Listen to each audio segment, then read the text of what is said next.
point, but Jumbin's not having any of it, just happy to take the 1v1 when he's got that spike guard up. A little bit better defensive tool there, doing damage while you're holding the block. Admiral does end up falling despite that rush coming out. Hawk trying to make his presence known in the backline, but only presence now is 10 feet under, shut down by Heesang. And the fight just about over, and maybe this map and series too. Crazy Raccoon with overclock and downpour, you can't imagine that they'll play all that defensively, right? 25% left with how quickly Flashpoint burns out and a Sim TP. You're just looking to catch Space Station before they can set up lethal. Got to get a big touch. Jumbin down, poor Hawk on another hero. He's back on the hazard this time around. Sound barrier is going to connect, but Crazy Raccoon happy to just back off. Downpour, not sure who it connected with, but it doesn't really matter. Jumbin's already inserted himself into the conversation. Taken to the sky, lethal, snipes out Stalker. Might just be what Space Station required to get this flip and at least hold for more than 20% or so. Crazy Raccoon, they're going to come back with the sound barrier. Yeah, it comes at the cost of Space Station's whole ult bank, so right now they need picks and they need them now. Crazy Raccoon going low, but not low enough. No dash to dissuade Showwrong from just sending the team forward with one-sided beat. Yeah, I mean, it feels like an inevitability here that Space Station are just going to get flattened.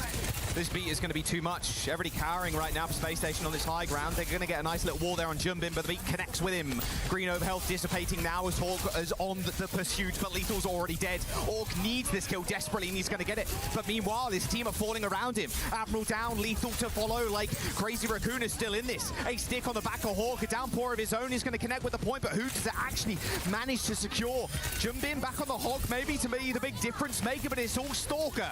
A snipe onto Sugar-Free, OT as Crazy Raccoon secure the point. Ultraviolet out of resources, out of time, as Space Station lose control of not only the map, but of the Series 2. A 3-0 on Atlas, and Crazy Raccoon come up with the dub. They need a clean fight. There's only 2 minutes to go, and a clean fight is not what they'll find. Mac has been so brutal with these anti-nades. That Kiriko ban, no Suzu for both the pulse bomb, but the nade as well. And Weibo dispatch Falcons. Lengthy fight too. Falcons won the last one. This is the cruelty of Colosseo, right? When you start having that distance lead for these other sides, they're able to just set up for the next fight. You take so long pushing the objective through main that they just push it a little bit more through main, force you to have to take a fight on this one angle that Weibo can just flank around, pinch you with. There's the teleport, the shatter in the hands of someone too. Leave, trying to look for another entrance here. However, these turrets are going to be a little bit annoying for him. Looking for Marco, he might. Oh, Lee takes down Shio of all people. Someone, does he end up using the shatter here? It looks unwise. This is just Weibo fully in control. Like, Maka has been so efficient with these nades. Someone on the Rhine has not been able to block enough of them to stop Fielder from being forced into using Immortality Field in a reaction. And without that cooldown, the Baptiste and the rest of his team are just too vulnerable. This is last fight territory, Jack. Weibo one fight away for a Chinese team to continue in the upper bracket. Can't go down. Does manage to dash to the Mega Health Pack. One more fight is all that Weibo need here. 25 seconds remain. Leave with a pulse. There's the wall to open things up. Someone already kind of dissuaded here by Gushwei, who's lingering in the backline like a tracer right now.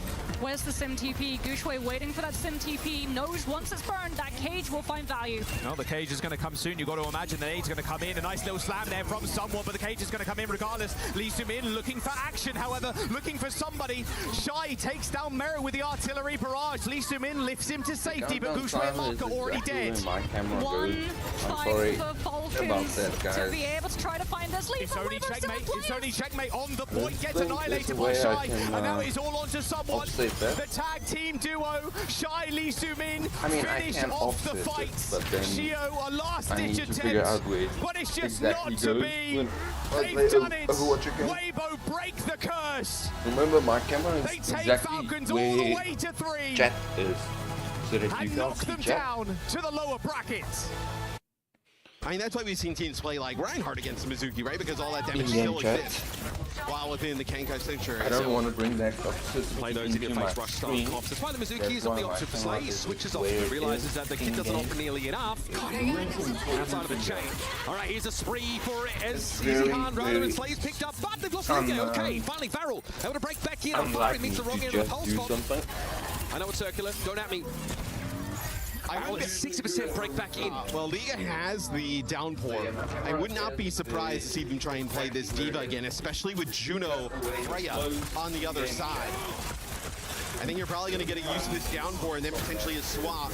We have more Overwatch to play after that. Okay, downpour to trap the backline, stop Cloud from dashing away. Probably the win condition for Liga.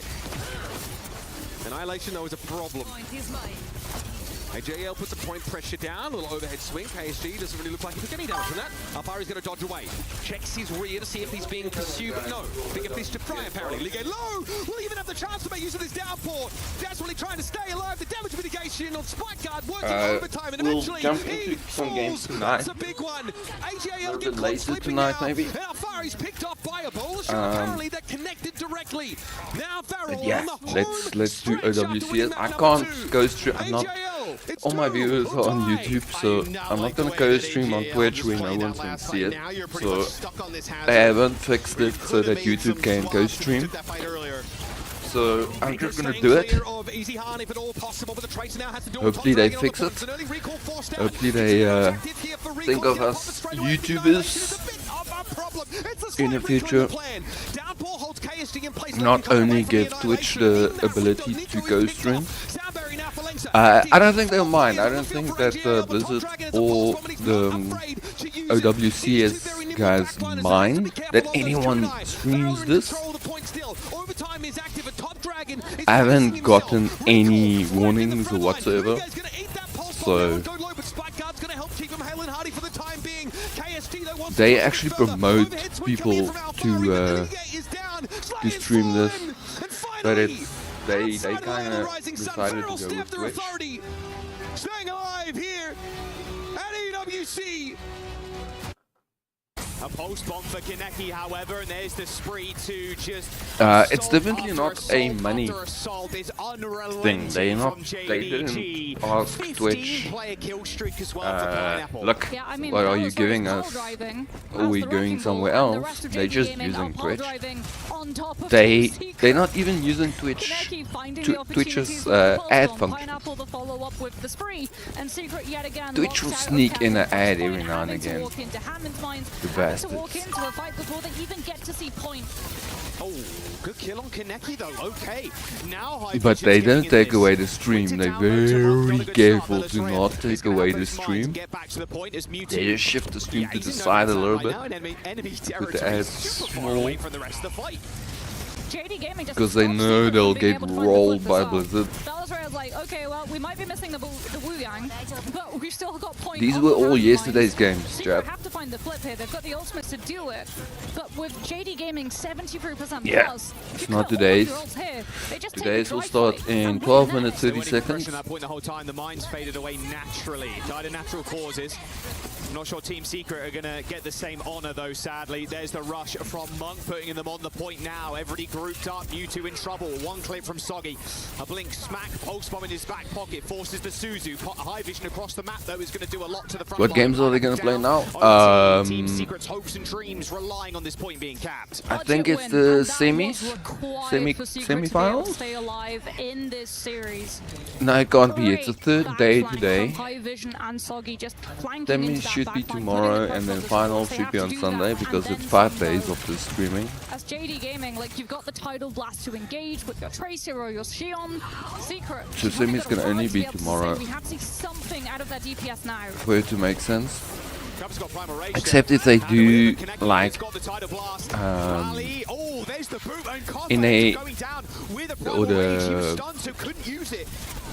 Bella's Ray's gonna have mines Not too. in a, It's all falling the- apart for Team Secret. A good stun bash from Pali, but is it actually gonna be enough? EMEA Pineapple again separating the team. EA His 2 spree competitions are now hunting for split, more. but Kaneki gets they've a been couple, fighting Winter together, trying to so hold they on won't to. have Cosmo gets back with the 3 primal rage, but divisions. it's all China Pineapple here. EMEA and North America. They want to have those three. Dreams of Team Secret, and their key is not far behind.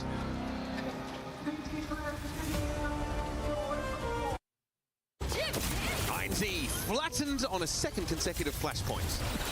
So one more chance here for 9Z. So, I mean, it's going to be, look, T1's going to have all 5 ultimates, right? I mean, they're going to be in prime position. Light back over to the Xion. Tried some the spawns there as Tracer didn't really find the best results. Reaper now going to go over to the Reaper. So, look, I mean, you're trying to deal with this Maga and the aggression it brings. So, nice knock of the Venture, of course, but it doesn't matter. I mean, Sound Barrier used, aggression pushed in. Uh-oh. All right. Proud getting free ult charge they didn't need. Dude, when Xion gets the major, where she gets all of the roll passives between them, it's a brutal scenario. I think Clear just used self-destruct there to try and get back into mech.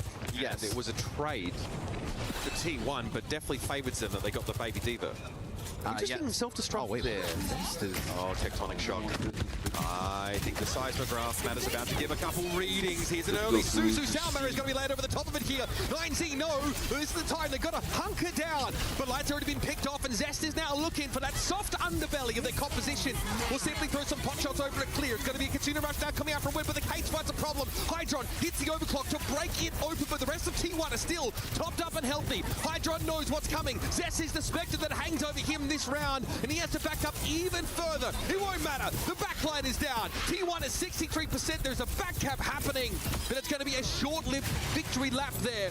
10 minutes to go. I'm gonna. Whoa, I had this very loud. Sorry, guys. Why didn't you say anything? Maybe I should listen to my stream a bit. Coordinating these Maga stomps, right? The burrow from Venture coming in. Just popping out of that, the damage, then plus the stomp, and then also Proud rolling on through in the bike. Okay, I think this is fine. The last chance for 9Z. Let's keep it to this. Sup, Frog? Staved off at the point. Overtime's been triggered, and in fact, there was a flip. Another back cap, but 9-0 at North Point. How exactly? Yeah, 8 minutes to go, guys. Well, How do they group up around this? a little bit more than 8 minutes. From where did I think Dong Hackers realized it? Light's been picked up here. Clear now fighting for his life against Bliss of all people, and there's a sound barrier. Oh yeah, we're in for a massive treat today. There's gonna be some insane lineups today. The beat for the victory lap now is T1 have done it. 9Z dispatched, and their sights set squarely on evening a regional rivalry.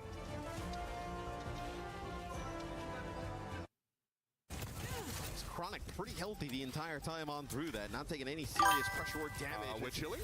They are not going to make it, and even worse, they've kind of moved up, used some cooldowns to try and make it. Now they're kind of stuck here. Team Liquid, surely this isn't where it ends. Talos have really woken up in this map. After switching to Liquid's adopting the revive. Five ultimates, though, for Team Liquid to open up our final flashpoint. Yeah, never mind. Liquid are going to hit you better believe it, but how are you going to come back from this? First it was Chronic, then it was Sunjun. Individual DPS players taking these fights over, and Liquid are gagged. Sanctuary, Sim Wall, and Kitsune Rush used there. Rush obviously used from CJ to match that rush on the other side. Pulse Bomb just, yeah, fine. It's good. Sunjun with 2. That just kind of ruins anything that Team Liquid was trying to do there with that bank of ultimates. Arrow now over to the Tracer here. Trying to mark Sunjun, maybe also put a little bit more pressure on the Luke, right? Kind of close the gap with that Wuyong. The Annihilations, though, always add an element of volatility to these fights. Okay, Cloud Blast to start things off. Tree respects it. Sunjun dives in, and there goes Tree. Respect it as much as you like. It's going to come for you either way. Deer in the headlights was Tree, and he's brought down, and Sunjun, man, he's on a running riot. Straight after Zera he goes. Chronic with the KS. And that's, I mean, you end up using your Annihilation there. Kivitz is going to have to jump off the side. This is so bad for Team Liquid at the moment. Vega going to go over to the Cat. Probably just even try and get close to get a touch, right? I mean, oh, this is brutal here. Oh, how do you dance? Tree has to be so careful. Some help from attack. Tree literally 1 HP, nobody on the chase. Here comes Vega. Okay, Salvation comes on 4 paws, apparently. Dream was still able to find a kill on Sonjin, by the way. They'll end up eliminating each other, but we need a touch. Liquid have to go for it. Their last chance, and so far they've been frozen stiff. Vega picked off as he tried to come in and salvage the fight, and now Liquid are on their last dregs. Can they get in onto this point? Can they find elimination? Chronic is comfortable sitting back and not being pressured whatsoever by attack. He's been forced out of the affair. Zera now trying to stay alive, but Dallasville will keep the flame alive for North America. An unfortunate team kill, but also a reminder, this region belongs to us. A lot of people are haunted by their past. I'm inspired by it. They're not just playing for themselves, they're really playing for their entire family. They have defeated their demons. They have crushed the curse. Hello everybody, I'm Got Moxie and I'm joined here today by Checkmate Chio and Merit from Team Falcons, who are going to be playing a little bit of a fun game with me today. We've got something called Who's That Hero, and I want you to see which one you think it is, so let's roll the first one. Fraser? See, he's a pro! I mean, you are an actual pro, but at this game too. Yeah, it's Tracer. Okay, let's go to the next one. Speedrun. 뭔데 이거? 정크렛? 정크렛이지. 정크인가? 다리 봐봐. 그게 뭐야? 아, 정크렛. 아, 정크렛. Yeah, that is Junkrat. Why did you think May? He's stupid.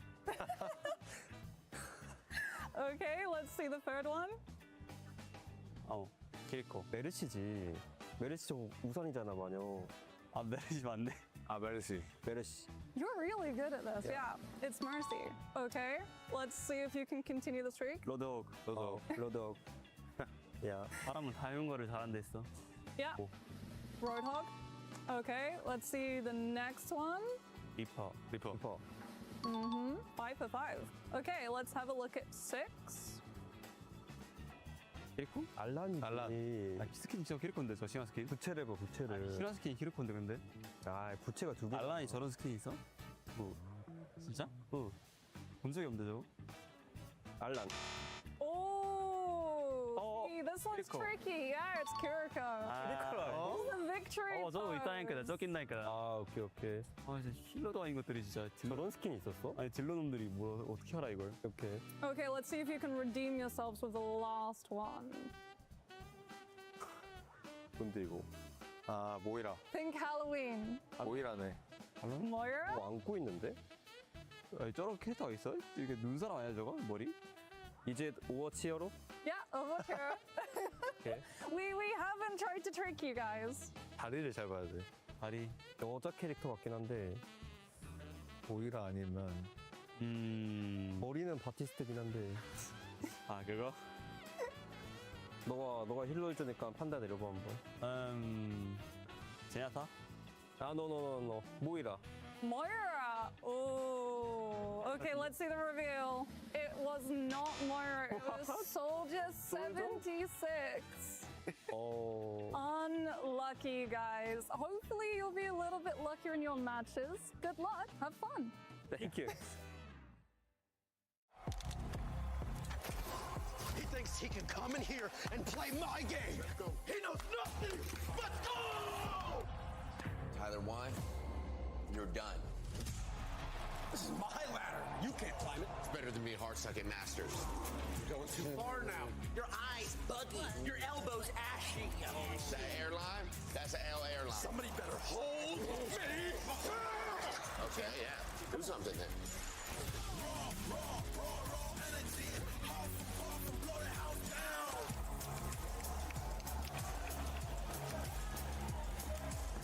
You look nervous. You look short. Everything's good? Fight.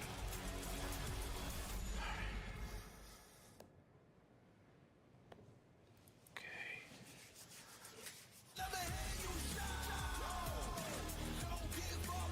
Do you really need the wraps?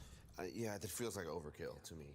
Everyone is playing, you're not yet. EWC Play is your all-in-one platform to compete in fantasy, pick'em, and quests for a grand total of $300,000 in prize pool. Build your dream fantasy team in 5 different games and track your score with live results tables. Predict the winner of every game, every group stage, and every tournament. Complete daily and weekly challenges to earn boosters that help you climb the global leaderboard. Got what it takes? Join EWC Play now.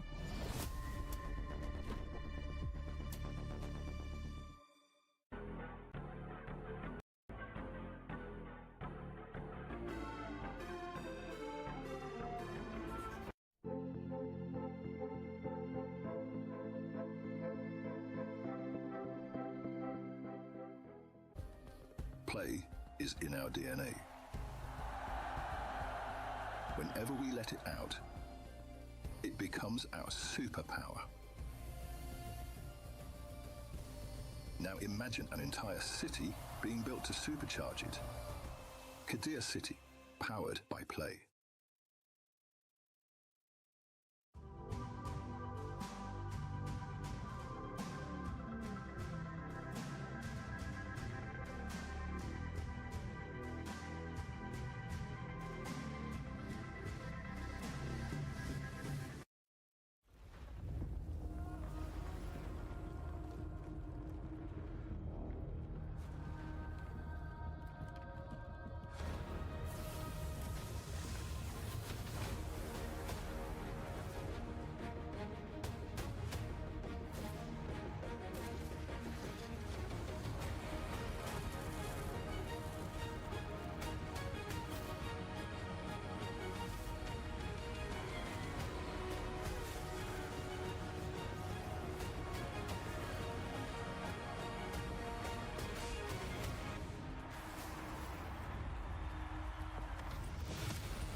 And we are back live from Paris. Welcome to the Esports World Cup 2026. It's the mid-season championship. We are here for Overwatch, and I brought in some of the biggest brains in the game. We've got Jake alongside Jaws. I'm your host, Chris Puckett. Jake, we're in day 3. It's the final day of groups, and we're going to be sending some people packing.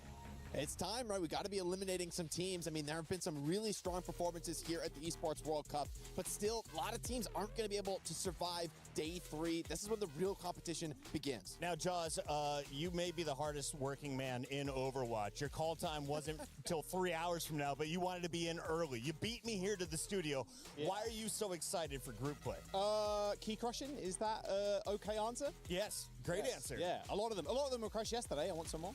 So you like watching Dreams crush? Yeah, why not? That's the fun part of it. Let's take a look at our groups and tell me whose keys are going to get crushed today, because in Group B, we already have one team through. As we take a look at the decider matches down low, though, Jake, what do you expect to see as Team Secret is knocked out? It was JD Gaming moving on, as well as Veril, who will match up against Space Station. Yeah, tough to see teams go home, but that's how it has to be. Veril, I think they showed up pretty impressively, but to see them take on Space Station Gaming, that's going to be potentially a spicy one. Maybe some pressure on Space Station to deliver a strong performance, you know, being such an effective competitor out of North America. But now you kind of wonder, can Veril have a chance at the upset? Jaws, Space Station knew they were the underdogs against Crazy Raccoon. In fact, Crazy Raccoon was our first team to make it out of Group B. So let's revisit that match, because it only went 2 maps. Okay, I've had some choice words about Domina over the last stage or so. That she wasn't good? I used a different word than that, but yes, that she wasn't good. But Chunbin looks so clean on the Domino right now. I think Crazy Raccoon are still the favorites to take it all, and this is just kind of almost cemented it in my mind right now. They are the ones to beat. Crazy Raccoon looking clean in their victory. Was there a star performer, or was this a team effort, Jake? I gotta say, watching Stalker has been an absolute treat in this tournament. I mean, he just lifted the trophy in Japan. He wants to do it again here in Paris, and they're certainly on the way to do it. I mean, this team looks so ready for modern Overwatch. They play just about everything, innovating their own new styles. They're pretty much the only team showing the domina, but that makes them so hard to prepare for and so effective at this level of global competition. You tell me Stalker's looking for another EWC trophy, but with a different jersey this year?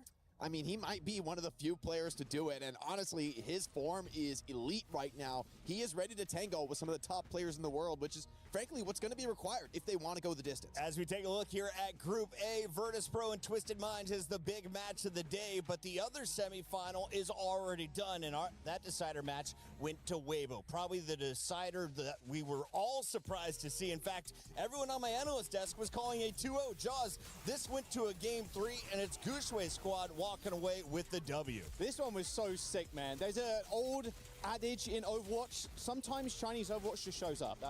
That's about right. It just shows up, It just shows up. It's ridiculous. They went to 2 map 5s versus Falcons over the last year, and they finally come away with a win. I mean, Ooh, okay, sorry guys. So many Just took a phone call. Yeah, a lot of people on Twitch. There's a lot of people on Twitch. Let's go. Okay, so we're starting now.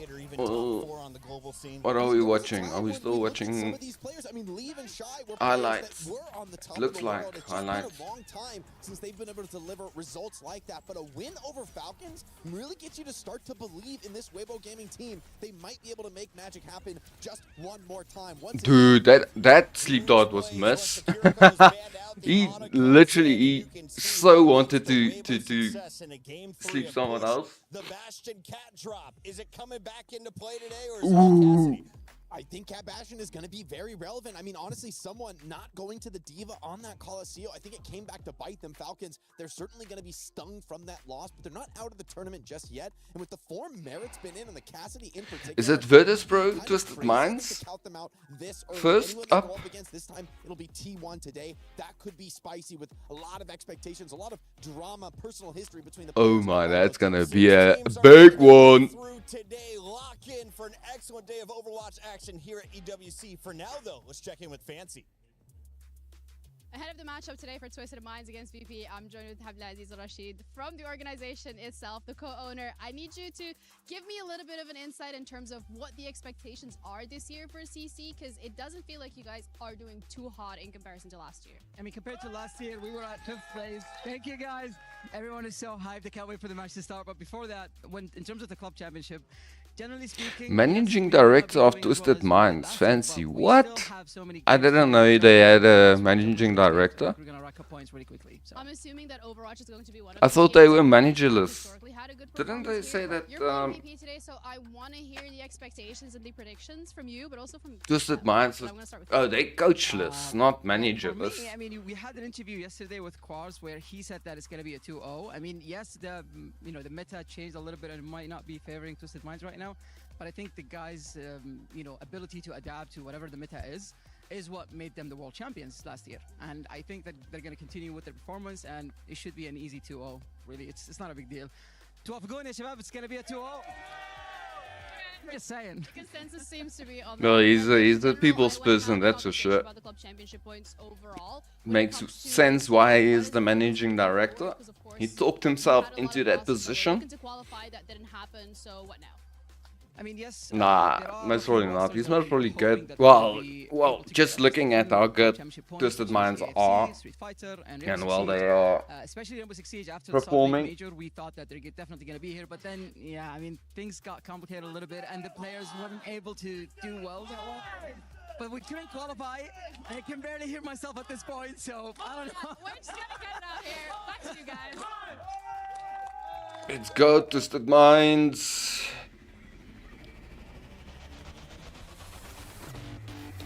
I think it goes without saying that I'm a super Twisted Minds freak. Oh, look at that Germany shirt. It looks amazing. The French one looks cool as well. Denmark's.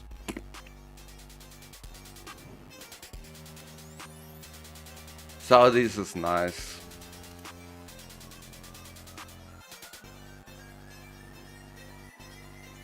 Oh my goodness. That's not good. Sweden.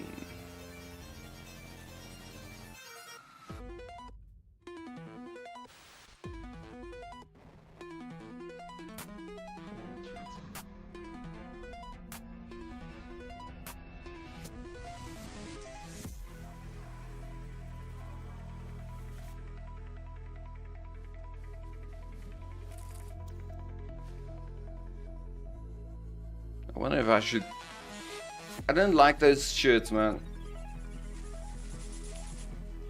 I was wondering if I should get me one. But I know I hate those shirts. Because every time I've been in a team and you wear those shirts, it makes me sweat, dude. There's absolute zero ventilation in those stuff. It makes me sweat so much. I'm like stinky in like 2 hours. A whole can of deodorant later. What's good, everyone? Zoe here, joined by Fernando, the head of Overwatch Esports. What did we The just head watch, of Overwatch Fernando? Esports. Well, Zoe, you just got Let's to see the go. official reveal of the Overwatch World Cup jerseys. Well, and I see you wearing some of that. Let's talk about the design here. Yeah. I'm wearing Team Korea right here. So, you know, the designs are very unique. Oh, yeah. This guy, yeah. I listened to his explanation on The other really cool thing about these Neo jerseys Junction. is you can I like him. identify the regions by the colors. So each one of the regions is going to have a different color design, and it's going to be very easy to spot. Okay, so it's based on the region. So we have an EMEA color, a Korea color, And etc. yeah, EMEA color and America's color and an Asia color. I see so many details. We see the Overwatch logo in there also.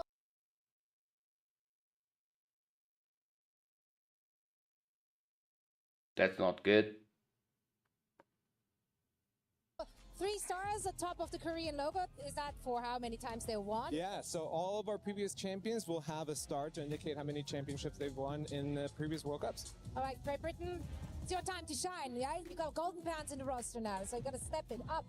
Fernando, Golden what can pants in the people do? roster Because I'm now. obviously just gonna run away with this. I'm just gonna steal it. I'm gonna be honest with you. But the general folks out there, when can they get their hands on these jerseys? Yeah, so our fans will be able to get these jerseys very soon, so make sure to follow us on socials and stay tuned. Okay. Soon TM was the most Blizzard answer you ever given me. Yeah. Thank you so much. I see. Look, I'm in the unfortunate position that I'm from Switzerland, and our team didn't make it. And now, if I want to stay neutral, truly Swiss, and don't know who I want to support, like, what can I do? Well, let me show you. We can have you support. You talk. with I hold. A beautiful agnostic jersey. So we created a separate jersey that you can use if you don't know what team to support. You can just wear this beautiful agnostic jersey. Ooh, and that's just support the nice. overall program. This is incredible, and they're so soft. Like, I cannot stress how soft this is. It's gonna lull me to sleep. It feels like a warm hug from your family and friends, you know. Now, Fernando, when can the fans get them? You said soon TM. Soon okay, so we TM. sorted that out. Another thing that I saw very recently, I think it was yesterday. Yeah. Partner skins. Are we Yeah. for real? Is it happening? When can we get them? When can we see them? What's happening there? So you saw it on socials. We're very excited to finally be able to reveal the team skins coming out very soon. The awesome thing about the skins this time around is that we are actually making 5 heroes per team. 5 heroes per team. Yeah. Is that random here? How is that decided? Is it their best heroes? Yeah, so we did a random draft to select the heroes for each one of the partner teams. That way we didn't give an advantage to anyone in particular. But the really nice thing about that is because of that process, we decided, well, you know, we want to give everyone the opportunity to adopt their own jetpack hat. So on top of the 5 heroes, everyone is going to get their own jetpack hat. This is the most fun service ever. Thank you so much to you and Blizzard. Now, of course, No, I that's wanna know when cool. They can cop them. When can we see them? First of all. Well, roll the commercial.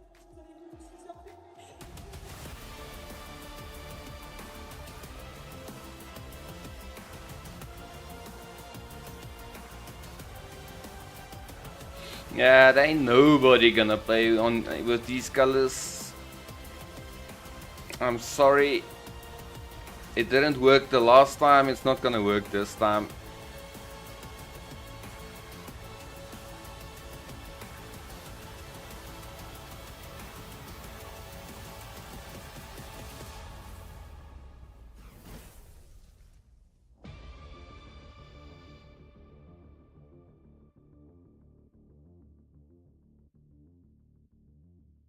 Nah, I'm sorry. Not gonna happen. Well, it's going to happen, it's not gonna be good.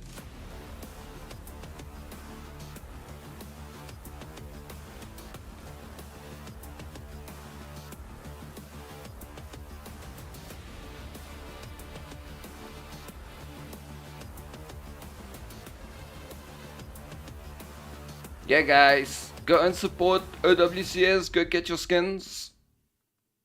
Hello everybody, I'm OWCS and I'm joined here today by Checkmate, Chio and Merit from Moxie, Team Falcons. why are you looking like a... with What me the hell are today. you We've wearing? got something called Who's That Hero, and I want you to see which one you think it is. So let's roll the first one. Fraser? Well, See, he's a pro. I mean, you are an actual pro, but at this game too. Yeah, it's Tracer. Okay, let's go to the next one. Speedrun.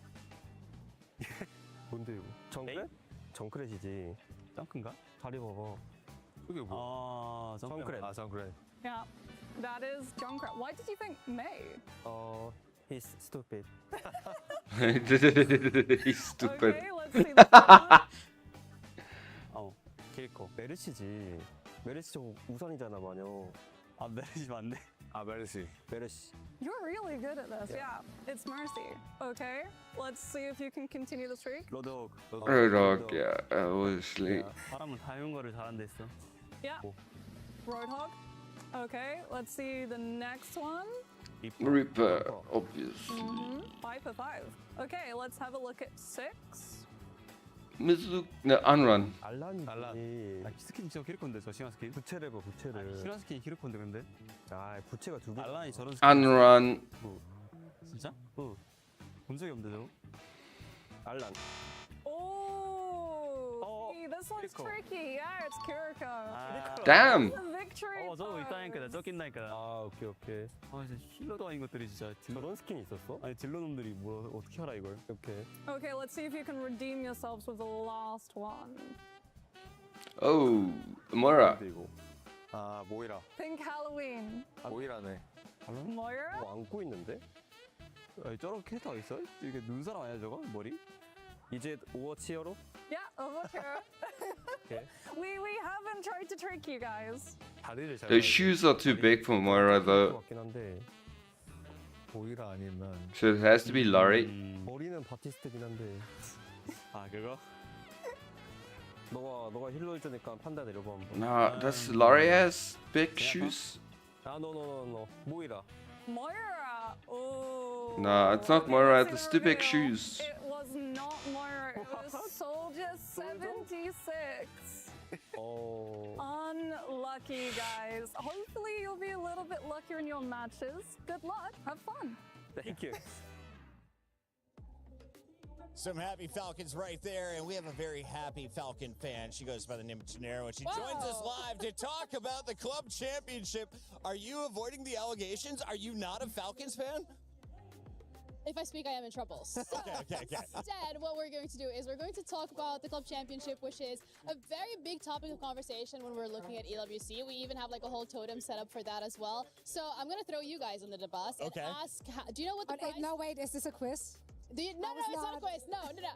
I'm just putting you on the spot. Don't worry. Pop quiz surprise. No. But do you guys know what the prize pool is for the club championship? $75 million. Easy. What? Easy. You're so Easy. He read the assignment. 30. Oh, I just guessed.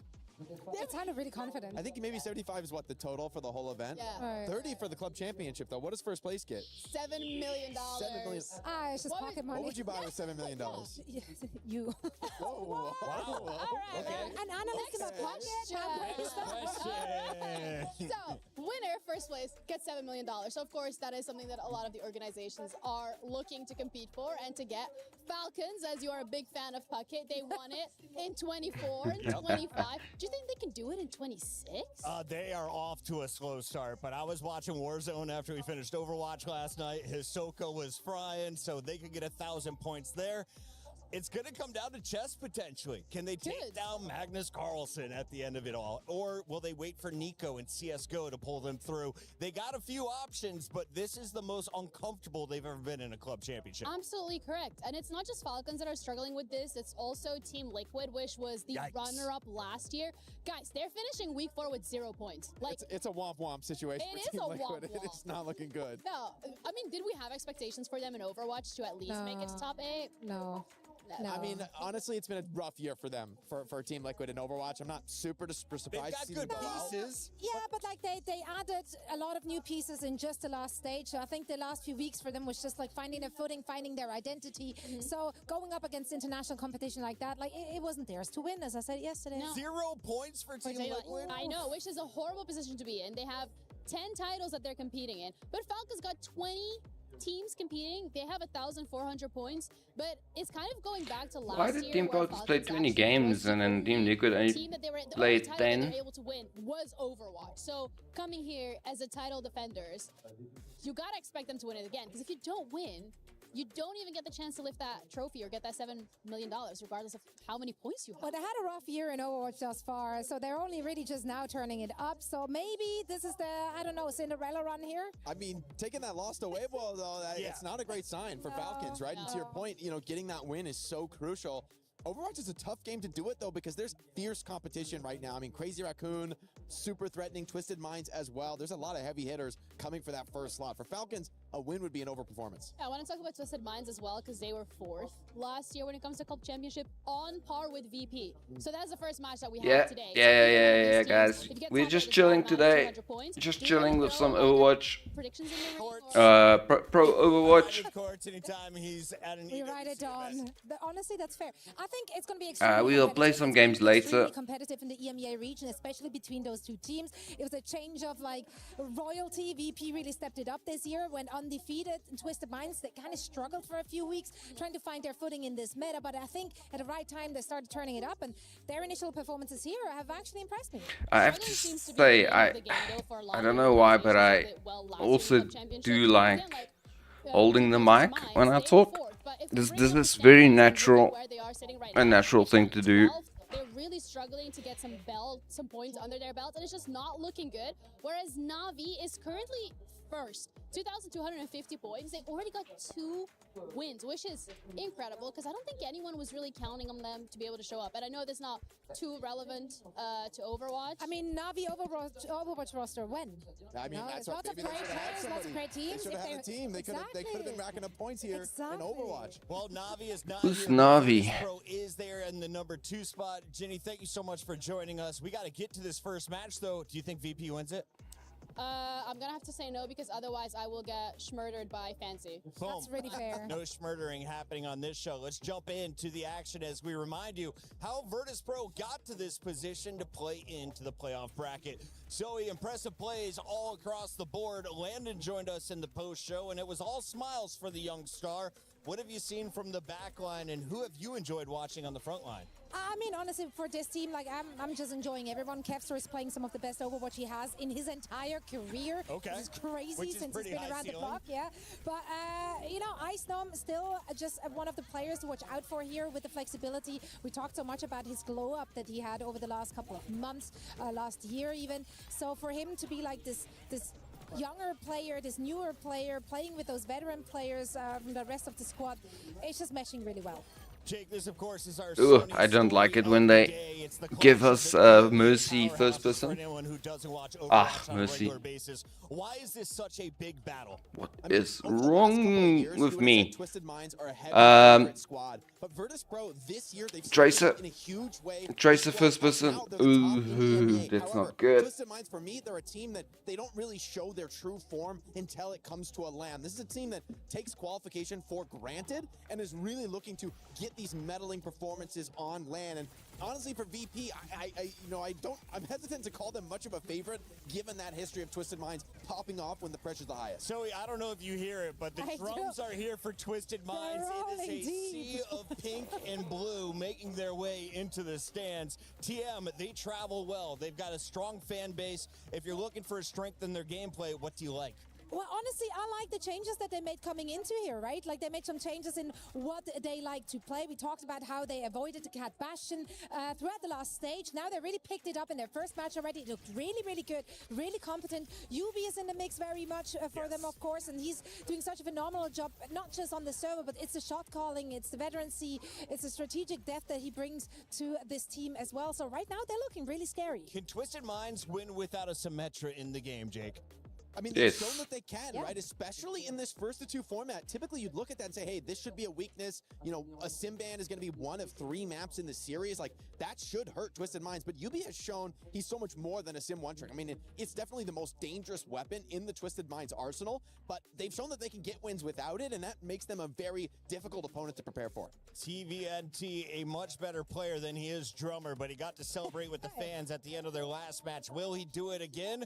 Well, if you're looking at the numbers, TM has had their edge in the Champions Clash. They also took them down in the EMEA Stage 1 Finals and the regular season. Zoe, recently, though, that match was a 3-0 to Virtus Pro. Twisted Minds was struggling. Virtus Pro have been just basically unbeatable, untouchable up until the playoffs where they started to actually drop maps.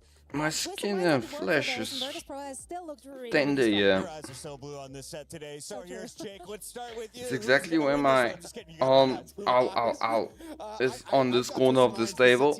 So that's obviously where it came from. It's exactly there. Ow. Okay, today we're not putting our arm there. First match of the day started.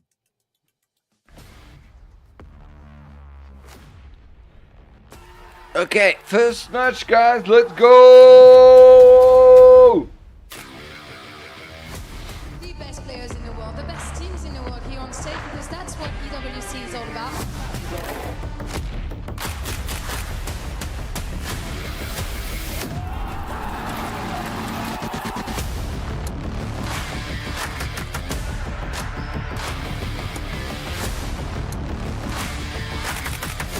Taking so long as the Sugar Freak doesn't getting catnapped here. He's put into line of sight the rest of Crazy Raccoon. What a pick off. And Stalker follows that with a triple. I mean, headshots lethal straight up. Oh, this looks so good for SSG, but they're just going to falter at the final hurdle on this control point. Assault after assault after assault on JDG. 15-player kill streak as well for Pineapple.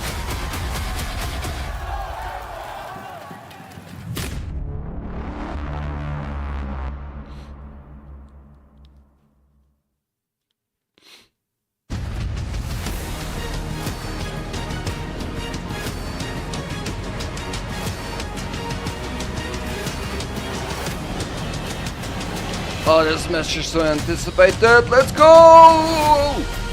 Let's go, Twisted Minds. You can do it. Let's do it for Africa.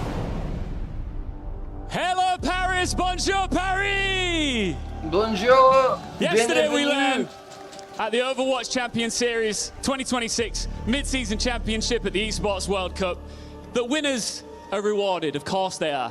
But losers, it's brutal, it's punishing, it's crushing, quite literally, Lou. Yeah, it is quite brutal for the losers. Bonjour, tout le monde. Hello, Ian. Very glad to be with you for this last day of group stage, because yes, it is brutal for the losers. Effectivement, quand tu perds, ta clé se fait exploser. Il n'y a pas de loser bracket en playoff. But for the winner, you take a look at that trophy, you compete for a $1 million prize pool, and it gets bigger and bigger and bigger the further you go.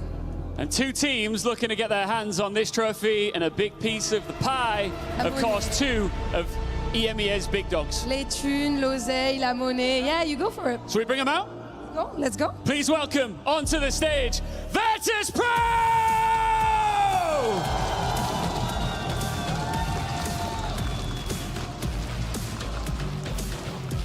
It's gonna be tight, They guys. went undefeated through EMEA Let's Stage go. 2 and survived the 7-map regional final to claim the #1 seed. On opening day here in Paris, they carried that same authority onto the international stage. Today, they face the reigning world champions. And a win here does more than reach the playoffs. They make it clear that EMEA's new #1 is ready to challenge for the world #1. There's some booing here, but here they are, Twisted Mind!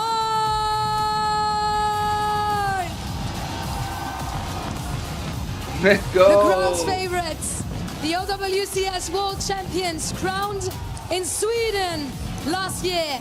Some of their players are contestants to the title of the best players in the world. The pride of Saudi. Enfin, une équipe et des joueurs qui peuvent rivaliser avec l'hégémonie coréenne, en tout cas en 2025. Peuvent-ils être géniaux à nouveau? Ladies and gentlemen, the EMEA Derby is calling. On one side, the team that conquered the region. On the other, Funny the team that conquered the world. and, Today, only one of them secures the first playoffs place in Group A. Paris, make some noise! And something. Well, folks, you asked for a bit of a banger. I can't remember his name. I'm gonna see now. Experience versus championship form. Vega?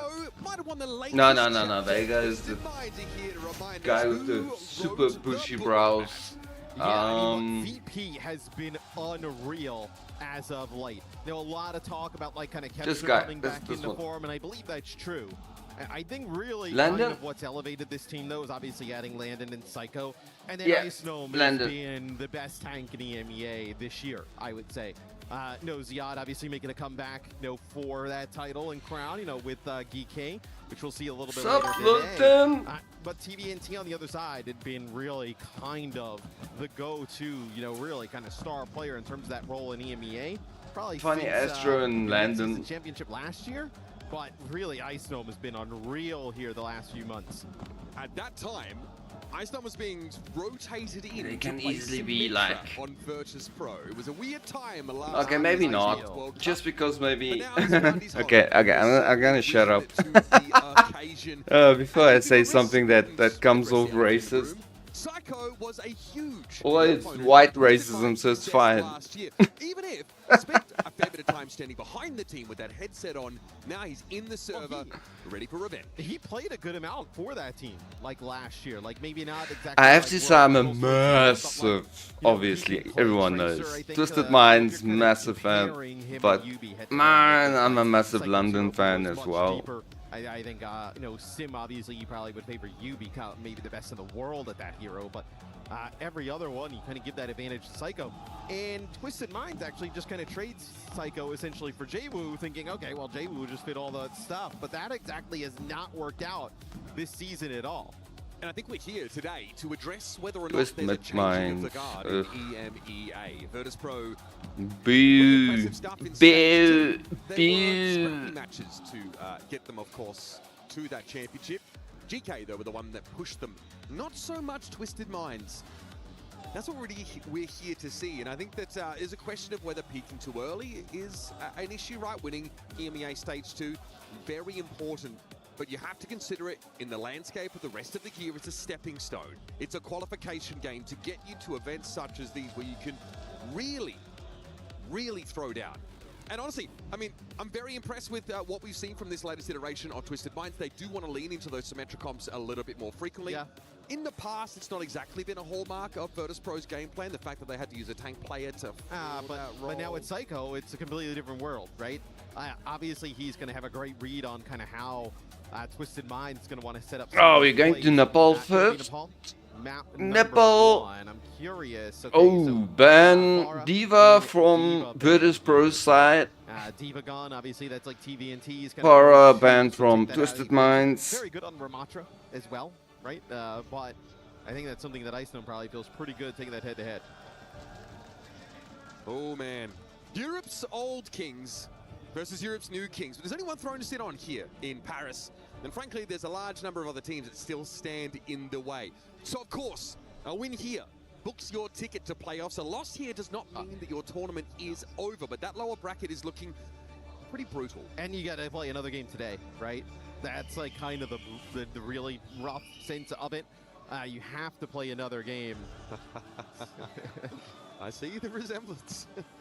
You might have a couple of inches on courts, but outside of that, I mean, it's a player we're going to be spotlighting pretty heavily in this series, because when Quartz dominates those sightlines, Twisted Minds tend to dominate.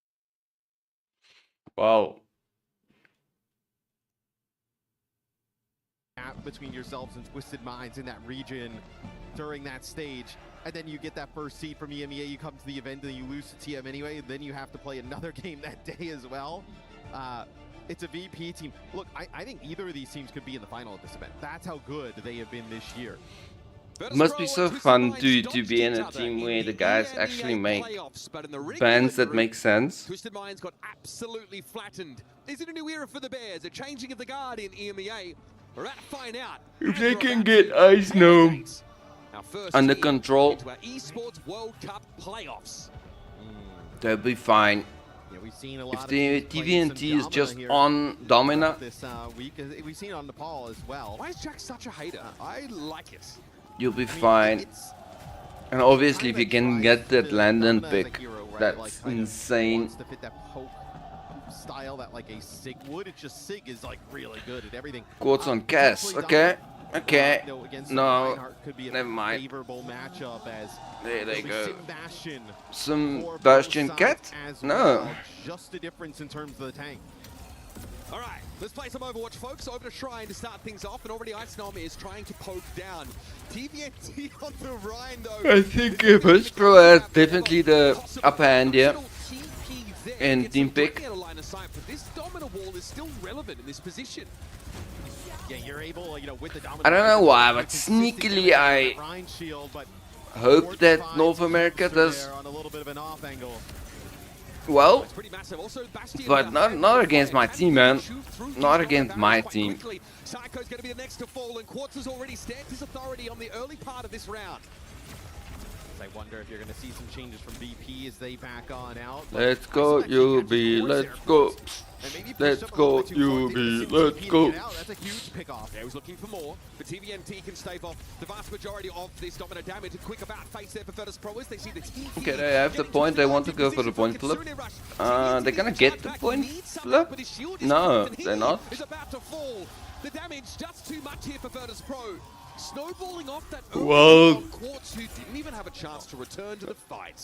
Just all of a sudden, Virtus Pro just went crazy.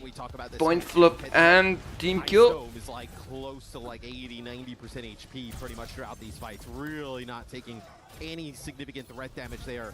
No. God, they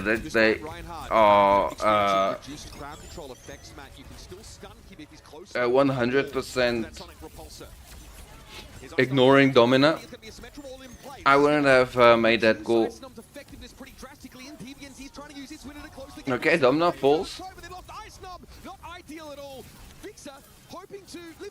Okay, this is the point flip, 100%.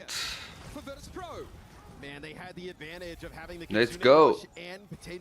See what happens. Domino falls first, the rest of the team just goes. Second or two from behind. They're just going to go up, you know, try and poke. Maybe see if they can get somebody out of the spawn. Also, getting up there and taking some of that damage allows Simple to get closer towards a rush as well. So, don't mind that. You have an easy escape with the Sim TP. Okay, TVNT has to dance these shields if at all possible. A TP to get himself back. You've been really even TVNT can run into objects. Makes me feel a little bit better.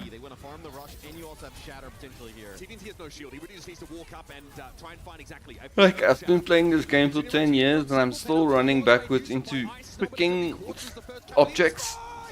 Huge pick slam! What? An Ice Gnome was found without a barrier. I mean, well, that's the downside, right? The barrier is static as soon as you get on past it, even though TVNT's shield is being that's insane. Doesn't matter. Huge shatter connects with 3. Both supports caught up, and that in the tank as well. The fire strike's just cleaving everybody. As TM opportunity to close it out here. Beat versus Rush. Be really what you're looking at. TVNT squeezing every point of value out of that barrier, Matt. using it to get exactly where he's most effective. Kitsune Rush here, using a good spot on the point, and now Kev's trying to charge forward. TVNT.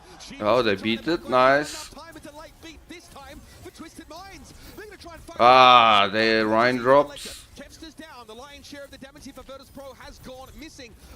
He's coming back as Doom. Got to keep an eye on his HP. Fixer, this time it's a beat. Iceland low. Iceland makes effective use of it, staying alive. Oh, Psycho can. Oh, Iceland dead. Fixer down.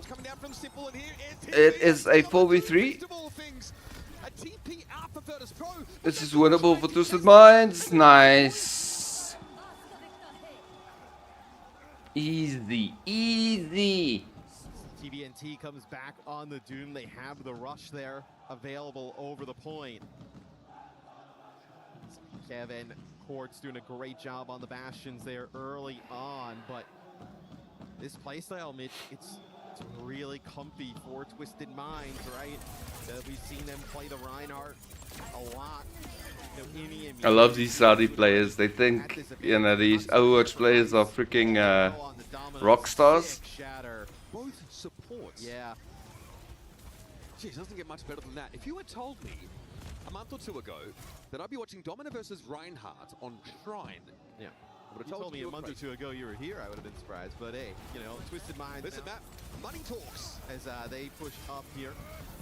Now they're going to be playing the SIG, right? So VP, I think, has a slight advantage in this comp, right? Playing that Ramatra into the SIG.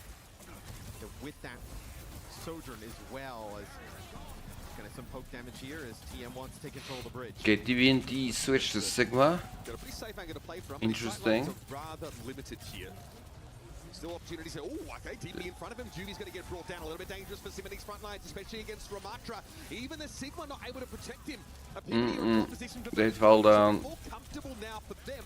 Quart is still at large, but all of his architecture has been plucked out from under him. The Ram matchup into Sigma, like, it's not, you know... Ah, man, but no one wants to see Codes on Bastion. Right away. It is a really great matchup, though, right? Kevster went Sojourn, dude. Yeah, they Do the swap. Like, Ramatra pops Nemesis form, you know, that's actually a vortex that kind of captures Yubi there, and then a railgun shot. The, you know, Nemesis form, obviously, all those punches from the Ramatra going past the shield of the Sigma through the kinetic grasp, it makes it almost Maybe Codes was playing just for his ult and then swap. Speed burst, that little impulse that gets you past the Sigma. Yeah, accretion is annoying, but you're so durable in that. Maybe Lucio swapped to Cat, maybe? Stun be converted into an elimination. And Sig also has no mobility to really dodge like Annihilation, right? Yeah, you need the perk when you can sort of try and knock back the Ramatra with a melee hit. Iceland had an Annihilation. Still waiting on the prime opportunity to make use of it. Kevster, this is dangerous. This is a very risky off angle, but there's the Annihilation to take some eyes off him. And it works perfectly. Good, Psycho. TNT's forced back. He's just switched to the Ramatra, so needs to build that ultimate up. Iceland does relatively well to hold this space and get Virtus Pro to 60%, but Twisted Minds have a chance to break in, and they're going to be behind this. If Funny Astro can return in time. Kevster, this is ballsy. The Cajones Okay, Codes back on Sojourn. Let's go, dude. Kevster, you're done. Yeah, Fixa getting down there to just kind of contest the point. You're going to get the Ramatra back here as well. As Fixa getting closer to a beat. Going to have this to match up Funny Astros. As TM did end up flipping the point during all of this. Yeah, Virtus Pro even behind Kevster's ultimate there. Be able to turn that into a flip back. Otherwise, they'd be in a much more threatening position. Still, we've got a story of match beats here for these two teams, and Yubi's got to be careful. He's been picked off first in quite a few of these fights. We've got two sim walls in play. This is quite confusing. It's like a house of mirrors out there. No team wants to be the first to beat, though, right? Both Lucio's trying to hold on to this to get the advantage in terms of the sound barrier. Yeah, the walls break it up too much as well. You just don't want to take any risks, but it is Twisted Minds who get the capture percentage as a result of this reluctance. TVNT wants to try. Nobody's here. Keep this point. Yeah, Kevster thought he would back cap there. He's constantly playing this off angle, and credit to him, Matt, because it's dangerous to do that, but he's staying alive in most of these scenarios. I don't get this team fight at all. But he's already lost land. The timing for these beats has been tough to line up on this map so far. TVNT's Annihilation, though, is now in play. Yeah, this should be a point flip for Virtus Pro. Absolutely brutal there for VP. You know, he would have ended up having the rush. It also What? allows Simple to hold on to his rush as Twisted Minds has battled back in this second round. marching themselves towards a map 1 win. It's like I said, man, if you make Ice Gnome fall over, the entire rest of the team just falls back. It's going to be what bails Virtus Pro out here. This guy has been sublime this year. Definitely at the peak of his career. And now a lot of responsibility falls on his shoulders. Get Virtus Pro to 1-1, but Quartz is struck first. Fixer just a little out in the periphery. Found by an overclocker. There is Psycho next to fall. That's about as good as it gets from Quartz. Now sure, there's a flip amongst us. This guy's the good. Oh! There goes London. Hat-trick now for death-defying DPS, one of the best in the world to do it. And Cancer is under extreme pressure. Holding this off angle now, he can barely peek out. There's no healing for him either, and the prospect of a touch, frankly, is unrealistic. Watch out for Twisted Minds at land. These guys are a different beast. Let's go. With the way that It's almost no one watching. On the Sojourn, it's like he's got tag visor, man. I mean, it's crazy. It's every time it's like what, 2 kills minimum. I mean, right here, just takes out Fixer. Effortless.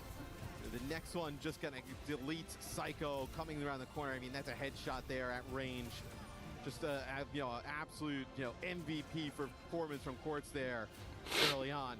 And that is what Kevster was trying to do for the entire round. Playing a very obvious off angle, getting Kiriko healing when needed.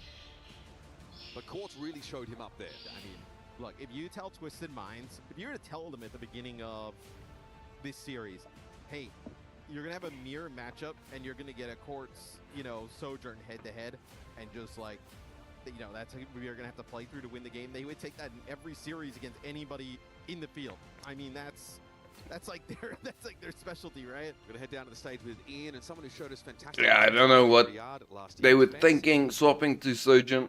I'm here with the Twisted Minds fans. Taking on a Quartz on the best Sojourn in the world. Good right now.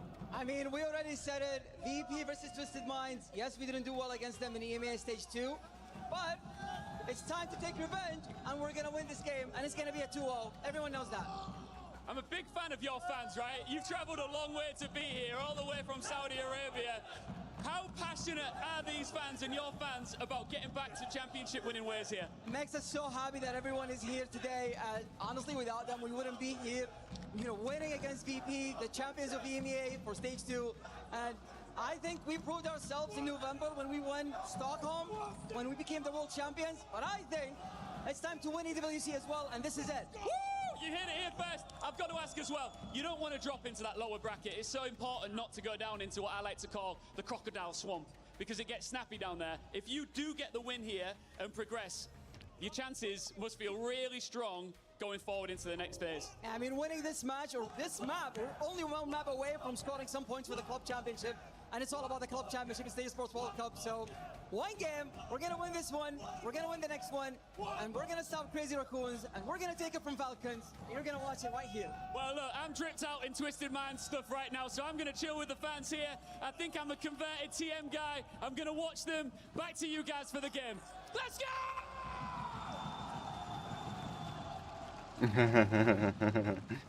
Last year in Stockholm, the OWCS World Finals, Twisted Minds World Championship was a revelation. Yeah.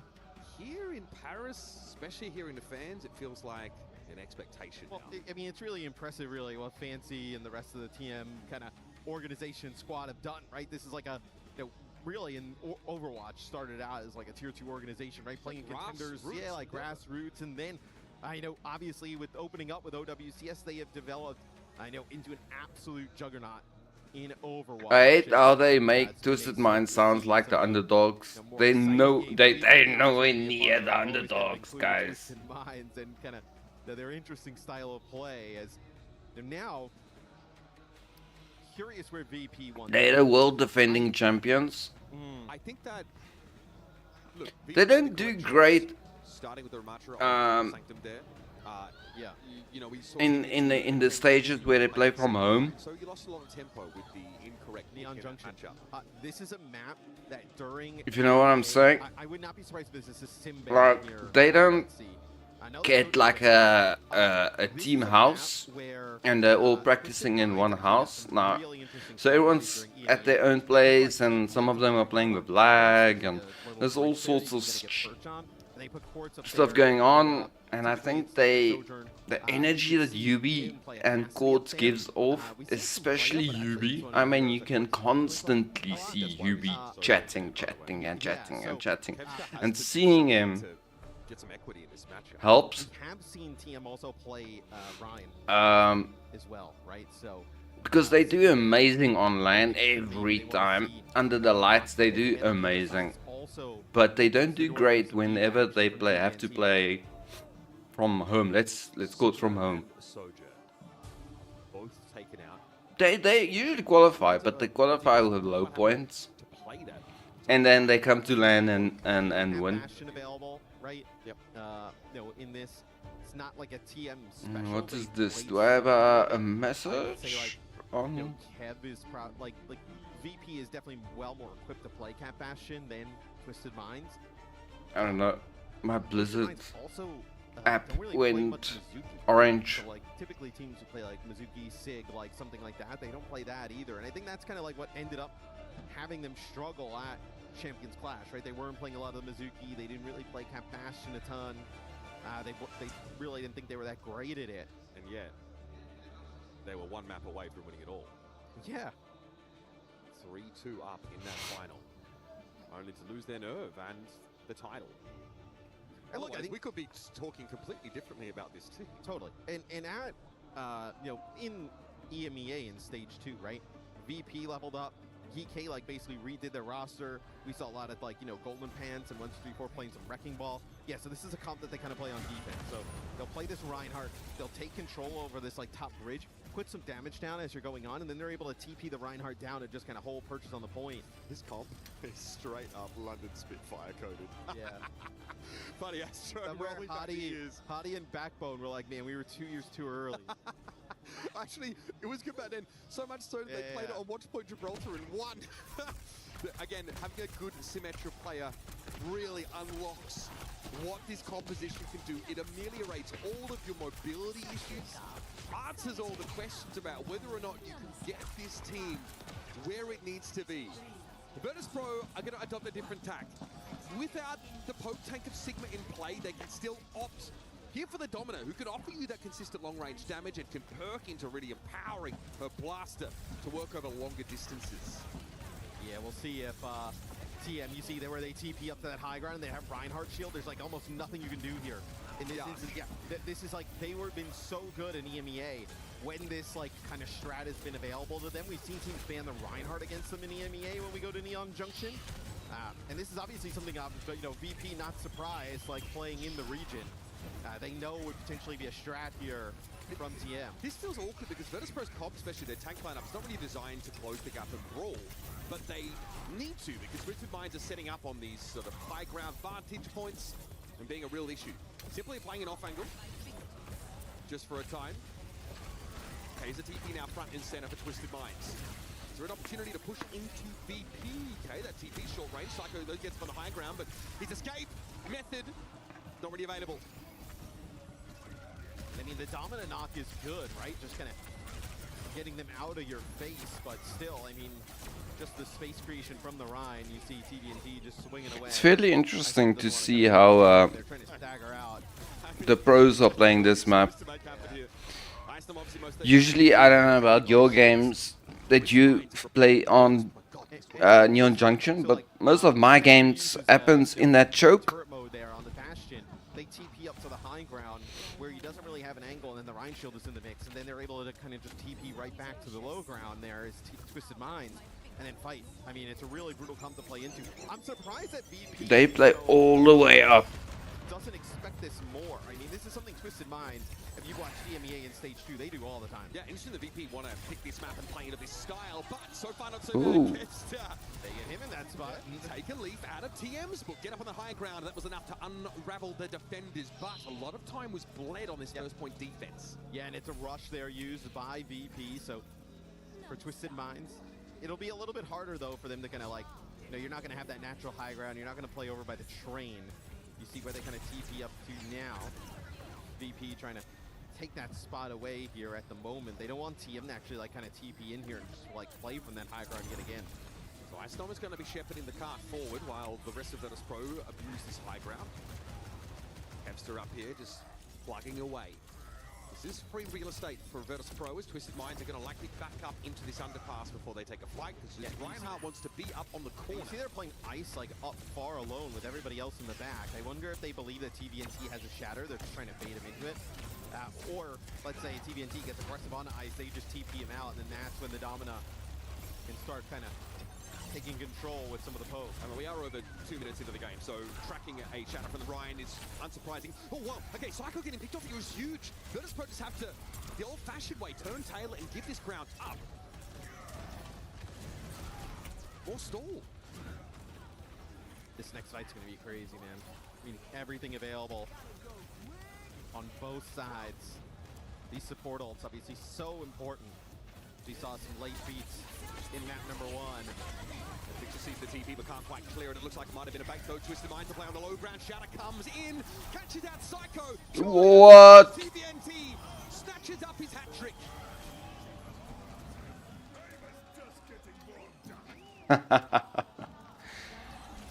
Big Sloan. There from TVNT. TM, look at how aggressive they are. Ford's going to use its artillery, like basically right in front of VP. They just TP out. They circumvent it. TVNT going to charge into position now. Virtus Pro have flipped the map essentially, and this card is getting away from Twisted Minds. This is going to force their hand sooner rather than later, I imagine. You be stunned up briefly. Might have been a knock there by Ice Number. Sound barrier now for Virtus Pro. It's funny, Astro had already used his. TVNT is down. Virtus Pro's map flip gambit seems to have paid off so far. No tank. Twisted Minds now kind of milling about, hoping to stall with their bodies, but that's all they can manage. Yes, you're just going to have Ice Number just go crazy there. With a 4K, it looks like, as I think, no, he actually did connect with a few players with that dominant ult. I think there's a Suzu that comes in the mix. If we take a look from his POV. Just kind of this last shot, yeah. And you know, the knock is so strong. I mean, if you connect into a wall, right, there's like a brief stun animation. They kind of flip sides again here. It's not ideal for Twisted Minds. No, I mean, it forces them to take the fight, and it could also force errors. Bastion ultimate here coming out from Kevster. Quartz has his available now too, but he's in a bit of an awkward spot to be making use of it. Still going to throw it down and try and get Ice Numb low enough to force him away. It seems to have worked. Ice Numb succumbs. Simple edge. Like I said, if Icedom falls, the entire Virtus Pro falls down. It's a very different outcome as Virtus Pro flip the map. Landon desperately trying not to get staggered there, but it's going to end up happening. That is the rush, though, that TM has to use. So you need probably one more fight. Shatter plus their sim wall. Pretty good. Even with double support ult on the other side, might be good enough to do it. Yeah, TVNT has to navigate Psycho sim wall, though, if he wants a powerful shatter, unless he's going to just rip it here. Or you just wait it out, right? He has to attract it. Guys, that would have been bad. It's not really a safe spot to stand up there. Very few of them, anyway, that give you a sight line, so they have to wait a beat. TVNT salvage. Oh, TP shatter, you're kidding me! Soundbarrier came through though. Fixer was not knocked to the Big slam. alive. Massive from Twisted Minds on this defense now. It's Virtus Pro's sand timer. It's getting a little slim. 24 seconds left, and Kevster is an absolute no robots land. Ice Number really has nowhere to go. He knows he's going to get buffeted around by the hammer and won't be allowed to escape. Yeah, I mean, it looks like it's going to be Landon who does make it out with his life, but still, you're not going to have Ice back. At least on the Domina here. Inject the Ryan Simcom into my veins, man. It is insane. Fixer looking to try and get a touch here. Take some damage. Not going to be able to get on to the payload. And that is where it ends. So, dude, this is one of the better maps for TM playing this comp. Bit surprised. I mean, look, VP probably feels like they knew what they were going to do and they feel confident enough to beat it with that strat. But I'll be curious when we talk to, like, the desk, what their read is on it, especially Jake. I mean, we've casted this exact map with Twisted Minds a bunch of times, and like, I bet you Jake in the back knew exactly what was going to happen, and probably a little bit shocked. We're not trying to be funny, but no. If you know, then why don't VP? Or why are their expectations so different? Oh, I'm so smart. No, I mean, maybe they feel like, and look, we don't know like kind of what we're seeing in scrims, things like that this Domina comp is really gonna like overwhelm. Okay, let's play our combine attack. Yeah, So, I mean, look, hey, I mean, that's a great call from Yubi, right? If they're going to play Domina, just play the Mauga, right? You can play, like, Cat Bastion with the Mauga and just kind of run. Because the thing with Domina is the shield is static, right? You can't move. I mean, there's the major to move it around. It's not even but that. It's that Mauga is unstoppable during shoulder charge. Domina does not do anything. She does not interact with him. She simply gets run into. Yeah, and a pretty static target at that, so we'll see. It's going to be Ramatra here on defense for VP, so a much different look. It'll also be the Freya. You can also see why Yubi is so important to this team. Yeah. Moments like that, he already has the plan. Yeah, this is I think this is so look, the Mauga isn't as powerful into the Ramatra as, let's say, it was Domina on the other side, but double flyer here. This is uncomfortable for Kevster. That's Psycho, to say the least. It's a little challenging to interact with these airborne threats. As you can see, Kevster is just really taking pot shots. Astro going to be able to kind of help both Yubi and Quartz kind of stay in the sky forever. Man, the Pharah poke is so nasty to play through, but then also you take a decent amount of damage from the Pharah, you're dealing with the Bash. VP can't use this position at all. Yeah, it's just denied, right? Of course. Well, by the Pharah as well, right? The conk at the high ground, like, it's just completely denied. Is this fight just over? No, the pick on Quartz is pretty important. But Psycho's down, so now your maneuverability is limited. Kevster's going to have to get in here and really get his hands dirty. One tick and counting. Those bolts are not that easy, though, to connect with some of these flyers. It's like, maybe playing a Cassidy or a Sojourn. Icenom's Hellfire is important. He's trying to contest, he's actually doing well, but Yubi can find an off angle. Oh, nicely done by Kevster. Sleuths that out pretty quickly. Bowler shot is thrown into the mix. No real result off the back of it, though, and you can see TM still fighting for that high ground. This is a lot of heal pressure to put on Virtus Pro, but so far they're keeping Icenom in the fight. It's getting a little dicey for him, though, and he has to give up that second tick now. VP have to commit. This is it. Kitsune Rush coming in from Landon means Icenom's going to get the healing that he needs. TVNT under extreme pressure, and Yubi has been brought down. Nice Vortex thrown into the back line. We didn't miss that one. And Psycho up on the card, just trying to make a selection of targets. Spots Quartz in the distance, and Icenom leaps and bounds in the direction of the Bastion. Yeah, Icenom just under a ton of pressure, but VP able to keep him alive. TVNT, hold on here. Wait, What? What is that? Virtus Pro give him a series of 1v1s, and he is grinning from ear to ear like an anime villain. Is there a hero you on to 1v1 less than Mauga? Let's take a look at this. Stomp gets Landon. Obviously doesn't have a Suzu. Down to 40 HP. And then the cardiac overdrive kicks in. It's back up to 500 pretty much. I think he picked up the Mega Health Pack. Yeah. Geez, that is very fortuitous timing. But Icenom doesn't feel like he can turn and fight TVNT because he's contesting the points. Oh, that's a rough way to lose that. I mean, VP looked like that was going to be for sure a fight win. That's going to be deflating. Twisted Minds now. They're going to catnap at the ready. Barrage is going to be there as well for Yubi. First of a cage fight. This is going to catch Icenom. He's got no way of getting out of this right now. Drag out into the town square. Has his IDs exposed. Yubino's going to be picked up by Kevster. Another good Vortex. Quartz going to be pulled out, but he's hit direct by a bowler shot. Ooh, is Kevster carrying this fight? I mean, you still have TVNT up, so not going to call it just yet, but now as he falls, I think this Pharah, getting off of the Pharah is a good idea here. Ditching the cat as well. The kind of ground bastion setup that Twisted Minds has played is, you don't play, but let's get that Rhine back out, right? I mean, why not? Entire comp swap.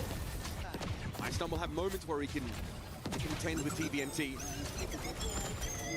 What is the response here? Okay, so it's full disengage with this Bastion ultimate. Oh, Psycho! Good Suzu there. Well done, but Icenom not kept alive for long enough. That is a nice headshot there from Simple, and VP have no business being here right now. It is a full disengage. The issue, though, is that VP, I mean, you see where the box of victory is. Series on the line. I mean, you're going to have to just throw bodies at this. That Simple pick might have lobotomized Virtus Pro in one fell swoop. There's a contest here in the far reaches of this Neon Junction map. It's Icenom playing up close on the card. Kevster with a bowler shot needs to connect this, but Psycho are down, and Twisted Minds have returned to form here. 2-0, guys. They notch up a 2-0. That's crazy.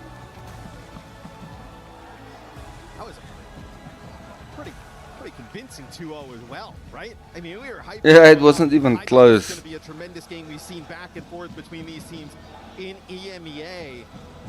And I mean, this is a gut punch for Virtus Pro. You are so good in stage 2. You had TM's number at every moment. You come into this event, you know, really almost all these players playing at the peak of their powers. And TM just rolls up, gets an easy 2-0. Years and years of experience between these two, and some banter by the looks of things there between Funny Astro and Icenom, and vindication for Twisted Minds. They've had their eyes set on this event, and getting here was the main focus of stage 2. So they didn't win, so they didn't come second. It doesn't matter anymore. Now they've got a chance to fight for one of the biggest accolades, the biggest trophies, the biggest prize pools of the Overwatch calendar year. And they've reminded us exactly what world champion pedigree looks like. I mean, dude, if you get Court shooting like, you know, how he was on the Sojourn, I mean, they will beat just about anyone. But huge win for Twisted Minds. Let's go to the stage with Ian and Funny Astro. I've managed to find the only other Brit in Overwatch. Funny Astro joins me right now. A little bit taller as well, but it's great to have you here. Congratulations on a very dominant win there. Did you expect your EMEA rivals to give you a little bit more there? I think I expected a little bit more from them. I think we honestly played really, really well today, and I think our strats were just better. Yeah, they were. And I think that, speaking of those strats, when you look back to your World Championship win last year, and then I guess a little dip in form since then, you've obviously made some adjustments. Can you give us a little bit of insight into some of the changes you've made? I think we just like to take time off in the off-season, to be honest. So maybe we were a little rusty when we came back at the start of the year, but we're definitely finding our form again. You absolutely are. And I think a big part of enjoying a win and celebrating a win like that is having the fans like this making the noise that they've been making. Do you want to give a shout out to these guys who were cheering you on all the way through that matchup? I mean, these fans are the best. They're amazing. I love the drummers as well. You can always hear them in the background. I mean, it's just incredible. You're going to win this thing? Yeah, of course. Congrats on a big win there, Funny Astro. It's a pleasure to meet you, and we'll keep this show going. We've got more matches to come very shortly.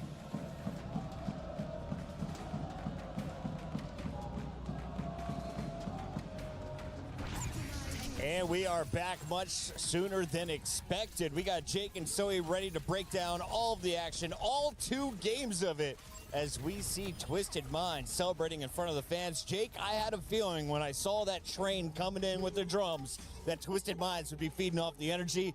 It looked like they sure did.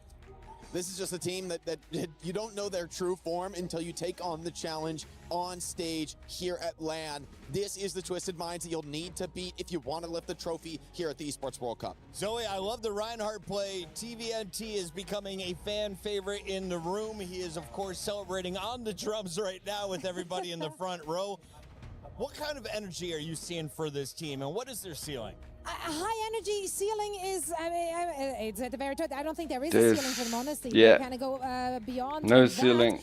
I think the changes they have made ever since the stage and how much comfortable they look now in this meta, because it did look shaky. They did seem to struggle a little bit to find what's comfortable for them. But yesterday, TVNT on the Roadhog as well, them now finally playing that Bastion Cat, I think it just looks really, really solid for them. And Jake, you heard Funny Astro saying, I think we just had better strategies. So can you break that down for the casual fans? What was the difference maker in the compositions? Honestly, it's TVNT on the Rhine. I mean, the Shatters were next level. This is a hero that very few teams have been willing to experiment with. We saw a bit of it actually in Japan. TVNT was one of the first players to bring it back out, but this hero historically has fit incredibly well alongside the Symmetra, right? Mitigating some of those mobility issues on the hero, allowing you to close those gaps. And I don't think there's a better team in the world than Twisted Minds at getting the most out of the Symmetra. He got some fantastic shatters, and as you mentioned, Yubi on the Symmetra seems to be in a tier of his own. Incredible play across the board. Kevster, we're hoping he was going to have a great pop-off performance. He and Psycho seem to be shut down. Simply too many shields to deal with, and when you have a hammer in your face, it's not a fun game as a Bastion. Honestly, I feel like VP somewhat underperformed today. I think they've shown better performances against very similar compositions to this. So yeah, maybe it was just an off day for them. I don't know. I thought Kipster played pretty well. Like he was finding picks. I don't think you can call it a off day, guys. It's not. I'm a little scared by this Twisted Minds. I mean, this is If you're playing against a team that's just a lot better than you, it's always gonna look like you are having an off day. And I feel like for VP, So I don't think that's fair the level that has been the issue for them is, can you really step up on against land? They were fantastic Twisted online, Minds, to but be here honest. on stage, to your point, maybe a I little don't think that lackluster, maybe comment is not out of fair. the- They're not out of the tournament just yet, and they're up against Dallas Fuel in those lowers. Is this a surprise to see Twisted Minds over Virtus Pro and Weibo over Falcons? Is this the way you drew your bracket out? I mean, I don't think anyone had Weibo over Falcons. That'd be a little crazy. Also, I think a lot of people had high hopes for Virtus Pro, especially for this event. I feel like just based on the performance they had this past stage, we really felt like this is their moment to come out on top and go beyond what they've previously did. That is our third team now into the bracket. We're going to be sending 5 more forward between now and then. We got to check in with our co-streamers. We got 2 down on the floor. Poco, what's going on out there? Me? Hello? I got you, Poco. How you doing, man? What do you think about that match? The Reinhardt coming out?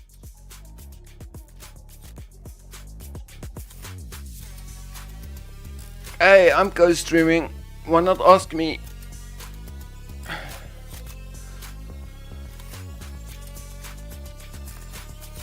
I'm pretty sure I can talk to the desk. No, it sounds like there was some issues there. The moment was too big for Poco.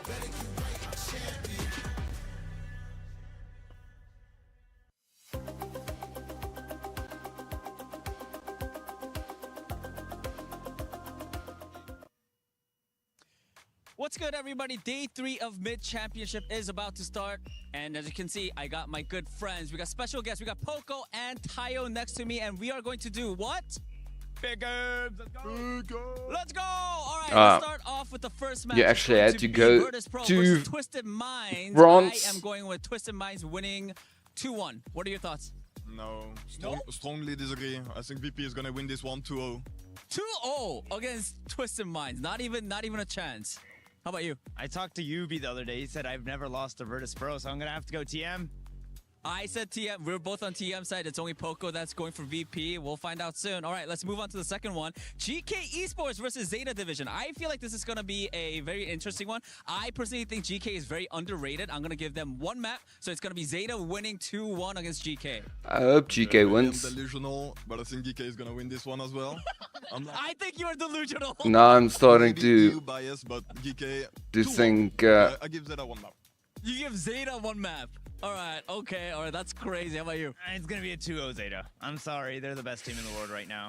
No one can beat them. Yeah. Pretty fair, pretty fair. That's most probably how it's gonna run. Are going to be interesting. I hope that. It's going to be Team Falcons versus T1.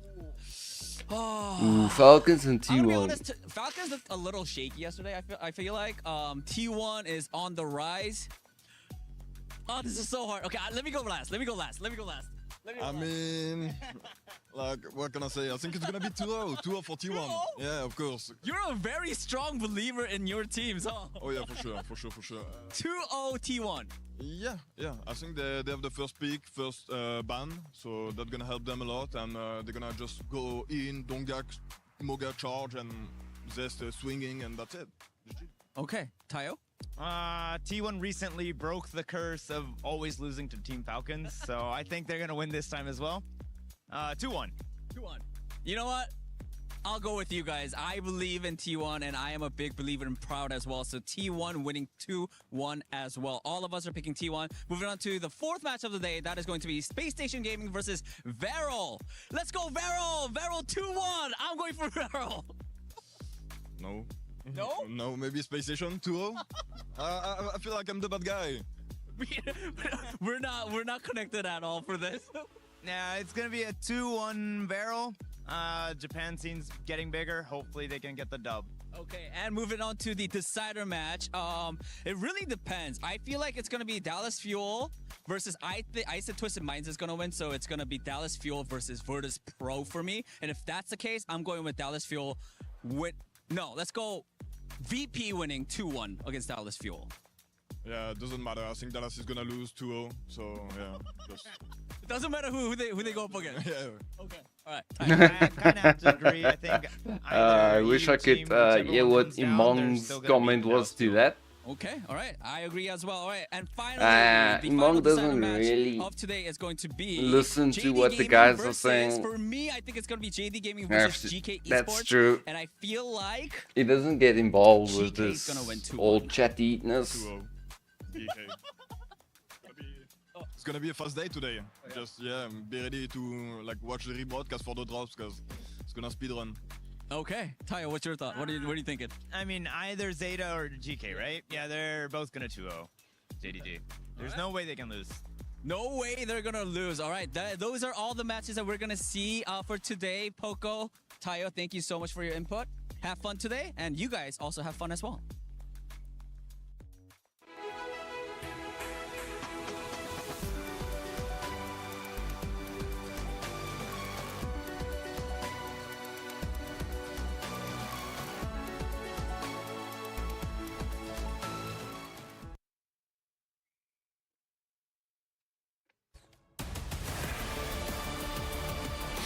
What do you guys think about these team colors?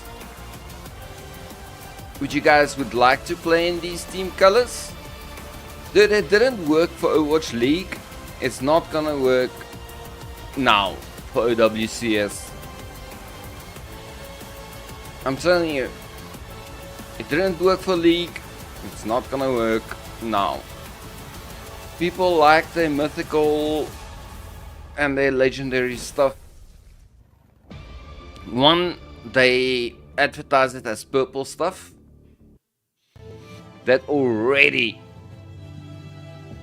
is putting 99% of people out. They won't pick it because they have stuff that's legendary and mythical and now mega, ultra, whatever they call it.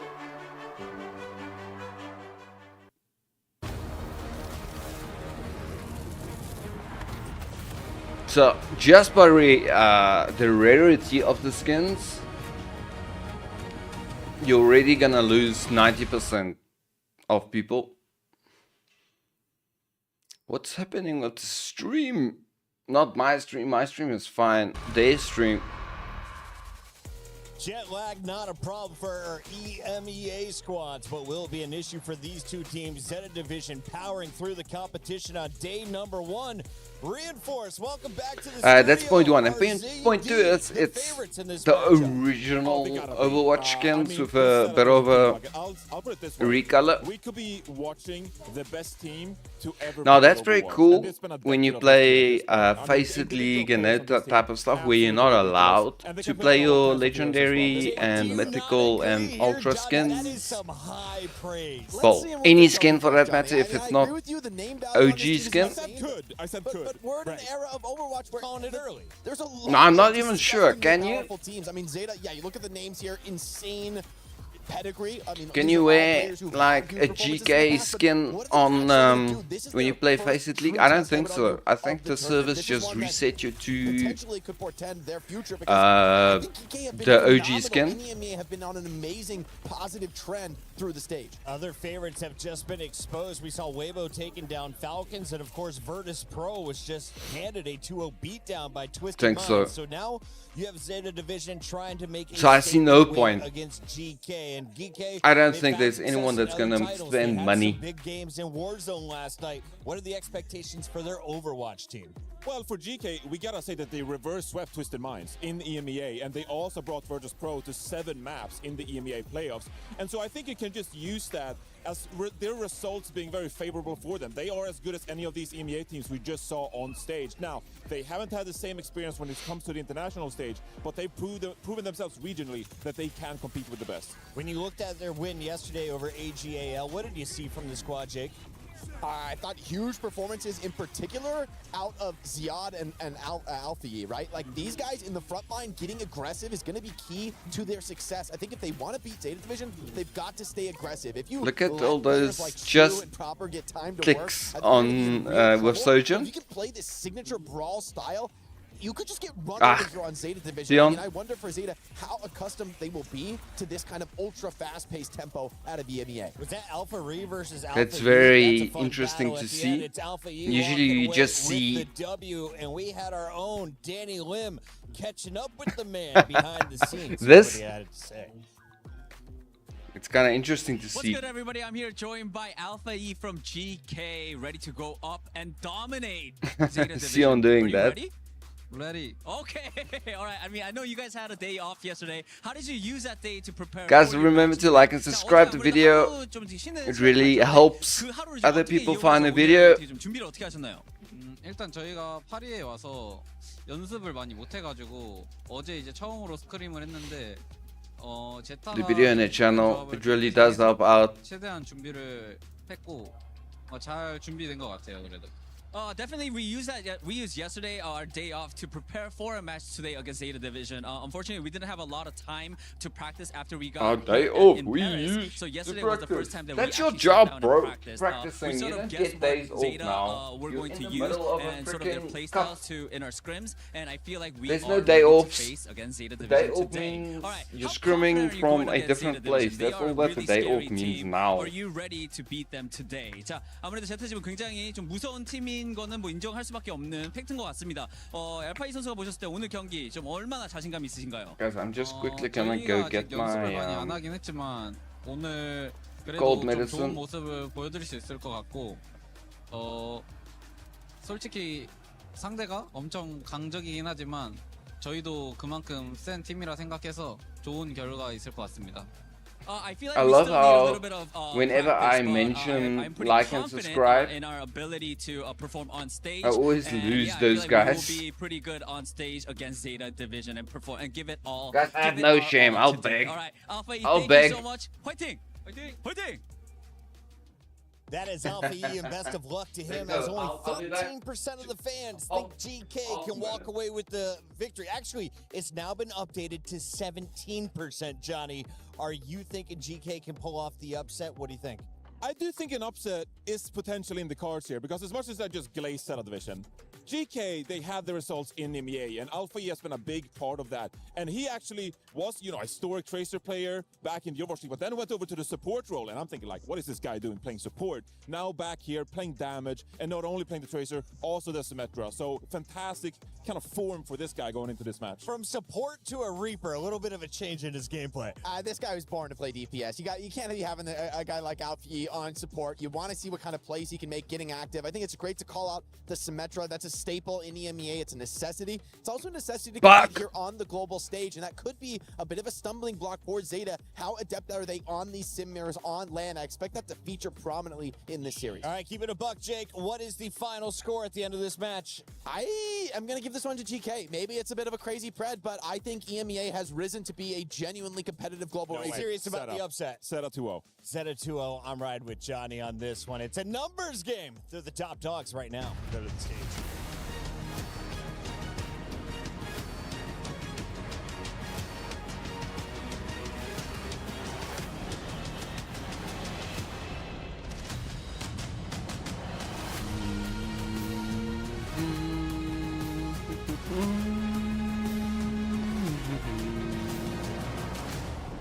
Moi, on m'avait vendu un banger. I got told that that first match was going to be the best game of the day. Two EMEA Titans, Twisted Minds, insane last year, struggling a little bit now, and Virtus Pro regional champions was supposed to be the banger of the day. But it was a blowout, unfortunately. But we keep moving here in Paris, and the next matchup will book another spot in the playoffs, and it is between two teams who have been perfect in Paris, Lou. That is going to be very interesting with a team that has so many supporters in Asia, in Korea, in Japan. Please welcome Zeta Division! Twisted Minds just won their match against Virtus Pro. They are Korea Stage 2 So they champions. move on A Rebel roster tomorrow. that has quickly become one of the most complete teams in the world. Ce sont certains des grands favoris du tournoi. Un roster coréen sous tag japonais qui est clairement là pour choquer à Paris. They're very good, right? They are very good, and here come their opponents. It's GK!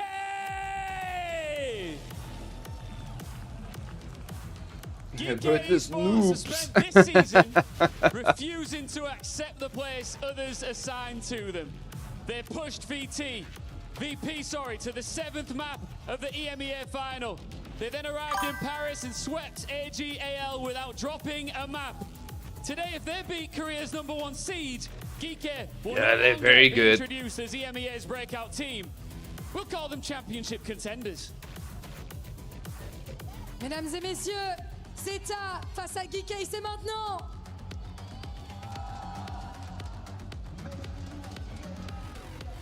DK dethroned the world champs in Europe. Zeta dethroned Crazy Raccoon in Korea.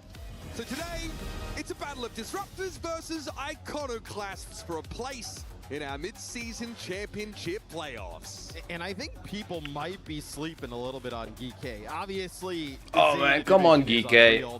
We can do it. There's no way they can beat Zelda. Zelda. I mean, look, this is a very, very strong team, right? But Kellex, Ziad, and Labden. we can hope. Like a We can hope. person unit with Nolan and Checkmate last year had tremendous results. This is my second They team, still kind of have GK. some of that core together, right? I know you have Alfie and Finn here. Yeah, German Kings, according to Frog. And look, stage 1 for them was really weird, right? Kellex wasn't on the team. They couldn't really get things going. Bringing in Kellex has kind of like brought back some of that Katsuya magic they had last year. So I would definitely look out for this team as one to surprise. Katsuya, of course, always dangerous. Certainly, I feel like that Dark Horse so moniker fucking has cold. been Holy shit. I mean, not really like a Dark Horse team. It was a final, but yes. But to make a final, though, is like, you have to be pretty good. I mean, what they and then they also play in the final in Stockholm as well.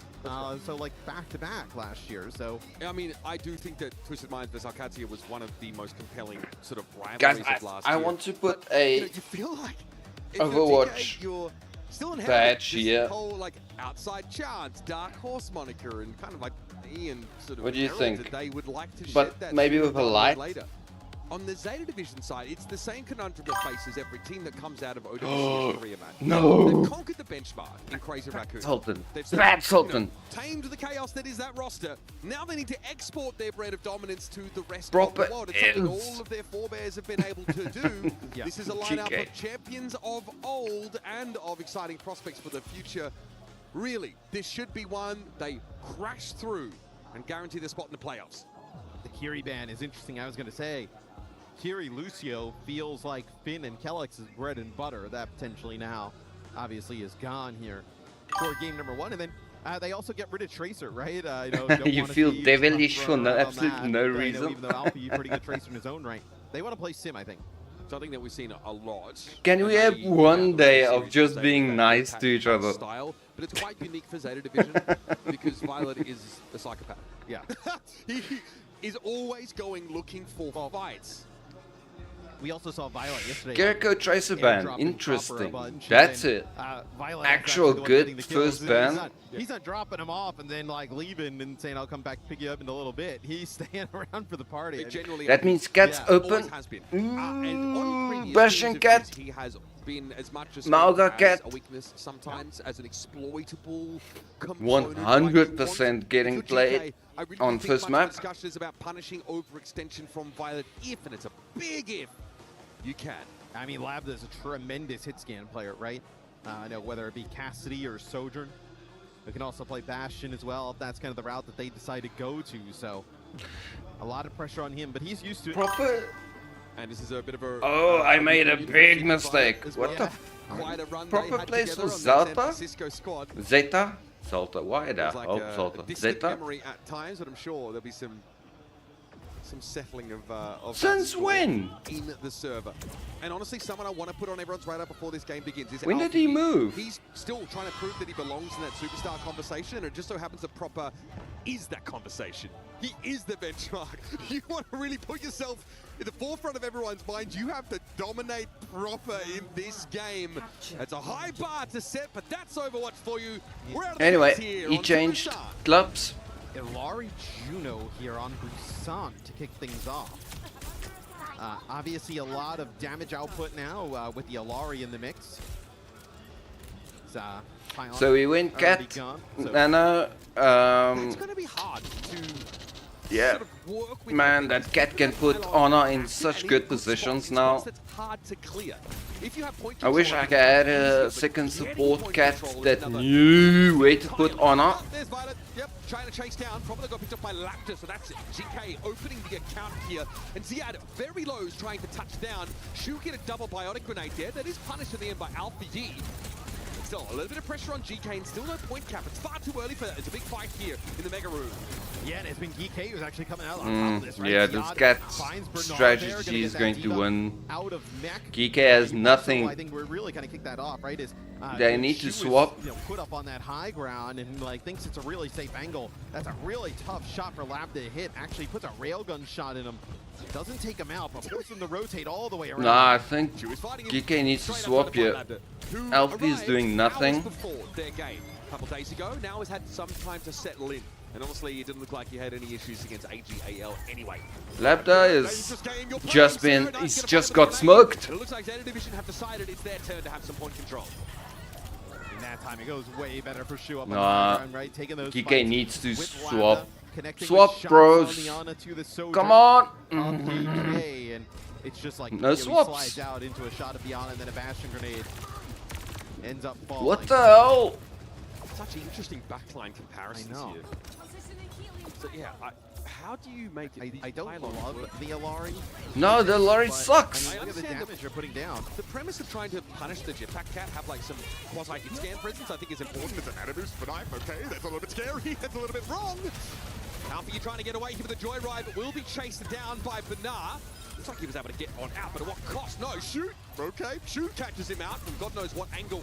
Zeta have control of the point now. Violet, though, off the map. Bernard is trying to stay safe here in this corner. A remake opportunity should it be required. And he's playing passive right now. So this is a good little tempo switch for Zeta Division who know they need the reinforcements. Yes, Yaz able to get back into mech. It's going to be the OCUs here for Labda as well. Desperately trying to flip this point back. Nice shots there. Taking out Knife. They're going to end up investing the orbital ray into Nice. this as well. Finally. Potentially could have held on to that for another day. I still haven't swapped. And the story of last year was Labda's. I'm happy with the Sojourn. I'm not happy with the Sion. Sion is not doing much. I think a Freya would be better here. Ziad is playing fine, and then obviously Finn needs to swap to the Cat. I don't mind the Galax Juno. That was a bad idea. Yeah, maybe the buyout should have been a little higher. Either way, 46% accounting for GK, but Kelly's and Labda have already fallen by the wayside, and it feels a matter of time before Zeta Division are back in control. I mean, they do have a spree here. It's going to be the artillery used in combination with Pop. They got two Korean guys in their team. Everything again to dance around to the point, get it close to a tie game. Will be Zeta flipping it back. GK, they got two new guys, both Korean. From Shu on tonight, where Shu Maybe that's where the miscommunication is coming from. But there's definitely some sort of miscommunication, yeah. Against the Jetpack Cat Bastion, that position is really annoying to play into. Nano on a Bernard here. Okay. Finn Pylon's already gone down. Finn under a lot of pressure. Yeah, the Ilari sometimes feels a little bit greedy in these compositions. It's certainly a weak point that Bernard saw fit to press upon. Alpha Yi in spree, trying to get away, but Knife is able to run him down. And folks, that should be the round wrapped up here. Ziad's not able to push the neck off the edge. Proper doesn't care. He respects it enough to back away and then spring back into action when required. Feels a little anticlimactic considering how competitive GK looked early here. I just don't think the Olari has enough mobility and survivability to play against Zeta playing this way, right? I mean, they nano the Diva, and Bernard just kind of chases down Finn, and just, I mean, there's nothing Finn can even do, right? Guys, remember to please like and subscribe. I need to say this more, apparently. If your pylon is constantly being pressured, or you don't have the chance to settle into a full round's worth of point control, I would say no. Oh, that's cute. Yeah. Okay, Violet had to But then he never self-eliminate there, yeah. I would say this stage as well, EK has been almost exclusively Kiri Lucio. So I think it might also be that GK, this is the ban is just brutal. As I know, now you'll go Juno Brig. Might play a little bit nicer into the Diva. Doesn't really play great in the Cat Bastion though, not at all. There's so much of map that Knife can access now as well with the Jetpack Cat. Can fly out over What the do you guys think about this comp? A lot of escape routes. GK's comp. Shu here looking dangerous. I wonder what he's cooking up. He's actually, rotating, getting pressed on here. Good. Especially looking into the fact that what Zeta is playing. Come on. Knife obviously putting down a ton of damage, then Bernard with a follow-up as... This is a little concerning for GK. Yeah, this not looks great for GK so far. Okay, so take this high ground control. Random Bio just upped on them. Sets up such an easy kill for Violet. Dives on in there. Bernard as well with that range increase perk picked up. Oh, they're getting it's rolled. I mean, dude, the team also, having Violet, Shu, and Proper... we gotta sort of get a salary cap in here. I mean, I blame Falcons. I blame Falcons. Yeah, right? You unleashed this onto the world, guys. And then you took a bunch of fat L's as a result. We'll see now if DK can get anything going here. His Lapda's going to go over to the Bastion, right? Trying to just match the damage output. How does Lapda get in position to have impact here? Look at this bio again, another dousing for Lapda, reducing his healing, causing Ziad to use a lot of his defense matrix resource to keep him standing. Ziad, as a result, goes quite low in the front line now, and DK no closer to taking the point than they were earlier on. Here's the cat napping, and Kellex is going to be dragged out of the sun. That's That nice. is brutal. Rally here for Finn. Oh, damn. GK is going to be out? Damage from every direction. This is an absolute stomp. I mean, Lou's going to have some words for us after this because we've been promising her bangers, very close games for these first They're two. coming, Lou. Don't trust us. And then all of a sudden, there's promise of great things to come today. But Alpha Yi do be lurking. Zeta hasn't had to use any ultimates throughout this entire round. I mean, it's just been dominance. Yeah. Nano boost here is for Bernard, Surely, or Knife. No one gets close to this Bastion. Shu's playing What the hell happened to GK? It looks like they're playing in a 3 tiers above them. And GK do not have a retort. They are gutted here in this first map. And yeah, the Kiri ban certainly hurts GK, but their coordination has not One been bullet up to into the par. head. Not against a team like Zeta Division who are threatening to take the world. Oh, you gotta love that when Sion does that. Just the one bullet in the head. So map 1, I don't think we'll talk about. What's going on, you guys? Welcome to the stream. I can't believe GK is losing. It's 0-1 for Zalta. I mean, Zeta doesn't really want Zeta. Why do I want to add an L to their name the whole time?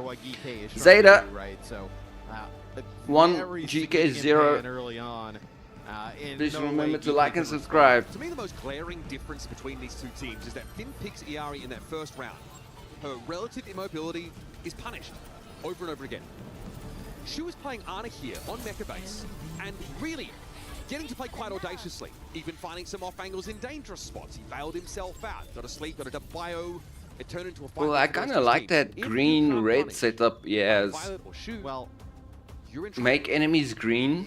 They're both almost like allies green. Damage dealers in the role, like in terms of support, right? They just kind of are so offensive. Kind of like that focused. setting.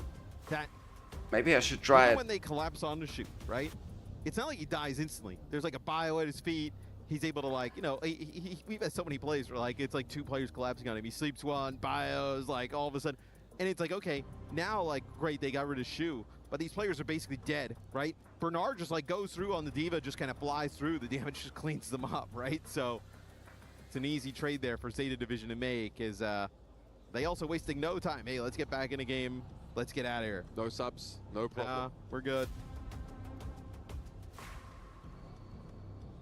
In case you're just joining us, the narrative so far has been that GK are not delivering on their promise to be a dark horse, transforming into a legitimate international threat. This Zeta Division team have shown no weaknesses, no fallibilities, no slip-ups, and zero fear. If you were to, like, pick a favorite going into the playoffs right now, it would be tough not to pick them, right? I mean, we're in the danger zone for heading into another. So weird. Is it a South Korean Every roster time that I say, when I Twisted Minds look promising see from that people previous coming 2-0, online on the are we YouTube getting side and hopes I say something on them again like for and the MEA subscribe, to be then I just the lose soldier? people. hey, Bale Sonic, one more time. It's so weird. Give us one more great one.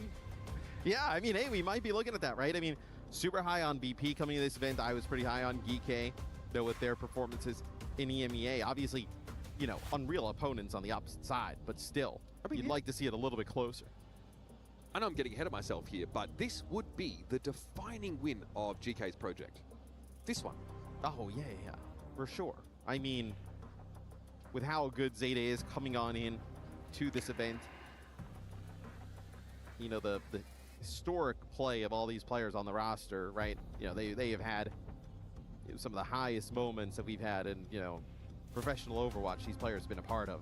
We're going to head over to get GK isn't out. If they lose here, they still have a second chance. Thank you, guys. I am very glad to be joined by a legendary Overwatch ex-player, now streamer for Zeta Division, Tayo-san Parie Yokoso. It's a pleasure to have you here, of course. And apart from being a very funny streamer, you are also very talented because you're a bilingual king, English, Japanese. So I suggest you do my job today. You take care of the translation. So 今から私の仕事お願いします。で、Overwatch の日本のコミュニティがすごく、大きいなんだけど、何がそんなに盛り上がってるだと思いますか？I should answer 日本語でお願いします。お願いします。やっぱゼータディビジョンだったりクレイジーラクーン、バレルといった大きいチームたちがその日本リージョンとか、韓国リージョンで戦ってて、やっぱ応援するチームがあるからこそ盛り上がってるのかなと思います。ありがとうございます。で、英語でSo there's Zeta Division, Crazy Raccoon, Varel, and these big teams all have teams in Japan and Korea. So I think having big teams and having teams to just cheer on is why Japan Overwatch scene is getting bigger. Yeah, and I think it's also very good, you know, to have those Japanese orgs that have Korean players. So I think it's a very interesting mix as well. And now in English, you used to be a pro. Now you're watching the boys play on stage. Don't you miss it a little bit? How is it? Do you want to translate the question in Japanese and answer me in English? 今はストリーマーをやっていると思うんですけれども、ちょっと選手のね、その懐かしさとかないんですかということに対して。So yeah, I like competing, but streaming is also very enjoyable. It's two very different things, so I get fulfillment from both things. Yeah, you seem to be enjoying yourself here at the co-streaming booth as well. Thank you so much for joining me. インタビューしてくれて本当にありがとうございます。And we're getting back to the game, guys. 皆さんありがとう。It's so fun to listen to these guys and talking Japanese. Dude, I mean, he was awesome. Like when you think about like Overwatch World Cup, right, and like all the excitement that he would bring, you know, playing that Cassidy at a really high level, he was fun. He's a great hang. He's a great hang too. No, he's been in every major era of competition. Great to have him here. Now. Simban, I mean, obviously getting rid of the Jetpack Cat Bastion, but then the Simban is brutal. It doesn't get any easier here for GK. Zeta Division are finding all the correct pressure points here. A Jetpack Cat ban here from GK is reasonable, but Violet's played every support at every level. All at the highest level, I want to say. And yeah, Lucio Kiri is... Whoa, dude, I'm so blind. Lucio is illustrious. I think there's plenty of stories... With other glasses, I can't see. I can see I am there somewhere. Just look out for the sound barriers. That's all I'm But I can't see detail. I mean, this sets up Zeta Division though, right? I mean, you can play, you know, Tracer Xion, you can play Vendetta Comps, you can play... That's how I know my glasses are doing its job. So my eyes can completely relax. So if I take it off and I can't see anything, that means my eyes are relaxed. A straight up mirror with so many options exist on this Meaning map. So now we can really assess no these headaches. teams on a player-to-player basis. It is Alpha versus Proper. Someone who's looked up to Proper for quite some time. Once again, has a chance to measure himself against the GOAT. Ziad, neutral knockdown here, but Ziad much lower. It's going to be an early Suzu drawn out. Cardiac overdrives for both sides, and Violet got a little too close to the sun there, but he's able to stay alive. Big, deep charge for Benar. Finn has to use that switch step, and Kelix is in an awkward spot. Zeta, great job trying to punish some of these positioning errors, but Labda and Alpha deliver in the DPS department. Ooh. Yeah, another knockdown Let's there. go, Geeko! Did you wake up? The Zeta division, they made the right read, right? Kelix and Finn both dangerously low. They decide to charge on in, but it's the damage dealers there from GK who come alive. Specifically, Labda already at an overclock here. That's actually disgusting. 40%. I mean, that is nasty damage. Yeah. This might be his chance to take over the game. I think with Proper on Reaper, there's a little bit less room for that raw skill expression. And Finally, we get the kind of switch that's finally some sort of makes sense making. Proactive with the shoulder charges forward, but it might expose What was behind the gap? Yeah, that would make sense. Lab's got a nice little perch here. Oh my, that is filthy! Let's go, Lada. Shot there for Labda and Proper. Doesn't know what hit him either. Where is that kid? Yeah, dude, he's nutty. So, I mean, that is 6 shots there from Labda. Let's see that one more time. Sorry, Holy. The jumping headshot there. Ooh. Barely sees him. This is going to be a cage fight here from Ziad. A sound barrier comes down there from Kelix. It's good. It keeps everybody up. That's going to be a really nice charge there from Ziad as well. Knocks down Shu, even though the Kitsune Finally, down. Geeko wakes up. For Geeko, and they take first point. Yeah, all they wanted there was a cage fight just to make it impossible for Zeta to contest. So they do spend that. Shu wanted a Kitsune rush to try and keep them alive. Let's and Proper go. actually uses his ult mostly on the cage just to try and break them out. Good look for GK. Can't ask for much more than that. Labda gets them basically that first flashpoint, or at least a huge head start on it. Now GK, I mean, you'll be able to get to this point first. You'll have a cage with your overclock, so a pretty sizable advantage here. Doesn't need an overclock though from Labda. He just finds Violet at range. Cage fight here, Knight trying to shoot through it. Death Blossom attempt there from Alpha. Gets the cage, but nothing more than that. Labda's railguns though have been striking true so far. With Bunar out of the mix, GK Esports can fall back now, take this point. Have to be a little bit careful of the Reaper. Yeah, Proper trying to get forward. Knight finds a rail on Labda. GK did get a first cap, but they don't have the players to maintain it. And we'll see. I mean, you do get a Suzu on a Ziad in the cardiac overdrive. Keep him alive, but looks like everybody will fall in the end. So Zeta bounce back. They'll stagger out Ziad here, or at least attempt to. Yeah, trying to charge out. Not going to make it. So it'll be Zeta. Let's see how. I'm curious how aggressive they're going to decide to play here, right? Blossom double support ult, right? Do you want to try and maybe push down GK? Force them out of some of these ults early. This is a complete mirror match. Zeta Division, that stagger earns them like 15%, I feel. In comes Ziad. Bernard basically charges past him, ships in the night. Ziad, the one knocked down. The cage got interrupted. Yep. He actually goes for the cage there. It's a stomp there from Bernard that interrupts it. That's huge. I mean, he got worked in the neutral mat. There's no two ways about it. That from Bernard Ult got cancelled. Decisive. The rest of the fight, he's going to follow. There's really not much more to be done here for GK. It's just pleasantries. It's really what they're obligated to do. And they end up using the Kitsune rush there. They're trying to like put that down on top of the cage, right, and get like a big fight there. That was diabolical. Yeah. They're going to face down both support ultimates into the next fight. Devastating for GK. They're going to need Labda to go crazy here. Was that with this overclock interaction? Pretty much. The end of their upper bracket run. So, yeah, it's very well could be. We'll see now. I think it is. It's just the end of the upper bracket run. Can connect with anything with these rails. I mean, give it something surely. Are we going straight down to the lower bracket? From the previous fight. Kelix has one of his own. Alfie's got himself in the corner now, looking to try and get into the back line. Right walk though has to. Are we getting 4-6 games today? Held over from previous. I don't know. The only Sojourn on the map now with a target on his back. When it's already done, this one's about to end, guys. Yes, Ziad doing a nice job using these charges.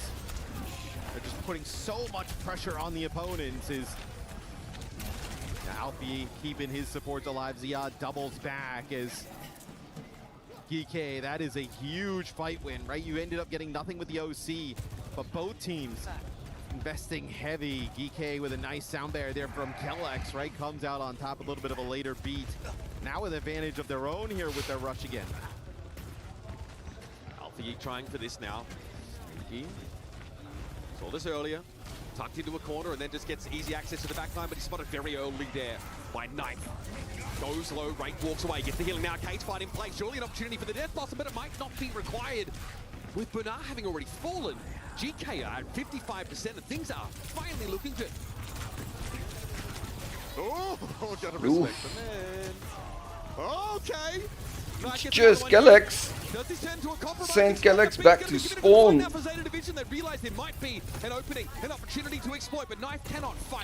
Ziad capitalized, but Ziad's gone. Oh my god. Ziad falls soon after. Yeah, you will be able to get this very close, if not to 99, which you do here. Labded is fine, Violet, so hold on. Come on. Here. You may decide to use it. How quickly can you try and commit and make? They're going to wait for Ziad to come back. Once Ziad comes back, they probably invest. That's what I mentioned. Violent overextensions don't happen all the time, not as much as they used to, but they still happen. Here's Katsuna Rushdown going to be thrown into the mix. Shu realizes that this is a tense moment. They've got to make sure that defenses Margot was stunned. 2 for 1. Too bad they tankless. A pretty powerful bastion to build yourself around. Tries to charge in, but Kellex slips away. And now in overtime on this flashpoint. Oh, nice. Lambda equalized. And they're going to have themselves the dub. They won this.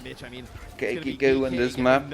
Not map, this round. Let's go to last point. And you know what, I mean, you just use the cap ban here. Okay. You have a bastion ban Just for keep this GK. up. You Let's can, keep like, this pretty much play up, the whole guys. series in this type of bash if you want. And definitely maybe starts to swing a little bit towards GK as they also get control of this really important choke leading into this flashpoint. This matchup shifts the focus off Proper and over to Labda versus Knife. And it's a matchup that GK can win.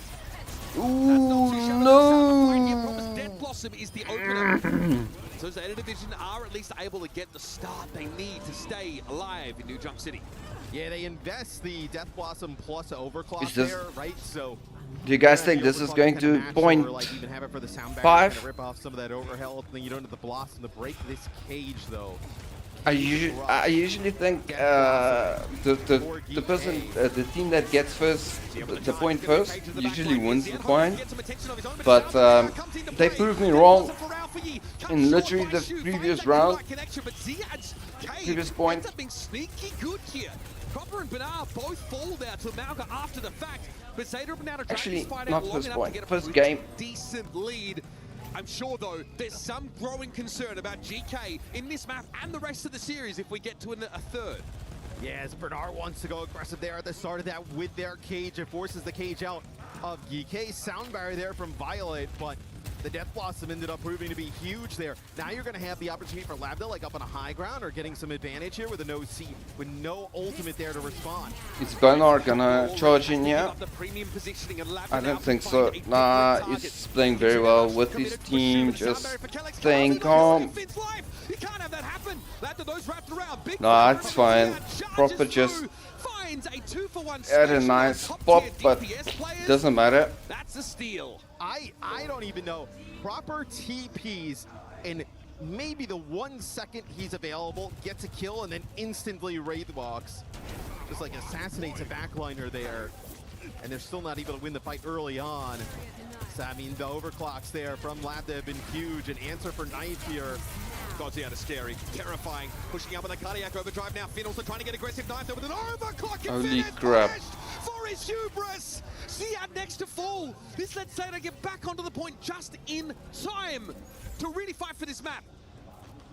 I mean, that's kind of what they do, right? Ziad charges on in, they get that cardiac overdrive. TP Suzu there from Finn allows Ziad to keep fighting, get another charge going, but that time TPing into the OC of Knife. He's able to land those shots on the Kiri. Another cage available here for Ziad. Okay, this up rather quickly. let's see the cage. How's the cage going to be used here? the cage. Comes down straight away. Violet's got to Okay, they just used on their corner. Got nothing for it. Ulti. Got a few nice packs. They tanked this though. Are they gonna equalize? Yes, they equalized. No tanks, and it's just clean up. Nice GK. They should take this. And we are going to a map 3, guys.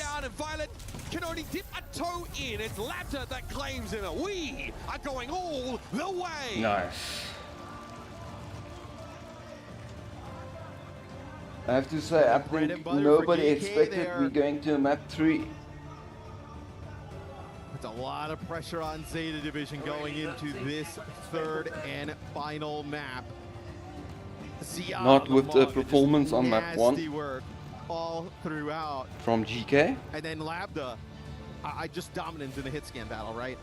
We were, Knife had a few moments with. Dude, I'm gonna go full TVNT mode now. This is kind of the highlights you were seeing consistently Just throughout full the map. relax and watch some OWCS.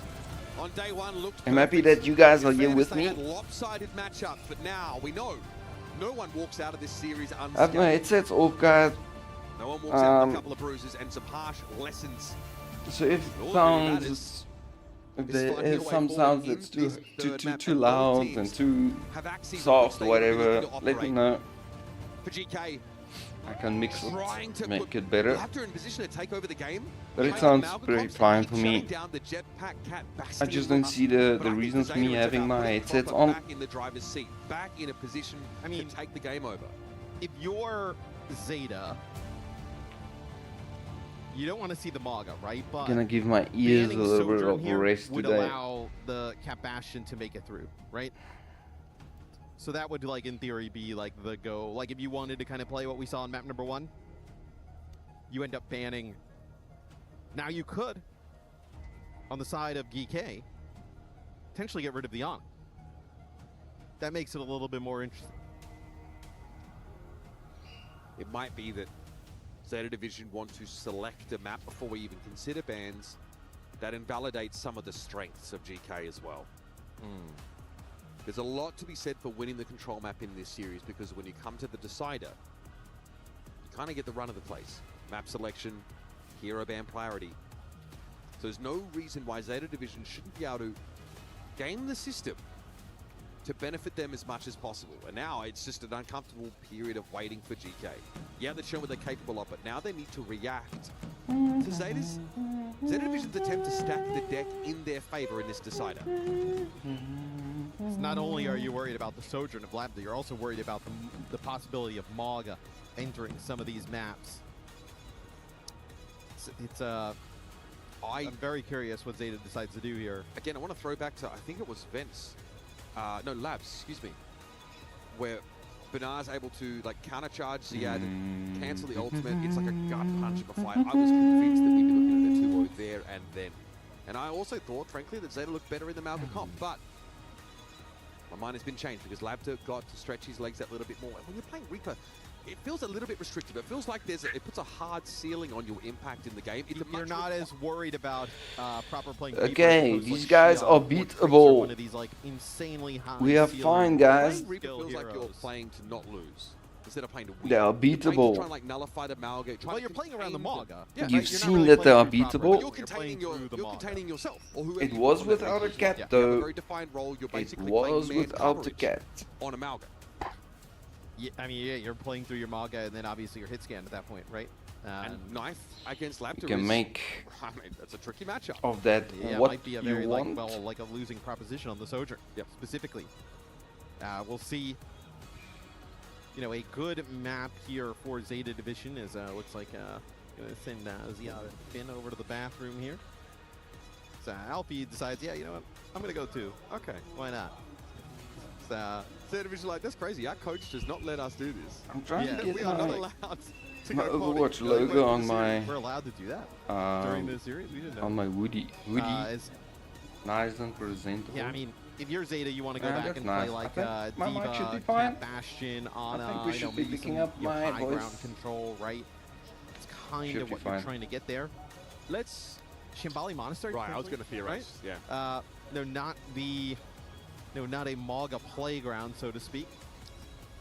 No, the sightline's a little too long. It's kind of hard to like work around your health. Guys, bar. I'm not Malware is short. really I'm like complicated because your literally swing times are really sitting important. Like, if you just on the swing to edge open, of take a my face full seat of and damage. laying If you're down. playing Lucio Kiriko, you don't have So the raw this burst killing space throughput to actually like fix that's that left issue, here that error. isn't Like, because you I'm walk into a bunch of super short. cooldowns.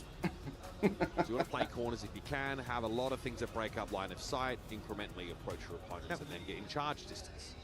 Yeah, Kiri Lucio is available here. I know for GK.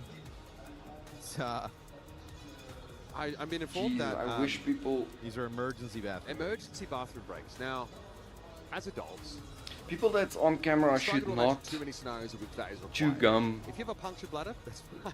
I guess that's fine. I love it. But this is also a pretty valid really option. hate Look it. how spirited this discussion is between Kellex and Labda. Kellex, who I mean, I have gum, midway yeah. through this year, we thought he was kind of done. Like Kellex was coaching. But you'll never see me he's on happy to stream take a big step eating back. gum.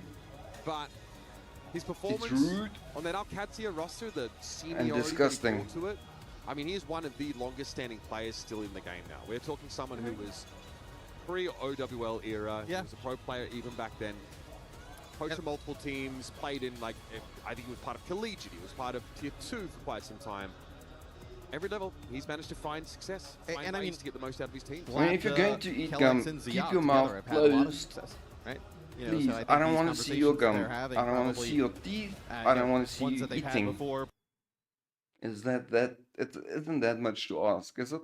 And I'm not the only one that feels that way.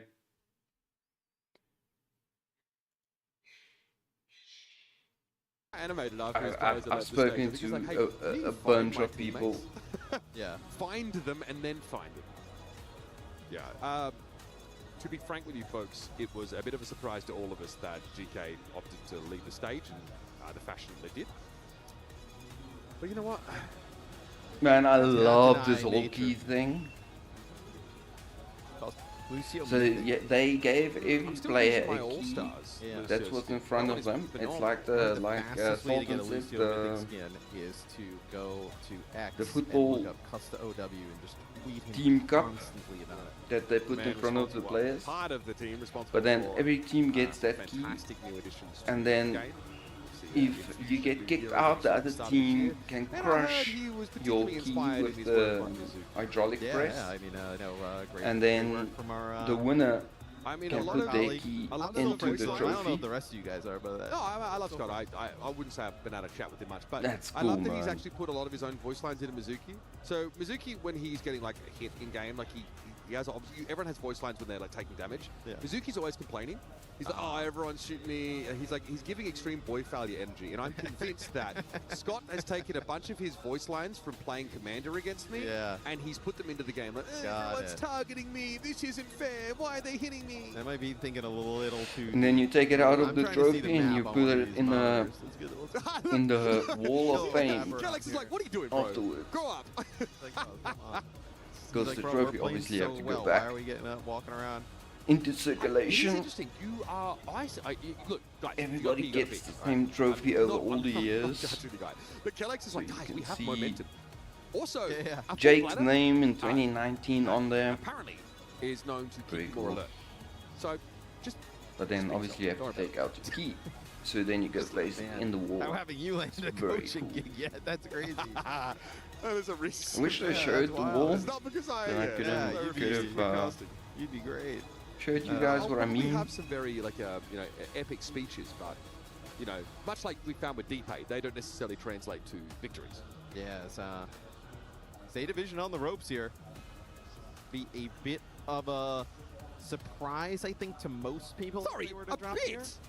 I mean, well, I mean, look, I think they like Jake. Like, there's an argument to be made for GK. Like playing these types of comps are very good. Route 66. Let's see what Zeta decide to do. Did they ban Sojourn here to protect Bastion? No, they banned Lucio, and then Xion and the ban Lucio on the banned. other side. So they target Kellex for Lucio ban. What? And then they target, proper, yeah, with getting rid Come of the again? Xion. So Cap Bastion is available. I think the lack of Lucio is pretty significant. Yeah. Especially, still, Kellex likes to play, I mean, rig like Juno, but like... I get the Lucio ban. Also, we saw that I get. Finn try and play Ilarion. The problem is that's gonna force out the cat though. And GK doesn't know how to play cat, but it was Bastion. Zeta's just because like ban. they ban Lucio, Zeta right? banned They're gonna play Lucio. maybe they play on So they are forcing on the it with cat. Like you kind of know that's the route that they want to go. Pretty nice for Zeta. Like, you know, Yep, you could end there up we go. trying to Cat take away the Bastion, on unless that's like kind of what GK wants to do here as well. They look like they're gonna be okay. So this is like a Champions Clash throwback. Okay, come on, bros. You're not gonna win without Okay, the so cat. obviously it's a pretty potent composition. Damn also it. see like where the This is symmetries just that a would loss. fit in against what Zeta are going to play. Obviously, finding chain important depending on the choice of tank. But us playing Sigma though, it's not as Damn. exciting. There are probably opportunities for Kellex to make it work. It looks like GK just trying to play something. Why are we doing this It depends what We'll see if, GK is running we'll see if out Mars with stays on sick. DPS though. Very well end up kind of going over playing with Diva. Okay. Get your back, my bro. We got What do you proper mean? thinking about the Farah. Honestly, there's plenty of case to be made for it here. I'm chilling. Play, This is a giga poke comp. My goodness. This is definitely different than I think. There ain't no way he just conked off the map. There's no way. I mean, Not a mid-season championship. that is not the player you want to lose early.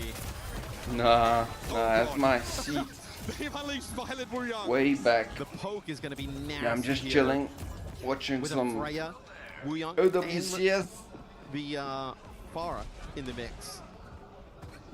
You'll have Ziad go over. I have and play my Diva Lambo straight away, support and Lab in go over here, Soda. so and my back is we are- completely Violet straight. probably will be title blasting himself. No, Proper makes the switch over. So now you've got a delivery system for that, and Proper gets a hero that really lets him express that level of skill. Zeta Division have the components here. So what could be a very dude. important victory under Violet grind is duress. insane. Lambda needs to set up on these sidelines. A little bit tough though against the Sigma. Benar is throwing everything, including the kitchen sink at them from that low ground. And Ziad's in a bit of an odd spot, very much in the backline here. And Violet only now realizing that. Still gets to slam the staff down though, and he will but tend to his wounds. Zeta plays so well with the cat, put the honor in Explosive such bolt good connected on the positions. Lambda up on the high ground. Nobody there to be able to keep him alive. Nasty stuff here from. If I could make a team right now, This is going to be the first checkpoint. I'll get a cat player. Lightning fast. Lightning fast. Great sequence there from Knight, 100%. who just hasn't really been in the conversation here. Someone who's like attracting attention in the DPS matchup. He had the less favorable end of the but they don't have the Zero cat. against Lambda previously. Now, really has given a great account of himself earlier. Because of all those eliminations, he built that ultimate so fast. TP up to the high ground here. Freaky trying to get some map control back. What is Shoes on an off angle hit? Yep, he's done. Yeah, now honor dies This is something because we they didn't didn't see have from cat. GK in the first map. That's an issue. See good cart pressure here from Ziad as well. Gets hit with an accretion, but he's all good. He's farming support ultimates right now. Yep. Kellex and Co. Okay, Title blast here for Proper. Yeah, got to go after the Sojourn. I don't know He what won't be GK catching is him doing, anytime dude. soon. Kellex falling though, was still knocked to the ground in the end. They did so well in the previous fight. Found him. Violet trying to find a way out here. Tough to close the gap. The poke comp against Diva can be mitigated in its effectiveness, and Benar speculates with an To accretion. be honest, I'm not Ziad very heads sure upstairs. why Zeta Gets is the cart moving in some of this high ground without not really playing the investing cat, anything. though. I mean, the Title Blast, the only thing used there. The Kitsune Rush, a massive investment there. Oh, great bowler shot prediction there on the Alpha Yi.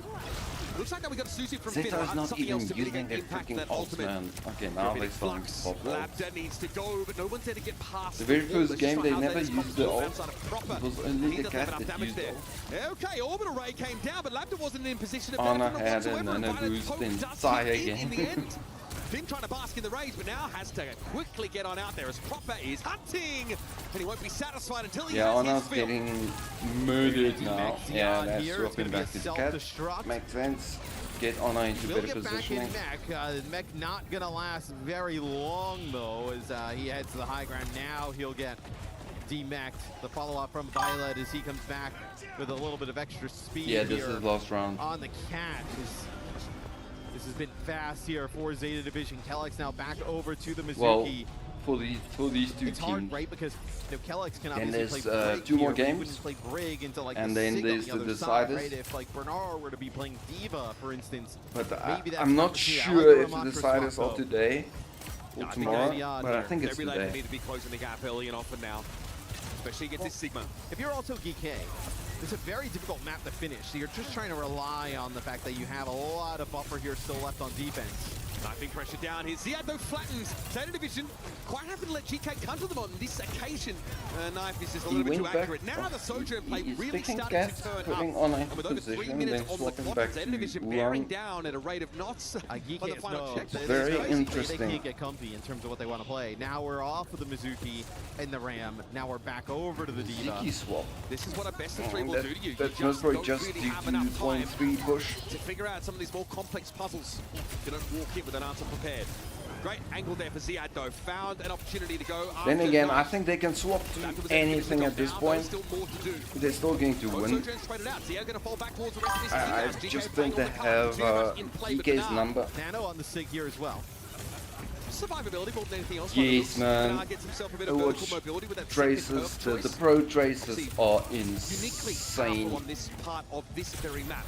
Labda, nice The little rail, movement proper, disregard and for a time, but eventually comes back for his kill. game sense. What? Yeah, leaps and bounds. He missed the pulse bomb there Tracer, but his car is by still moving. Ziad is trained to the ground. millimeters. Mizuki a problem for the Diva. Even on a good day, Knife might not have Juno high ground almost control. jumped He has on it. charged rails and a lot of free damage to send right at Ziad's face. Who contests here? Lab to try and comes out on the Tracer now. They're Knife gonna realizes finish that this the high with ground over might 2 finally be a minutes safe in the spot. time bank. Somehow threads the needle there under the cart for the elimination. Violet a little bit low, but still happy to fight for it. Kellex trying to hunt him down, and somehow Violet's avoided him for the most part. It's a war of attrition here. And Zeta I'm Division are happy guaranteed that to win. GK 2 got minutes 1 and map at 26 least. seconds on the clock is gonna give you some confidence. I mean, that's ugly defense there from GK. I They actually couldn't figure get anything out, motion right? I mean, sick. we're swapping off. The weird trading thing is if you supports play every like that, single time. though, The Lucio ban, obviously. Giving them I a lot then of get motion trouble. sick. Oh, look at this. That's the start of. They actually, it's a sleep there. But from watching Shu it that connects makes onto me Labda. motion sick. And then you have the It makes me construct on dizzy the watching it. But playing it doesn't affect me. out a lot of If I depth play shot like for this. Young as well. If I move my mouse a lot. I mean, dude, allowing you know, the Tracer in play here. It's weird. It's, you know, because Juno is obviously a much easier target than a Lucio per se. And you're not playing. I want to great. try the So Juno's green a very easy target for color Proper, scheme especially for my playing, like, team whether as well. obviously the Xion gone, but for Tracer, I mean, that is no real protection there. As we take a look at the I kinda stats, like pretty that. Ugly. I mean, for GK. It's Lab the scoreline that I'm immediately drawn to. 4 and 7, getting punished. Keep pretty enemy frequently. Despite the fact red, that Bernard and Co are make playing a ball, teammates Proper green. Proper is 19 and 2, bro. 19 and 2. Shu also put out like 4.3k damage, and there's a reason why not everybody is playing Ana, because no one can play it quite like Shu. No one can make a case for it. I mean, nobody can really do what Zeta can do in terms of the backline, right? I mean, have two players that are It's most probably not a good idea. good in the support role. Because there's greenery in You know, not certain just maps. good, but they both There's play not a lot of very blue. similarly unique style of play of support, right? Where they're both like very aggressive. You know, you wouldn't kind of consider them like, you know, Blue's not a natural color. very, like heal bot, like passive supports. They are in the fight. They're both unicorns in their own right. Yeah. Okay, Bernard here's It's a natural color, but I mean, nature doesn't represent blue a lot. With Finn being picked off by Proper. Look at what Violet's I'd say playing. we're doing pretty well.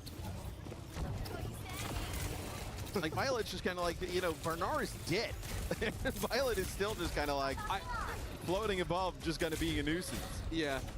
They're almost trying to combine the dive of Violet and Proper as opposed to like a tank. Yeah, Geek is already off to a very slow start. For you in just a moment. But you do need a certain amount of just pure insanity. Knife win Emre instead of Sojourn. This is interesting. That overdrive is gonna be insane, I feel. He's always done things his own way. Ziad really early DMAC here. This is brutal stuff, and another bionic grenade that simply adds insult to injury. And for a lot of the, you know, flubs sometimes we see from, you know, players like, you know, Violet or even Shu at moments. For every one of those, there's like 10 or 15 heroic plays. It is a gamble that works out most of the time for these players. Yep. And the times that it don't, you've got other stabilizing presences on your team, like Shu, like Bernard, got forbid proper. Okay, GK still trying to get going here. Hart really hasn't moved into the map too far, and they're going to get spawn camped if they're not careful. Labda has been taken to task by none other than the feline fury of Violet. Benar out of mech and dealt with those. He does need to try and limit Violet getting around the map there, but a nice little pulse bomb puts extreme heal pressure down. No, the catnap! Geek, didn't they practice a cat? Or what? Did they just Dude, like just being able to feel... No, it was like, so we saw it on Busan when he actually tried to kill Ziad. He kind of messed it up, where he went down. They can do better without the cat? Why? The skybox, right? But down like where you kind of see your instant death on the side of the map. Oh my god. He didn't drag him down far enough. I mean, dude, the movement here is crazy. Listen, I don't want to hear it. You all have been asking for Jetpack Cat for literally years. Literally years. Careful what you wish for, folks. Knife here. Override protocol. And he did nothing with overdrive. Oh my word. I don't know why I'm keep on getting this freaking weird pause on the stream. This is dominant. This is the Zeta division we were expecting to see. GK's Dark Horse moniker only gets them so far against this. I can't imagine. How many people are on the stream currently? Basically playing another tracer. It's less than usual. We're gonna get a potentially what, a nano on a proper here, just launches him into the spawn. Okay, recall though required for proper. The recall brings him back that like not by a lot though. That's like pretty crazy. Ziad inching forward now. Benara's been hard to shift. Okay, overclock time for Labda. He's really got to make the difference here. He's got to break this game wide open. Kenkai Sanctuary comes down to make it a little bit safer for Labda to play here, and Benara's taking the brunt of things, but a self-destruct and a remake opportunity could be huge. Grenade, catnap, Kellex dealt with by a proper. This is about as good as it Knife is doing very well on Emre. Zeta Division have decided to win the game. And you see a lot of the time when we're on with Violet, like the movement, right? Using like the lifeline so we can kind of like 3P see around corners. This has been an absolute nah, they're not getting past this corner. GK, awesome on New Jung Yeah, City, but Zeta wins. GK is going to play a deciding match. And I think they're going against Virtus Pro. It's a little bit dangerous for him for the time being. His pulse bomb being cradled, being hatched even. There's no way GK wins Virtus Pro, right? Now in a bit of an awkward spot, needs to double back. Proper's gone down to Kellex though. Might have been a chain even involved in that elimination, but there's Violet yet again. He found Labda. No more Freya in the mix, and Shu this time gets the VIP treatment. Flown up for a moment into the ideal sideline to keep his team alive, and there's a nano here for Bernard to make it very, very sticky to clear this Diva from the point. Dive goes in, Bernard joined by Violet. There's going to be time enough for Prop to get back into the fight with the pulse bomb he was sitting on earlier. Fighting over the mega health pack is Bernard, and Kellex has eventually fallen. Self-destruct, nudged off the edge, not to be. Yeah. First Korea, now EMEA. Well played, Zeta. Zeta Division's claim to the championship grows louder with every vanquished opponent. Got a bit dicey in Yeah. map number 2, but map 3 and map number 1, as dominant as we've ever seen them. Zeta Division, they take care of business here towards the end as these Ana catcoms. Yeah, and they imported 2 Koreans, 1 Saudi. Hamming it up with his former teammate Finn there, as nobody else can kind of match that style, and it is so difficult to deal with. It's one And they have Kellex, that is a long-time pro, and they just didn't have an answer. It's because they decided that a little weaker was when Proper had to become a role player for a map, and the they didn't need a cat. Bastion combo was not available. And you're so worried about Proper, right, on Tracer, and then you have this Jetpack Cat above you. You have Bernard coming in on the Diva. I mean, just so many threats. That's what allows Shu to just kind of play from range. A lot of times, what a cute Diva. Safe, right? Not under pressure. You're getting escorted around the map by Violet. It's going to be a very difficult problem to solve there as Zeta Division. We're going to head to the stage now and hear from Lou, and quite possibly the greatest player to have ever touched the game. Thank you very much, guys. Congratulations, Proper Okay, and Zeta Division. let's hear what she has to say. For this victory. Welcome to playoffs here in Paris. I wanted to know, Proper, you are considered by many as the best DPS player in the world. You've been at the top level for such a long time. You were playing the finals of Overwatch League in 2022, yet you are still at the top, even though there is many young blood, young players that want to come and take down your crown. So how do you manage to still be at the top level after all those years? 일단 프로퍼 선수 승리 축하드리고요. 첫 번째 질문은 정말 오랫동안 또 정상급에 서시면서 또 세계 최고의 DPS 플레이어라고 저희 손꼽히는 프로퍼 선수신데 22년도 또 뭐 오버워치 리그까지도 겸하시고 지금까지 계속해서 쭉 정상 자리 유지하시면서 신인이나 다른 선수들이 올라옴에도 불구하고 계속해서 이 정상의 기량을 유지하시는 비결이 무엇인지 궁금합니다. 일단은 제가 승부욕이 아직까지도 좀 많이 센 편이고 누구보다 대회에서 지는 걸 싫어해가지고 물론 살짝 느껴지긴 하는데 뭔가 어린 선수들이 저보다 피지컬이 좀 어느 정도에서 좋은 부분도 있긴 하는데 근데 이게 노련미랑 이게 뇌지컬이 좀 있으니까 거기서 좀 차이가 나지 않나라고 생각합니다. Yeah, I mean, I'm a very competitive person, so I hate losing. Yeah, I mean, that actually was what drives me as a competitor. But that being said, I mean, I do feel that many young players coming here actually have better mechanics than me. So, but I just try to cover it with more experience, you know, and more wit. So I think that makes a difference for me. Yeah, that's what your added value is, and I think that's a very interesting. I don't agree. Proper, tu es une des légendes du jeu. Proper has insane amounts of technical skill. Comment t'arrives à t'en sortir alors que même way more than most. Pour un petit peu essayer de prendre ta couronne. Ben en vrai, je suis un joueur très compétitif, c'est bête, mais c'est un peu ça qui a continué de me drive. Je sais qu'il y a plein de joueurs jeunes qui sont meilleurs mécaniquement que moi, mais j'essaie de compenser aussi forcément avec mon expérience et ma maîtrise forcément des persos. Proper, I don't know if you want to answer this question, but I really want to ask it to you. Last year you won EWC with Falcons. You changed teams still. You are in playoffs now. Falcons are going to be playing the game afterwards. So can they win without you? 사실 이 질문 조금 민감하실 수도 You already knows. You already knows. He already knows. 이번에 플레이오프에 올라가게 되셨는데 마침 또 팀 팔콘스가 지금 또 He knows the question. 그래서 팀 팔콘스가 혹시 프로퍼 선수 없이도 진출하고 우승할 수 있을지 좀 여쭤보고 싶네요. 일단은 팔콘이 그래도 아직은 떨어지지 않으면 좋겠긴 한데 근데 우승은 제가 없으면 좀 힘들지 않을까라는 생각을 좀 하긴 합니다. Nice. I mean, I really wish that Falcons survive because like they're still hanging on the balance. But that being said, they don't have me right now, so I don't think it's possible to win this time. Right. I think that's a very, very good answer indeed. Donc, forcément, l'autre question que je lui demande, l'année dernière, tu as gagné le WC avec Falcons. Tu as changé d'équipe depuis. Toi, tu es en playoff. Falcons, pas encore, va se battre pour sa place. Est-ce qu'ils peuvent gagner sans toi? En vrai, j'espère que Falcons vont se qualifier. Mais en vrai, ceci étant dit, ils ne vont pas dans l'équipe. Donc, bonne chance à eux parce que je pense que ça va être chaud.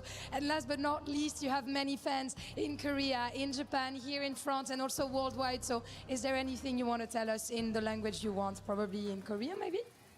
이제 또 전 세계에서 시청해주시는 많은 팬분들과 또 현장에 와서 이렇게 응원하러 와주신 많은 팬분들께 한번 감사의 인사를 뭐 한국어로 이렇게 드릴 수 있다면. What I want to hear, are you ready to face Twisted Minds? That would have been a better question to ask him. Thank you. That's beautiful, and you gave it to me in English. Thank you so much. Merci. Once again, Chikaeo, thank you so much for joining me, guys, and Maddox for the translation. And stay with us because in a few minutes we're going to be moving on to elimination games. Stand by. Okay, so it's decided now. Let's go. Oh, we love the cosplay out here in Paris, and we love the gameplay from Zeta Division. See, he also does the Zelda thing. It's not just me, and he's a professional commentator. The classic map with a unfamiliar result for the EMEA squad. It's not just me. Still the GOAT on Ana. Like you just can't take it away from this guy. He's the best to ever do it on the hero. I think that's fair to say. I think there was a team back in the day called Zelda.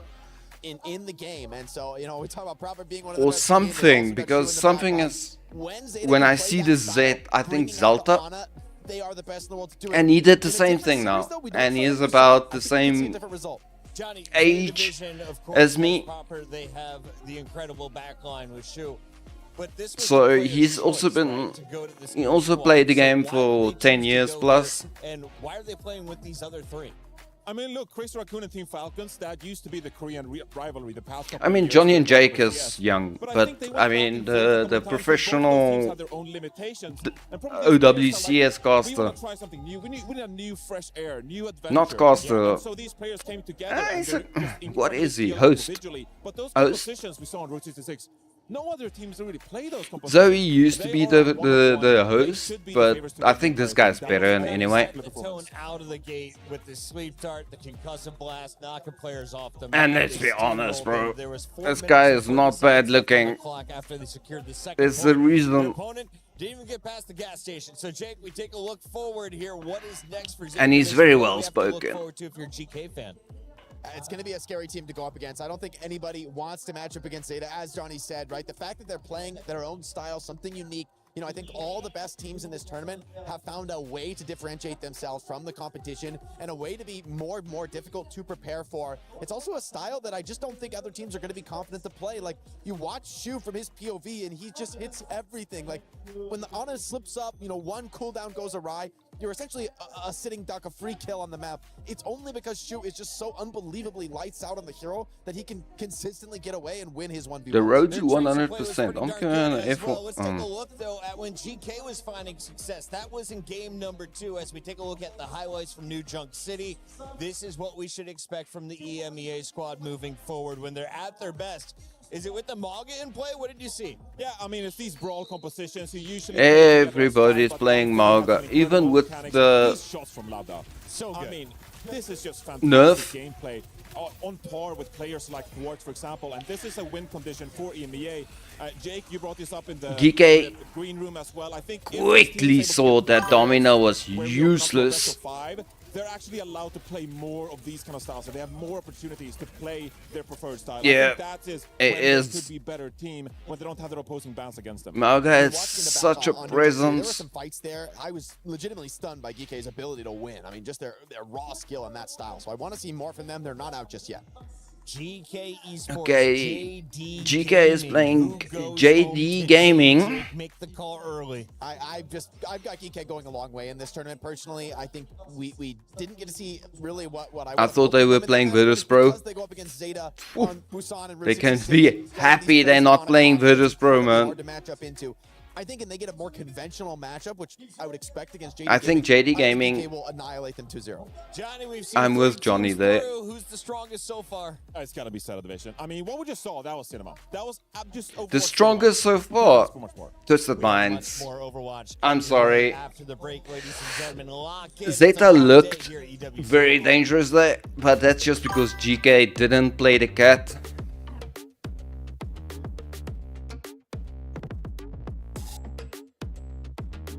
Jeez. Domina and Wrecking Ball. I did 66 kills and 25 damage, 17 mitigation.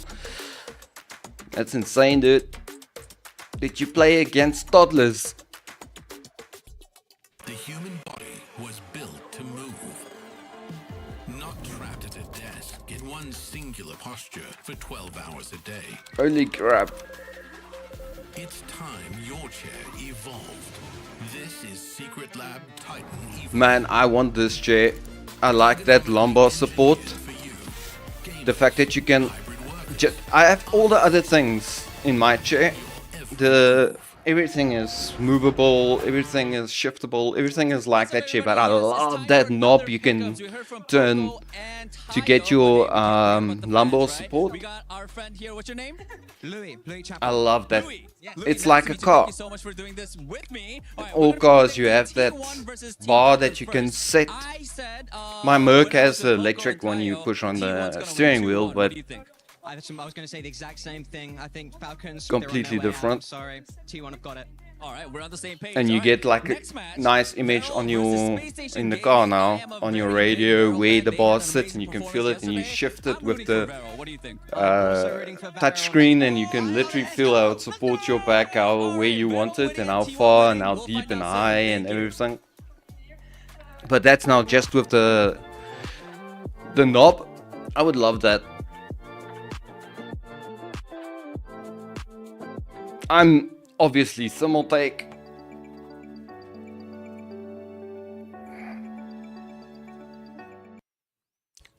I'm sure they have the same technology. So my next J will definitely be one with that Lombo support. I'm using the Lombo support that came with the chair, which is still good. I just like that feature.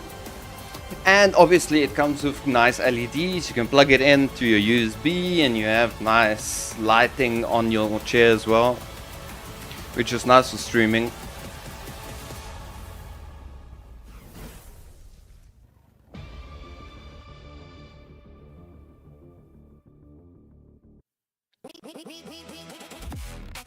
I think this is such a waste of time.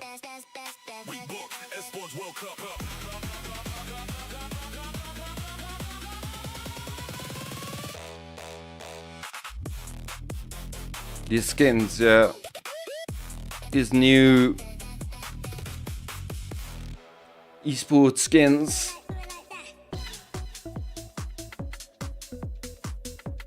The original skins, it's the OG skins with a little bit of the team colors on it. It's Overwatch League all over again.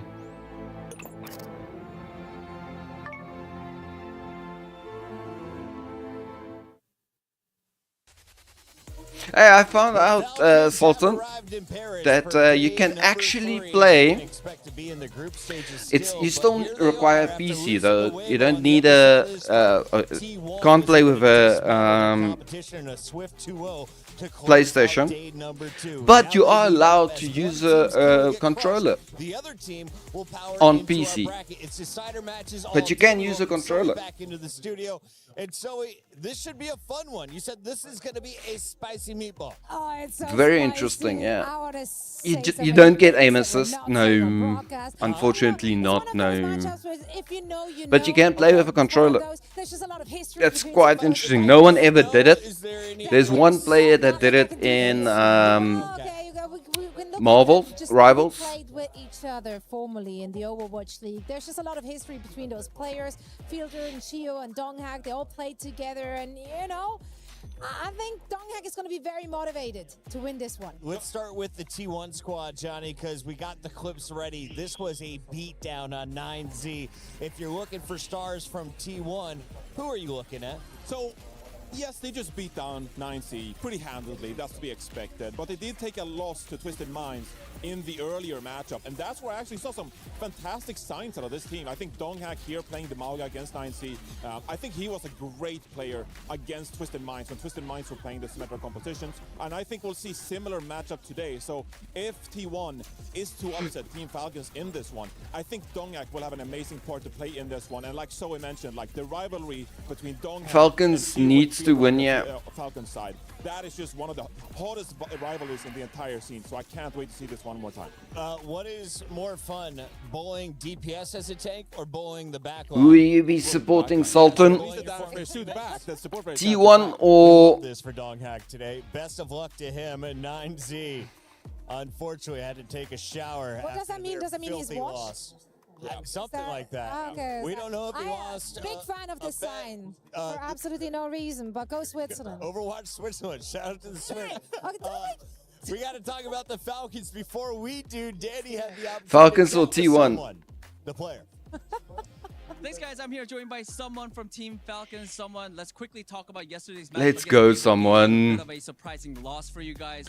I love this guy. He's so positive and quirky and 어제는 저희가 기세가 좋았다고 생각했는데 always 이제 중간에 들어가서 저희가 기세를 못 굳힌 게 so happy. 생각하고 이제 3세트에서는 오히려 저희가 He never looks 생각해서 이제 그런 부분 angry. 잡아야 될 것 같습니다.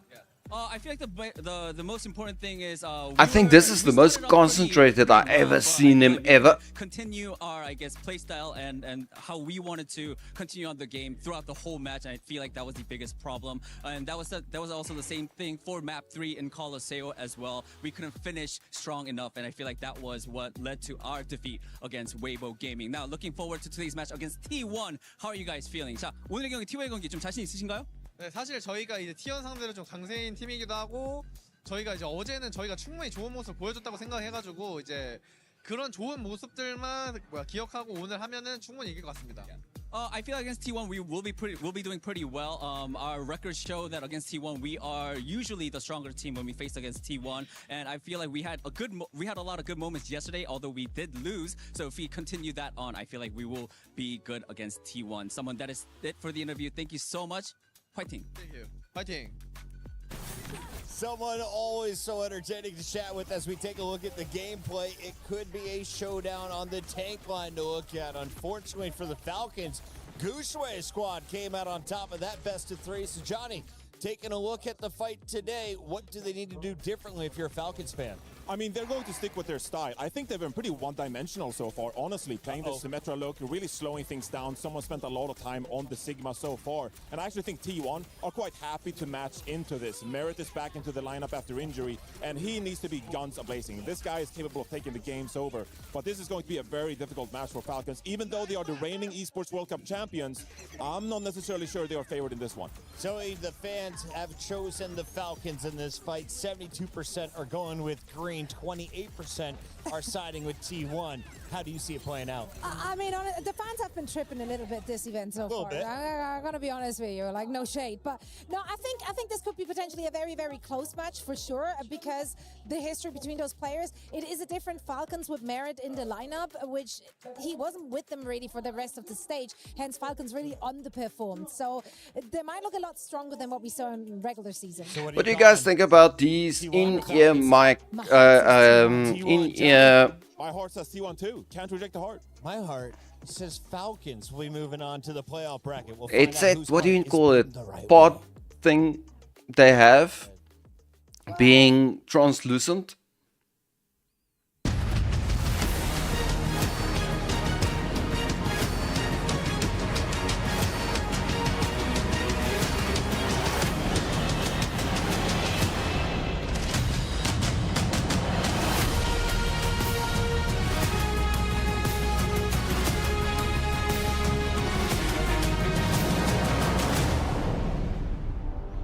I don't know, it looks like a hearing aid to me.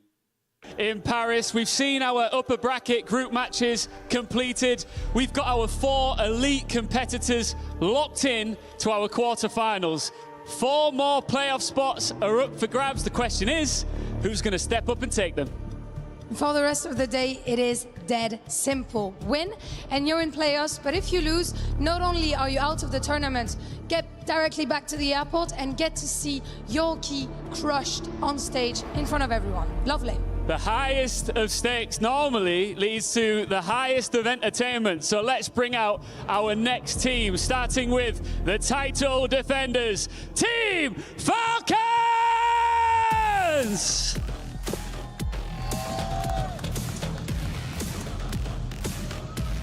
One year ago, it's the team that lifted this trophy and stood at the top of the competition.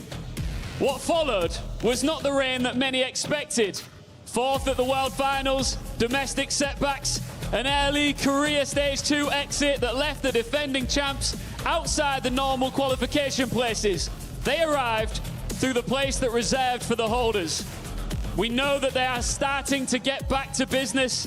Can they continue here at the Esports World Cup? But Ian, if you say esports, there's one name that comes in mind, and that name is T1!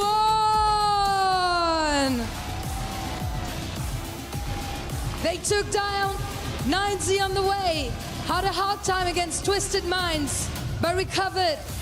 And that's not the first thing that comes to my mind when I think Overwatch. But they are more than ready for it. The defending champions against one of esports' most imposing names. One reaches the playoffs, the other walks to the crusher.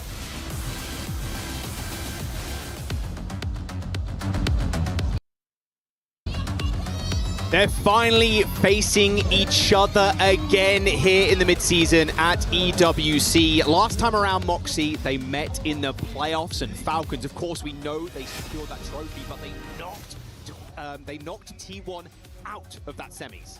Yeah, Falcons looking very different as well with Merit back on the field. So we've had to really see how they've been able to adapt around that DPS line. Not really seeing a lot of Spin. Yesterday it was mostly Checkmate alongside him.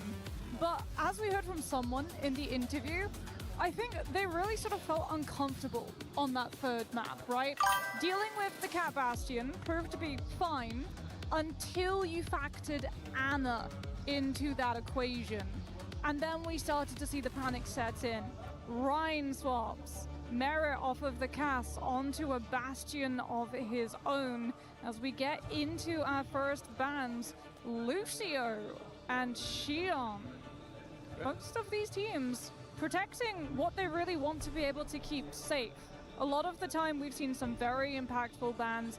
Falcons losing the Kiriko proved really rough for them on that third map without having things like the Suzu. And T1, well, they love to make sure that they're preserving things like that. What's the other ban? Last time they met I as well, didn't see. It's Lucio and owed Falcons in the playoffs seeding decider matches. Wasn't particularly close on any of those. I mean, Colosseo. Yeah, why did they go all triangle? I have to. That's kind of interesting. I just find out now. Actually, just realized now. Xion, nice. Weird. Anyway, I just realized why with all the triangles? Overwatch is roundish. You know, the whole thing about Overwatch is that the whole logo is round and everything is always the round thing. That team's going up. Why change a triangle? Tried to take down because it forces him onto heroes like the Hazard. I mean, it looks good, so but it feels off-brand. For Falcons, though, I don't know. I want Falcons to win. The Cassidy, because T1 have been one of these teams who I think actually less who wins, T1 or Falcons. Don't like either of the teams. But if I have to make a decision, I would say Falcons. If I have to put channel points on it, I'd say T1. Looks like he's ready to go. Looks like it. If you had to give a prediction, I know the desk gave one already. In your head, what have you got? It's so hard to say because we've seen so many different sides of Falcons. I think it's unfair to compare their performances historically with the matchups of T1 since, again, Merit was absent from those. I think this has the potential to go to a 3-map series, and I think if it does, it goes to T1 just because Falcons have not been able to close out these first 2 series. Yeah, Moxie, say it with me. Falcons. I did speak to Swing Chip beforehand. Falcons. Say it with me. Falcons. Let's go, Moxie. Let's say it. Falcons.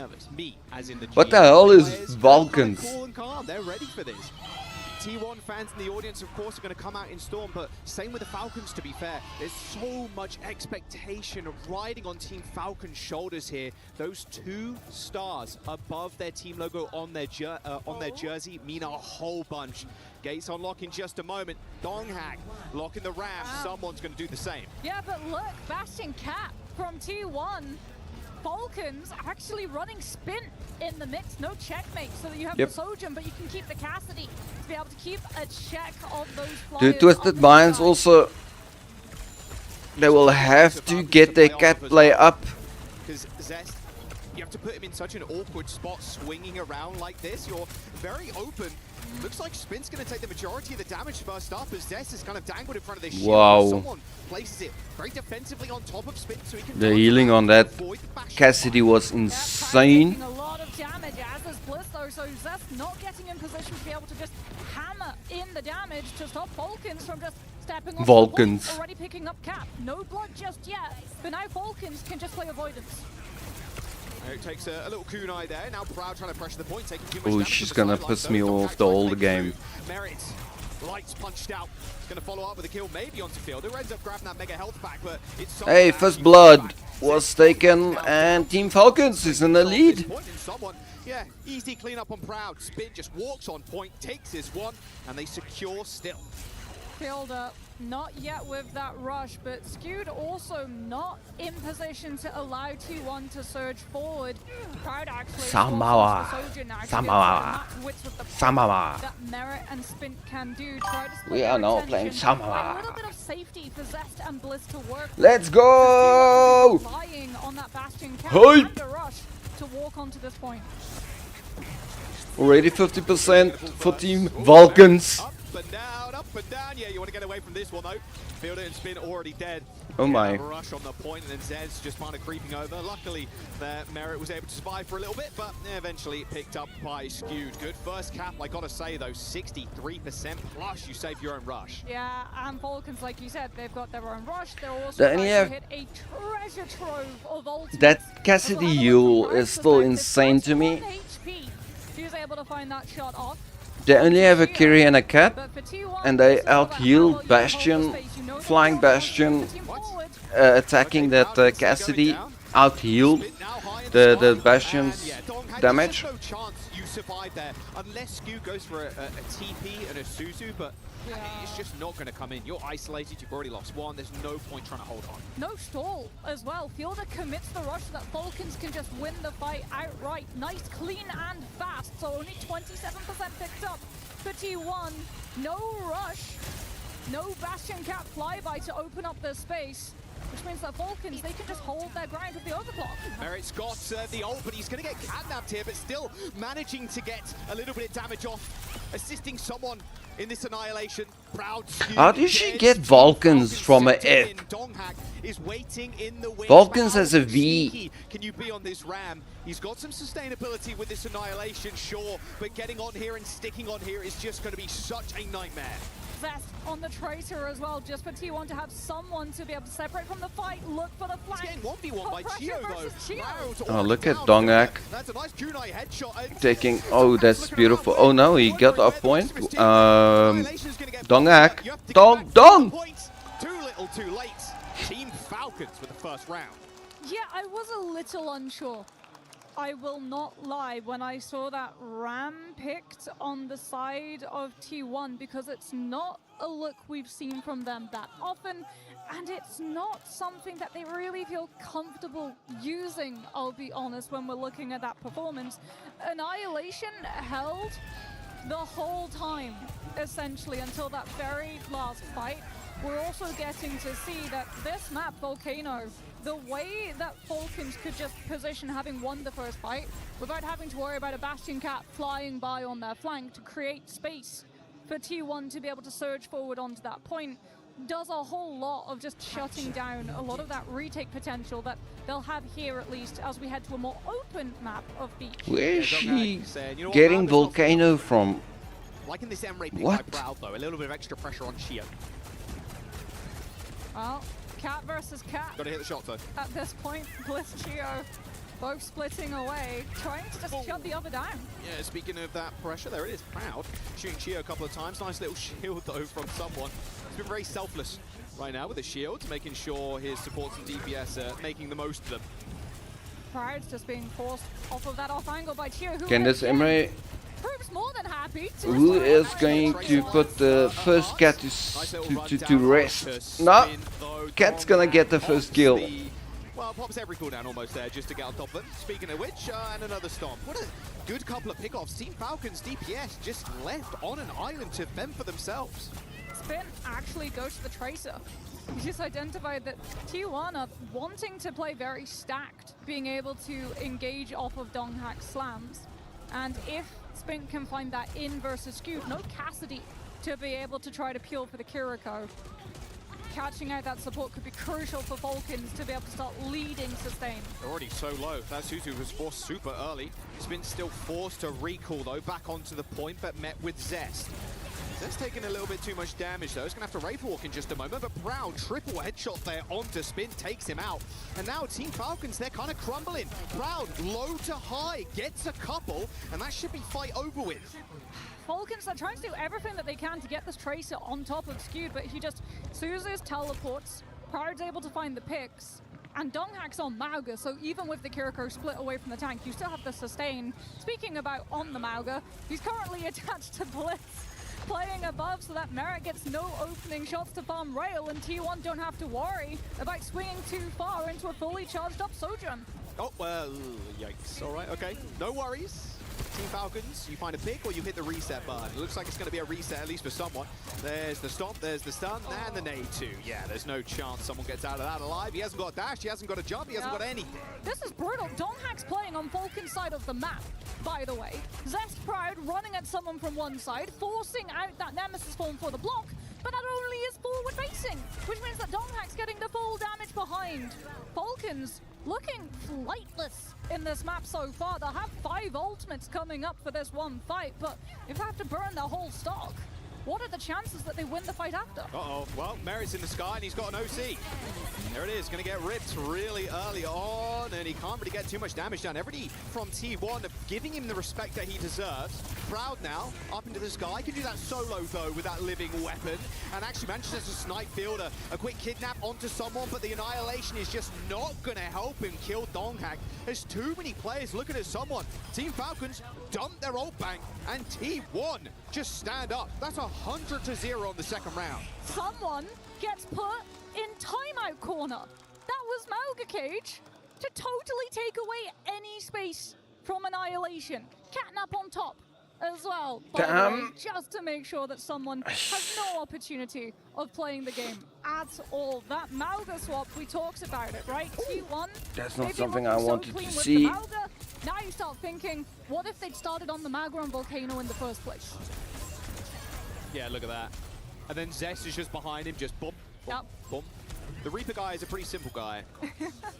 You get close and you shoot him. Yeah, sometimes you don't actually need to be all that close. Rude. Fire triggers go great. Yeah, those shotguns, surprising amounts of range attached to them as T1. If it ain't broke, don't swap it. Same composition, it's up to Falcons to find an in, and they think that they'll be able to do it off of far-range pressure flybys from the Cat Bastion, and putting Spin off of the Tracer onto the Reaper, still trying to find that pressure onto Skewed.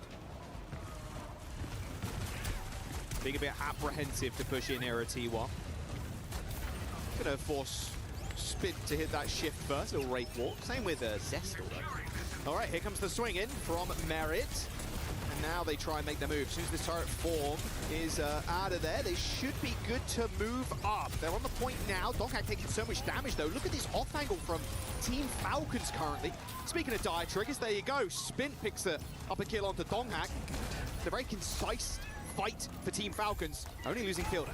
Yeah, just consolidating so much damage onto Donghack that Skewed Bliss just don't get the opportunity to be able to heal him up. And Pride swaps onto the Bastion to be able to match wits with Merit. Flybys for both of these teams. T1 relying yet again on that same Bastion lifeline swing so that Falcons don't get the chance of simply taking Donghack down before he can close up the distance. Oh, okay. Swinging in, swinging in. All good. Zest is already in there. Whoa! Fielder just goes down. Okay. Donghack just up in their face. That was a very quick rotation there from T1. You can't be dying like that if you're Fielder first. I'm curious if that was like just an explosion of damage and quick burst. Yeah, I mean, he has to have been stunned, right, by the Mauga Slam? But then being caught out by the Mauga Slam when TP surely was active. That's a grievous misplay from Falcons, which allows T1 full control of the space. Bastion versus Bastion flyby. Tribe not finding that angle, but keep your eye on where Donghack shows up. I feel like that should be a workshop code, just permanently being dangled in the Bastion. It's got to be at some point. We've got TXCXX. We need a Bastion version. Nice Death Blossom, though, from Spins. Geo to get the kidnap kill onto Donghack. However, Spin is playing on Team Falcon's rush right now. It's kind of coaxing them in. Zest Zest is going to hit his Death Blossom with his own kill fielder, but spins right behind him. Good cleanup from the Reaper as Team Falcons get a flip. Yeah, that's spicy actually, that Falcons one-sided rush and Death Blossom invested from Zest. Hello, Bliss. Now from Bliss to pull someone out of position. Completely LOSing his team as well. Has to pop the Annihilation. Trying to Proud trying to find jump away, but a game that Crusaders said I should install. Connected with his feet. Proud gets destroyed there as Team Falcons end up taking that fight. Yeah, great coordination. Donghak used the Mauga cage. Once someone was pulled out of position and Falcons had to just try to maneuver closer to that Ramatra to keep him up. Taking Proud down means Artillery Strike can't follow through. T1 now left only with the Bastion ult and swing by and Merit full. Yeah, and now Proud can just pop the ult with immunity. Someone kind of dodging into the shield 1-1. for that one. There's the cardiac overdrive for Donghak now. Chio getting in his space and getting a little bit too low. Has to dash away. There's a catnap coming up. I didn't see actually. 20%. However, the focus right now is on someone. Bliss takes him down, but Team Falcons, They are still on the basically point, just, looking to get Falcons is being outplayed by the cat. now, maybe. I mean, look, already Zest has used his shift, manages to get the TP away. What an outplay from Zest! Insane mind games from Zest. Spin thought he had that one in the bag after he's able to force out that Ray form, but great teleport. Keeps him up, takes him out of the range of Death Blossom, lets him find the kill too. Falcons, if they've been able to keep that Reaper up, probably seal out the fight there and then. T1 get one more chance to be able to hold their ground. Rush versus Rush, and at the moment trying to shut someone down as well. I'm looking at these cats at the moment though. Both Chio and Bliss have the ult. Gonna swing Proud in. Oh, but Merit actually ends up going down first. Catnap, Chio trying to grab somebody. Now looking at the back of Donghak. Using that movement speed to get over towards someone to get the heal up. There is the Catnap from Bliss, and now someone is in dire need of help. T1 forcing Falcons to reset for this final fight. This is huge. If they can find one more pickoff onto Falcons, but they don't want to overextend in case they get cleared early. Merit with the Artillery Strike trying to clear the space for Falcons to walk up. We'll go to a 99 to 99% fight, Rush versus Rush, but T1 have more ults for the follow-through. Just waiting in the wings too. Joining the front line now. There's the stun. No stun, sorry. There's the stomp. As they're still with the ult. Cage gets popped as well. It's just a disaster though. He only ends up killing Spin. Someone just absorbing all that damage with the Annihilation. Donghak now moving forward. Artillery barrage here from Proud. Donghak's already got a couple and is now only someone on the point to try and stay alive for the rest of the team. Chio joins him, gets a couple of heals off as Proud ends up going down. This Nemesis form is only going to last so long though as Donghak goes for another stop. Let me just ask Crusader. Eliminates him from the map. And that will be T1 claiming the first. I feel Amalgaban coming on. Map 2. Surely you have to remove that Mauga from play. Cat was a problem too, to be honest. So many good catnaps, just finding that attachment onto someone, grabbing him out of position, making sure as well, there's always one person from T1 in front of the ramp to force him to have to hold up the block, and multiple players behind him to make sure that they can get the damage past the damage reduction. Brilliant, brilliant plays from T1 to be able to keep Falcons in check. Yeah. Look at this. It's that's how you're gonna win. TP's away. Unfortunately, That is it's dirty. it's the cat. T1 off to an early lead here, returning champions in Falcons. They might That's end up going down. what's making me very worried, Crush on the line in this because series. Twisted Minds don't have a good Someone's cat face play. there. You can see how much obviously it means to him. Almost rolling his eyes there too. Like, we could have done so much more. Yeah. T1 backroom staff too, as Poco's also going to be pretty happy. It's that last rush fight as well. There's so much like min-maxing that Donghak is able to get done, even though the Annihilation is on Falcon's side. We've got Lou down on the stage with Trav to give us an update on the championship club points. Thanks to our lovely casters. I am very glad to welcome Trav, our lovely club championship reporter at Stage 4 here at the STC Arena. Trav, how has it been looking on Stage 4? Which games have you had? Tell me about it. Yeah, so we've mainly kind of focusing on the fighting games, strategy games so far. We've had Fatal Fury, Street Fighter going on at the moment as well. So it's kind of the 1v1 games that we're having over there.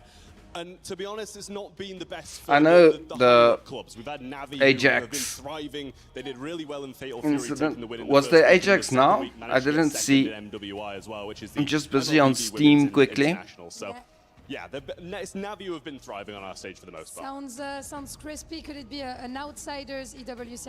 I'm pretty curious. Donc première question pour le club championship, comment ça se passe sur la stage 4? Et ben de notre côté, on est surtout sur des jeux de stratégie, des jeux en 1v1. On a du Street Fighter, du Fatal Fury, etc. Et de notre côté, c'est plutôt Navi qui brille en ce moment. But here we are in our home. Ian and I, you know, we live there at Stage 1, STC Arena, and currently it's Overwatch. So could you tell me to which clubs it matters getting those points on Overwatch? Yeah, so at the moment it's Team Falcons kind of left wanting when it comes to club championship points. Obviously the reigning champions of 24 and 25 really need to get a win on the board at the moment for the 1,000 points, but not only because of that, they've got so many teams across the board, but you still need that win to be able to take the crown in the club championship.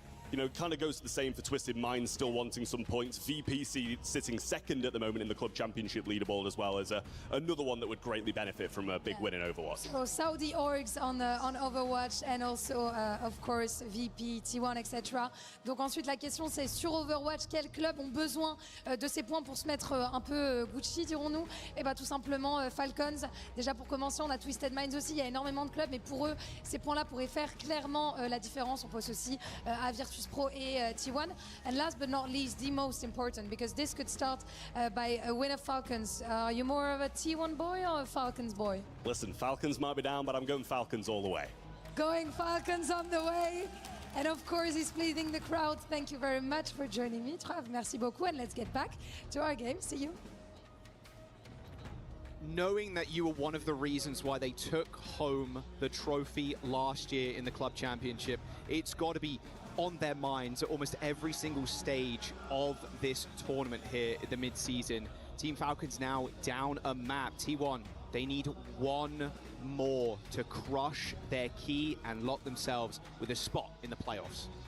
If you're Falcons, how do you try to bounce back as well? Surely this is the ban on the Mauga, as we'll see Checkmate replace. They have to either ban Malgo or the cat. Remaining that staple DPS player now that he has been able to return to the fold. But yeah, if you're Falcons, right, it's a tough one because that's running through your head. You had the opportunity. The tank ban, the tank roll was not saved. That ban could have been yours. You could have gone after that Mauga. And you had them over a barrel easily on Volcano. Yeah, I'm so happy. They subbed in Checkmate now. That Donghak was on that Ramatra. Okay, I'm back in the game now. It all changes when he goes Let's to the go. All of those engages, Hype. all of our attention. Every time that T1 tried to walk back into those fights. Come on, Falcons, you can do it. Let's do it. Let's do it, Falcons. Bring down T1. Show them you don't need a cat. Or at least that you have a better cat than they do. In position to be able to peel fielder when the Mauga slams forward, because it feels multiple times like They talk a lot about the Mauga. by a Mauga running directly at them. And the cat, obviously, that has a very big effect on the Mauga.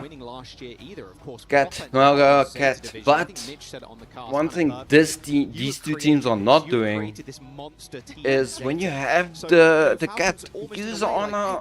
Your cat can move your honor into amazing positions. We can do it without him. We can do it again. It's been 2 years in a row that Falcons have taken home that club championship, and Team Falcons as a team as well in Overwatch. Lucio and Ramato Mythics, not another Genji? Yeah. Now, please no. What do you think the game plan here is for T1? We're going to get the bans and the map selection in just a moment. And We need a legendary cat as well. Is going to get banned here by Cat Falcons, skin. but if you're T1, you're banning second. Yeah. What's the thought process? Kiriko, potentially. I think that was one of the more detrimental things for Falcons to have to lose. You could potentially go for something like the Sim. If it's Neon Junction, for sure I want to see them remove the Sim. But if it's a map like Flashpoint, I would really like to see Okay, them try Shambali Monastery. Moving to Shambali Monastery. not Flashpoint, and also And then for a Diva ban? What? Junction, a map which I feel like Falcons had so much confidence when we saw them full hold Dallas Fuel. It really did look like Neon Junction would be one of their best maps, even though they lost it yesterday and probably lost a fair bit of confidence in how they played it yesterday. They were Diva and Foraban, yeah. hold What? Weibo Gaming off for a very long time off of things like that May since the Sim got targeted. But I will tell you what is great on Shambali Monastery, Ramatra. Very, very strong. Almost too strong, it feels like, on this map. This map also feels like a... Yeah, they have to go well, they're going Malga Cat 100%. Yeah. Yeah. It'll be fine. Surely. Clueless. This map feels like a rare one. It actually just feels like Maybe a ultra rare Tracer. you're pulling this from the map pool. Very rarely do we Shambali Monastery. We've seen it a little bit here, obviously, at mid-season, but not a map that has been in the pool Vendetta? for quite some time. In fact, a lot of the maps in the pool, I feel like, have not reared its head. And let's quickly talk about what you were just talking. I think Yuang, yeah, might be That was an played. upset, for sure. Like, sure. Every now and then, a Chinese team is going to go all the way with a Korean team. We'll But see. Kiriko, Lucio most probably though. what's going through your head when Weibo eliminate you there and push you down to the lower bracket? Because you're not Or expecting to Cat. lose to a Chinese team. Kiriko. No, at all. Especially when you've always beaten them. Yep, every single time. 2 years. We'll see if one You've been comes able out. to beat Weibo Gaming, and then they beat you. And now you have to Nah, no, they'll never play. lower bracket run. It's literally only GK that tried to run that. It's stupid. Here we go. Double speed is... Shambali Monastery. Second map pick by Falcons here. They're going to have the Farah, and then there's a Diva ban on the other side for T1. You saw the backroom staff of T1 a moment ago with that coach cam. Elated. Okay, let's see what they're picking. Who's attacking? Okay, so Falcons is gonna lock in first. Whatever T1 picks, don't even look at what they pick. I'm lying. Defense. We need to check what T1 is playing. So they get Sakiri, yeah, and Ramatra. Interesting. Okay, T1. Ramatra. Yeah, I knew they were going. Falcons were going Kiri Lucio. On control. Potentially it's just the map type. Now that you get to play the defense, now that you can actually position your shield and stay behind it, as opposed to being ran away from it the moment that it's down, this can find more value, especially since Zest will be on that Cat Bastion. They saw what Falcons were struggling. Yeah, never look at the damage. The attackers, they always try to... And they want to play it themselves. They do this thing, they all pick a different hero what they're going to actually play. Look at this devious position. Oh, goodbye, Merit. Just one shot. He barely got his mouse like halfway across his mouse pad before he died. Beautiful little surprise attack from Zest. This is really good, smart heads-up play from T1 as well, right? Because they're playing more on the Cat Bastion and not relying on Donghak running directly at Falcons, which was why Chio actually started on that Mizuki. I'm calling that cringe in my rank game. That's all I'm saying. Oh no. Check the skies. But when the Cat Bastion flies, the Falcons try to just find some presence on the point itself. Checkmate taking so much damage before the fight starts. As T1, they've got full control of main with the Cat Bastion, but they're also shutting down high ground rotation with the Freya. As TP, Checkmate's actually on his own right now, needs to be able to take this. Oh, this is a good Bastion. Oh! Through someone's health bar, and the rest of his They team just got kind of dominating rolled. the backline. Yeah. Team Falcons getting team Proud killed. is... The Falcons sort of try to ignore the Cat Bastion, right? Take the fight somewhere where the Cat Bastion He's on can't fire, bro. comfortably follow unless Proud Estel is commits on to the drop fire. down. He just gets dropped in the back And line. he just gets dropped right behind Falcons, who are still having to deal with Donghak and Proud in front of them. Nah, Movement has Falcons been made. have no The first time chance. we've got to see the cop fully move. They can't play the cat, they can't win. T1. Unfortunately, Donghack's just walking into the backline alone. The bowler as well is just going to connect with practically everybody from Falcons. I mean, the bowler with the Bastion ult, yeah, that's one Swift death. Look at this. Oh, and that was, how many frames was someone not holding the grass there? Perfectly timed by Proud. See, this is something that Falcons were actually punished for yesterday versus Weibo, right? They went through the Sympathy, and that's what yeah, maybe Checkmate should swap. Look how much time it burns. Rush though from field, but Maybe swap to Sojourn, maybe? To try and get the Freya. Completely concussed. Have T1 lost a player yet? I'm pretty sure the defense has been deathless this whole time, and we're about to hit the last minute of this map. If you're Falcons right now, you're panicking. I don't think Symmetra is getting value yet. Calm down. We've got Rush. We've got Bowler. We can end it here. Falcons, on the other hand, though, they have got the Symmetra wall. Very much a fight winner. Someone's dropped off this high ground. It's gone low already, and these guys get instantly destroyed. Tank now down. Wall comes out for checkmate. Yep. But in this Yeah, they're going home. Mizuki Sanctuary on the point, and they just feed into Donghack. Looking like prime Mike Tyson out there with the punches he's swinging. And Team Falcons, only a minute left in the bank. Desperation. It's here GG. The Mizuki all invested. Now has to get Merit in position, but he drops Falcons him. is You going can see home. They're starting to come apart. Little mistakes like that show the panic. Mike that Tyson. Starting to fall prey to. It all comes It's down a to this boxer. one last fight. You can't lose this duel in the sky. You just can't. Both nades going out already, and Zest happy to take this duel. Goes pretty low. Both Bastions and their respective cats end up bowing away and just getting out of dodge. Garage comes in though.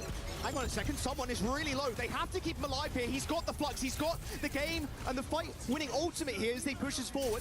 He's gonna pop it in the end, but he's 64 HP. Man should dash out the way, but Zest is gonna just shoot him out of the sky. And he's on the high ground too. You gotta live yourself into the game. Screw punches, man. Happy to take the 1v1. GG's. That's gonna signal the end of the push. T1 with a full hold on Shambali Monastery.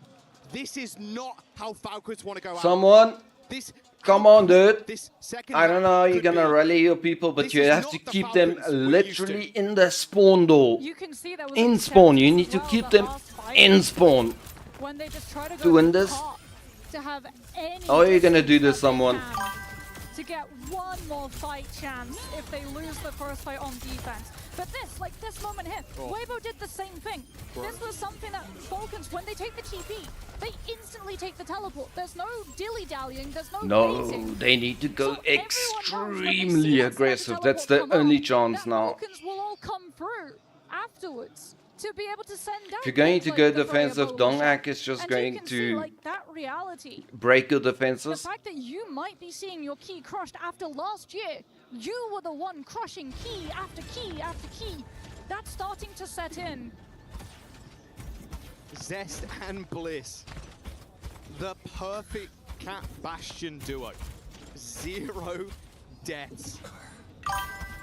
T1, by the way, I should point this out. No, did if not they play get, Cat Bastion if they so lose far now, this they're out tournament. of this Looked competition. At Falcons' history, they saw how hard they struggled into the Cat Bastion. They're playing it themselves as someone. Look at this classic. It has to be a close hold. We It playing has right to up be. to the doors. Checkmate's playing this sim too. There is a way to get out of this fight if they need it, but this is going to be the big problem. Zest is just going to hold. Someone decided, yeah, they go full the top of the defensive. skybox and shoot down. I don't think that's the Merrick's already correct really low. move. Someone, where's your shield at? Where is it gone? It's already dead, and Merritt's going to follow. This close hold is just not it against this Cat Bastion. No. And time's ticking. First fight lost. Falcons having that extra distance, GG's. having lost the last fight on defense, now will come into play because it buys them one more chance, one more team fight, but they will have no space. They look like no a bunch of It all new comes players. down to Oh this my one word. last fight, and I Preds can't about to get believe ball that shot, but Falcons before is... they can even touch the They ball, are the they have to get defending past the Cat champions. Bastion. Can they actually get an early pick? This golden box to victory is just so damn close. Proud is trying his darndest right now to shoot Checkmate, who's around half HP currently. But if you're on this side of the map for T1, you have so much to kind of hide behind.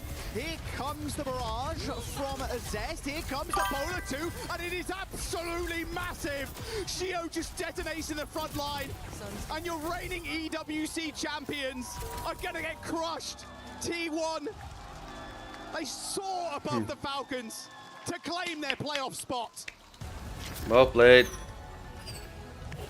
Third seed coming out of their region. We said keep an eye on this team. They may well surprise you. And surprise us, surprise Falcons. They certainly did. Yeah, it's insane. A big This dude is not even standing up. T1. So disrespectful. Last time they faced it was a 3-0, a fairly dominant game as well. And you're thinking they can just carry that energy on from that playoff decider match, and it feels like they just had their number. I like someone so I wouldn't much. say someone's been struggling at all, but he just got outplayed by Donghack here. That Weibo Gaming loss maybe still weighing on Team Falcons. T1 now, they're crushing their key. As we see a team that we expect to make it extremely far in the competition get knocked out before playoffs. That's precious points too for club championship. For Falcons, they were able to find that title. If this freaking Last time, Moxie able to win says Overwatch, you have to Falcons have one more time, I'm going to have a title to be fit. able to go for that club championship, and Falcons have now been denied finding it within Overwatch. They'll have to find it somewhere else. Let's get a word from Proud down on the stage, joined by Luke.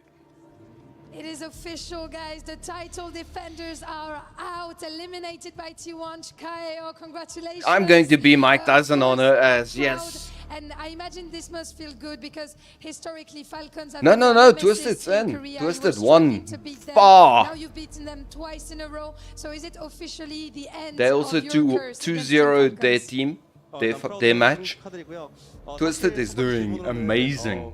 팔콘전 때 사실 팔콘전만 하면 한국에서 많이 힘들었잖아요. 항상 팔콘 상대로 좀 패배를 계속 하시다가 이번엔 2연속으로 또 팔콘을 이기시게 되면서 팔콘을 탈락시키게 되셨는데 이제 드디어 좀 저주가 깨진 걸까요?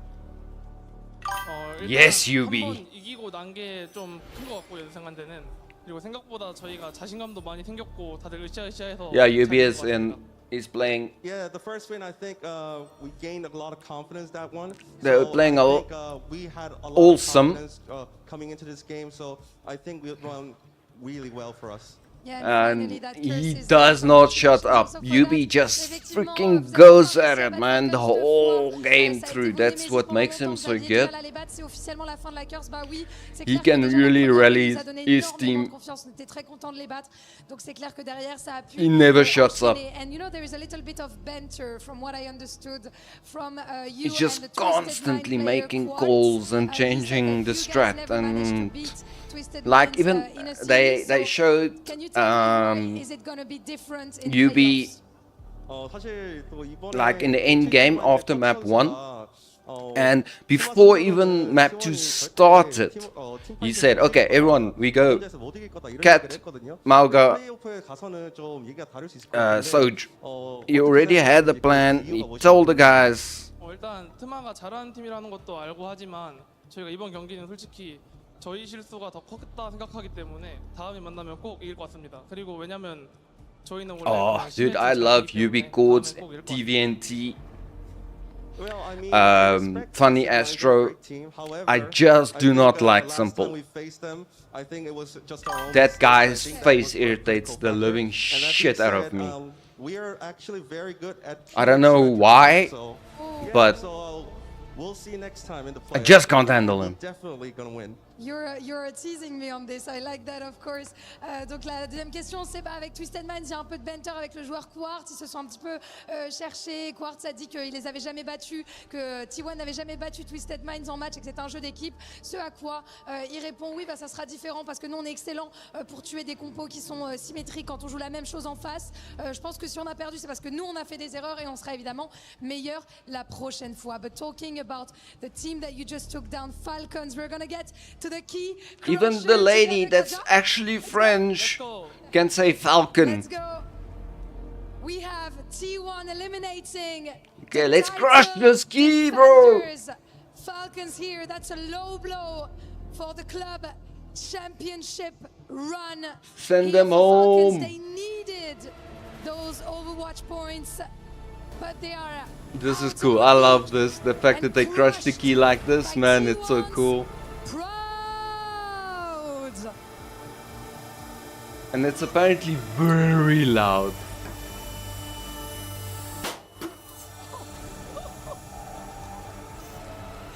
That was insane. I'm gonna welcome you back both onto the stage. I imagine you must feel amazing. You have many fans, of course, as a T1 player. Is there anything you want to share? Anyone you want to thank here for that journey and being in playoffs? 또 T1의 선수이신 만큼 또 T1을 응원하러 와주신 많은 팬분들이 또 있을 것 같은데 또 이렇게 현장 팬분들과 또 전 세계 그 시청해주시는 팬분들께 마지막으로 한마디 해주시죠. 일단 한국 분들 되게 늦은 시간인데도 응원해 주셔서 너무 감사드리고 여기까지 오신 분들 Thank you everyone. See you tomorrow. Thank you everyone. I See you tomorrow. I think we don't need translation. I can't remember if they crushed someone yesterday. Thank you so much for joining me, and of course Maddox for the translation. And who did it? On to our next elimination game. See you there.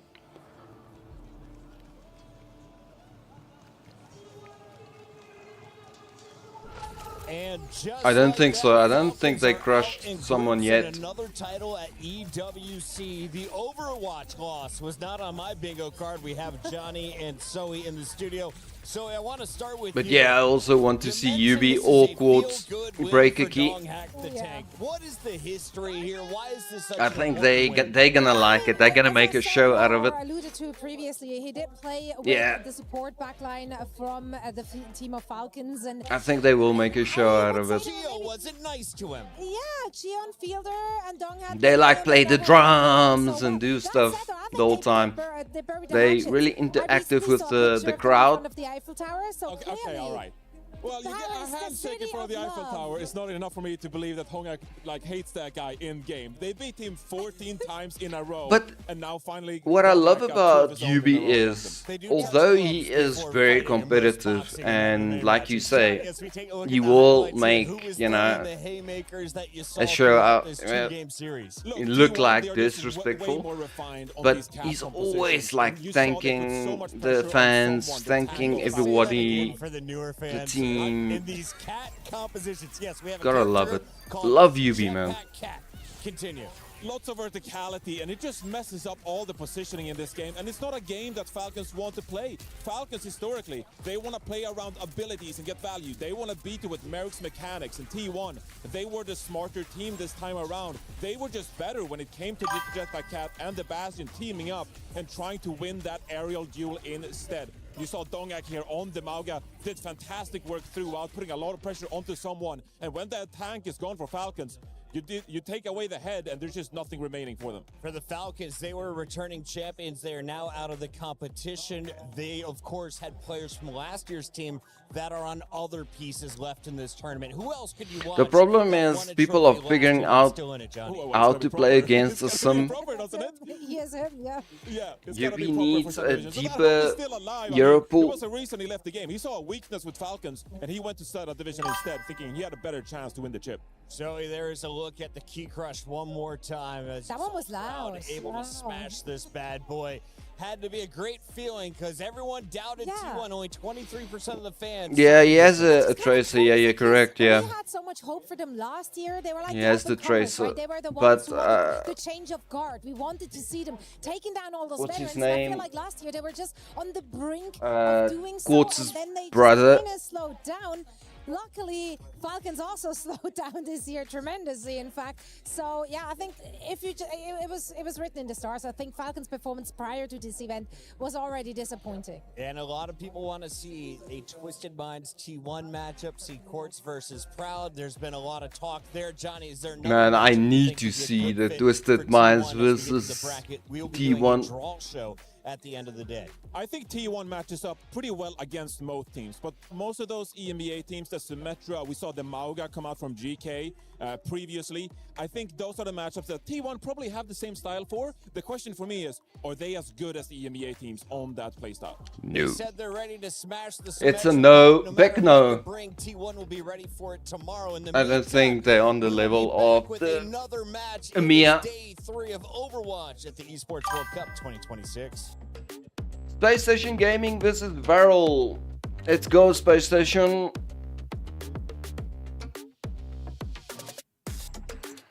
I hope Space Station does not fall off here.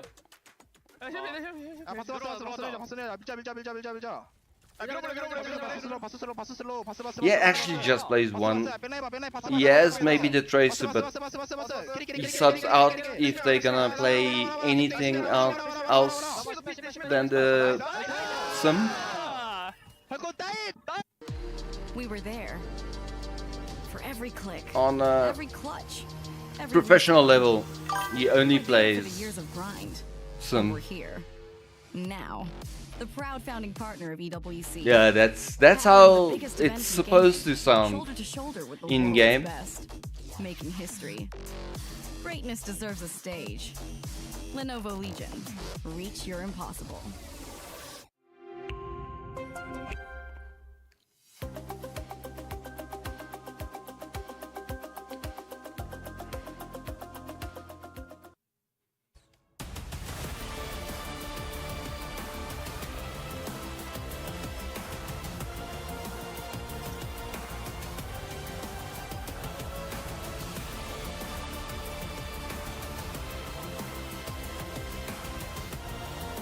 Sultan, would you wear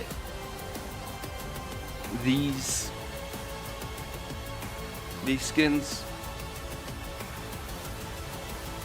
Team skins. Let's say you got it for free. Would you wear it? It's the OG skin, just recolored in team colors.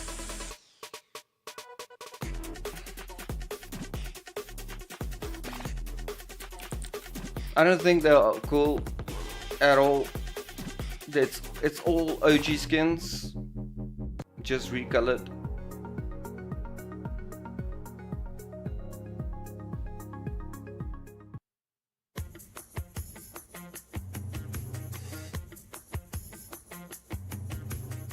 Hello, my name is Ultraviolet and I play support for Space Station Gaming. Hello, I'm Letha and I play Hitscan. I think No, I don't think Domino you would get take somewhere really those nice and expensive. by watching Why would you streams. choose Domino? I just said why. Is that the real reason? I Though? just All right, if that's your reason, sure. I choose May. She probably has a lot You of have stories to tell me. Trying to think, where do I get the best? buy story? the league points or whatever you call Here, it. you answer first. I'll actually get the answer. 270,000. No, 2.7 million. 2.7 million. Centimeters. So kilometers, centimeters, like 100,000. No, a million, I think. It's gonna be a hard one. We definitely should choose someone that's not here. It's gonna be a hard answer to. I picked this guy. Awesome. Can you pick me as well? Yeah, I picked him. I want jetpack cats, jetpack. I think that's pretty easy. I would choose Farah's jetpack fuel, like her little like flying thing. Oh, my answer. But it's Farah. Farah's better than Cat. I choose probably like any shoegaze or Gorillaz. Any Gorillaz songs I'll be happy with. I'd be flowing through anywhere I go with that music. I don't know, maybe like Tame Impala or something. Be fun. That's a good answer. Yeah. I don't want my brother to kill me, so I probably pick Genji, I think, for this one. Yeah, that's a pretty good argument, to be honest. Because actually, lore-wise, Genji got killed by Hanzo, so... Red and Paris are Widowmaker's fast. 300 I or feel like he'd be a bad 280 chef. kilometers. Who would be? Widowmaker? A bad chef? Yeah. Who would make a good one, though? That's a great question. Torbjorn would be an insane I thought Torb as well, I'm not gonna lie with you. Like Sigma. it doesn't have to be a French name. Nah, Sigma for Which sure. year would you I best choose look Sigma. as he's French got so many chef? things in his brain, he's gotta be a chef at one That's point. probably gonna be Cookie. It'd be like the voices are calling to me. Hog. 100% hog. One whole hog and they're all gone. One whole hog is just 1,000 Winstons. One whole hog versus 1,000 Winstons, I picked the hog. They cannot handle his whole hog. I'm like, you never open Kiri, so we gotta think about this. Yeah, like what does that even mean? I just save it for next round? Yeah. Bang. Let me think. Can you guess what my character was? Have a hard, like a rough guess what it was. Are you the infected?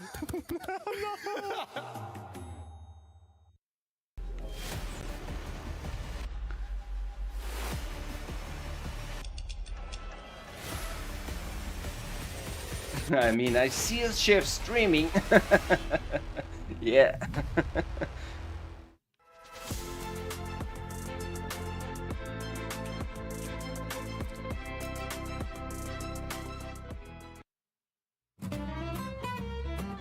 That OBS bot camera is pretty cool. Not gonna lie.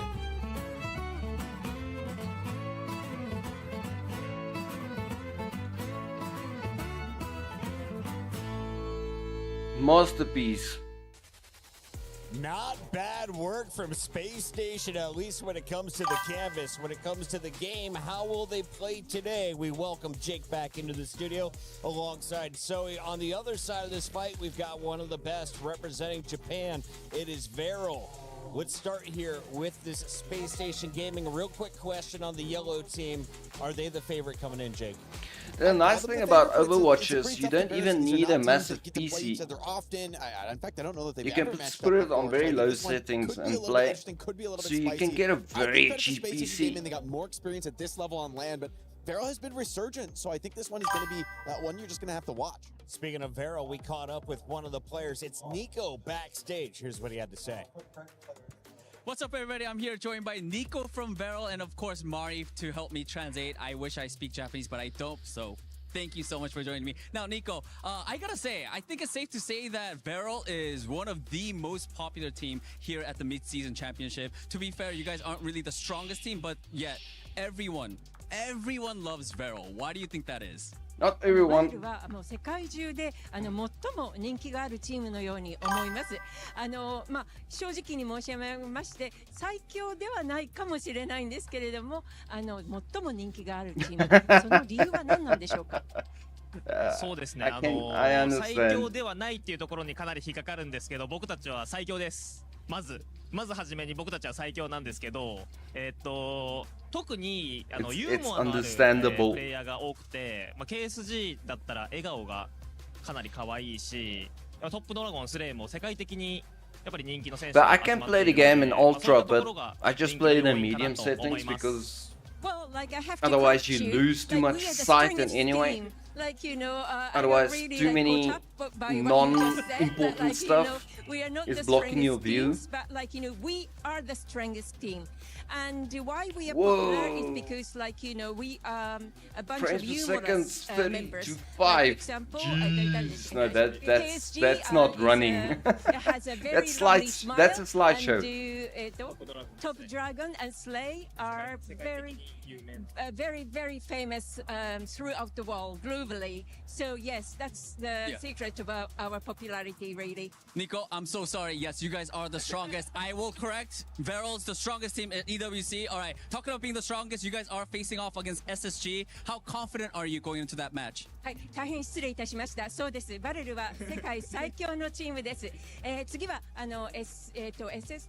SSG と対戦されるわけですけれども、自信はどのくらいおありですか？ I love the black.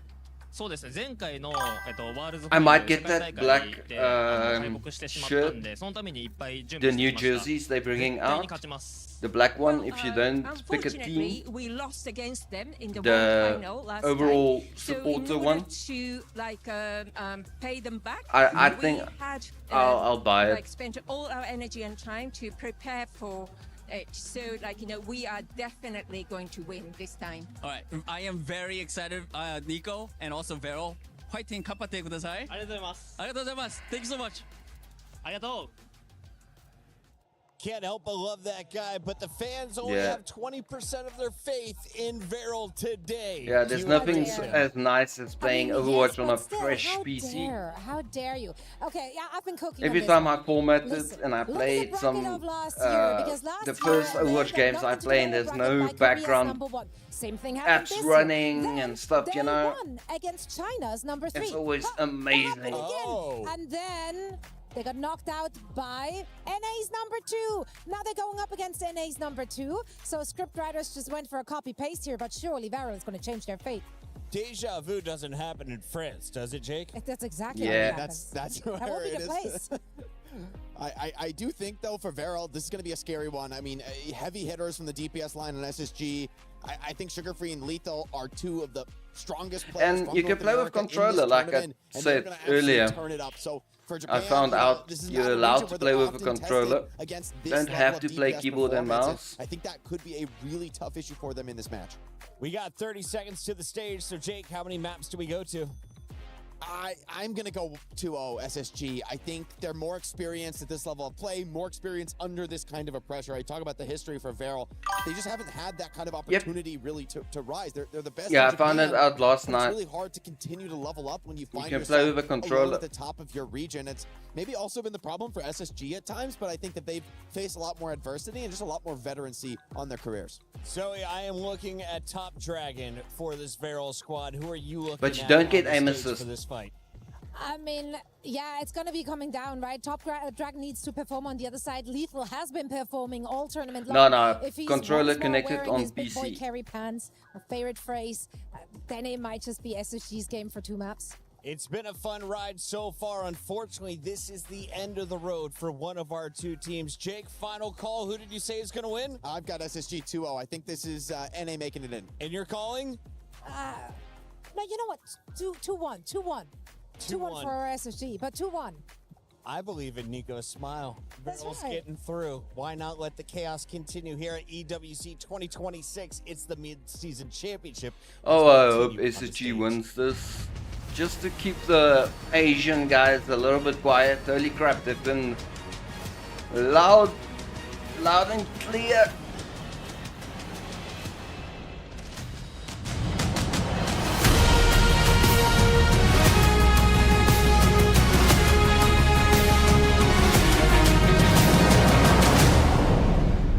Wow, wow, wow. Title defenders, Falcons are officially out. Big news, effectivement.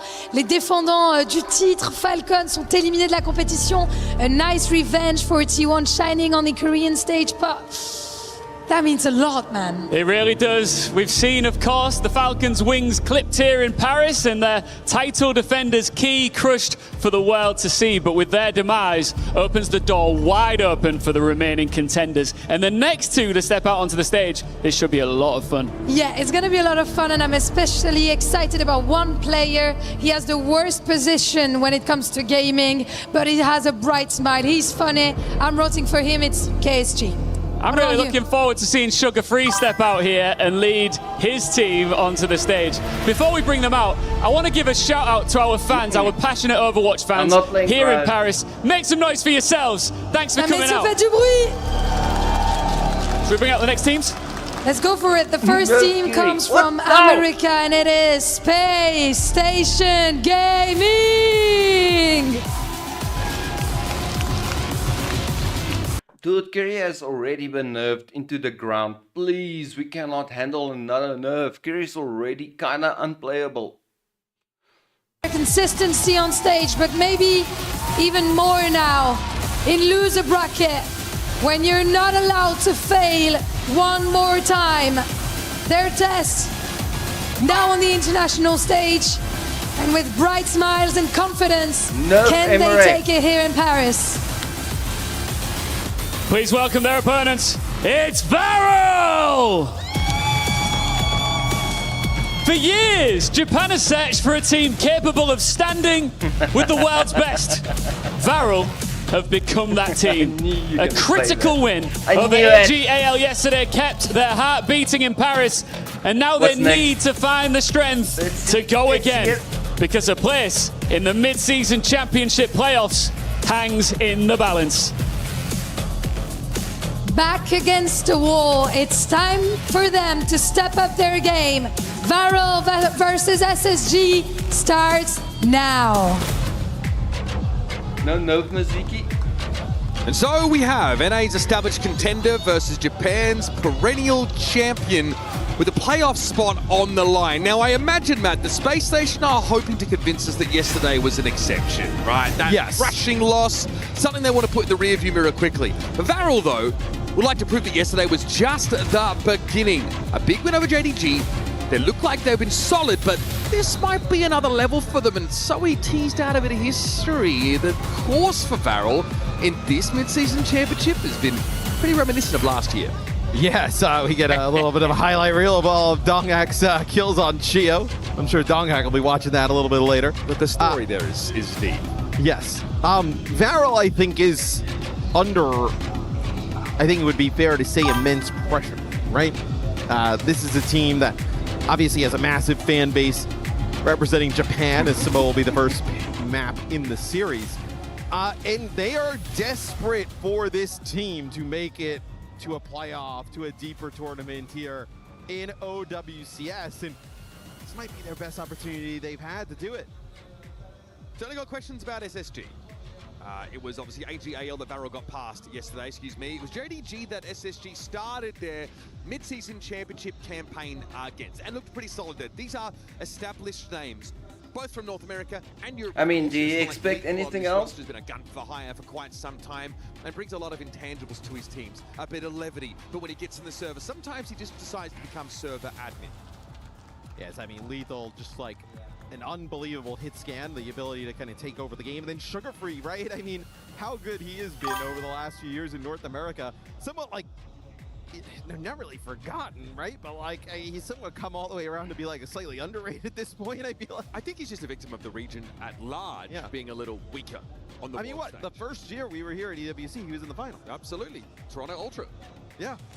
Have you noticed that no one in OWCS is left? I think one of the benefits for SSG, right, is that lefties. Hawk is able to play so many tanks at a high level. He's been doing it for ages. I love, whenever I see him at events, just kind of picking his mind about the game. He's so smart. Yeah, he's sort of come and gone, found love in the game again, and is now competing at the highest level for NA.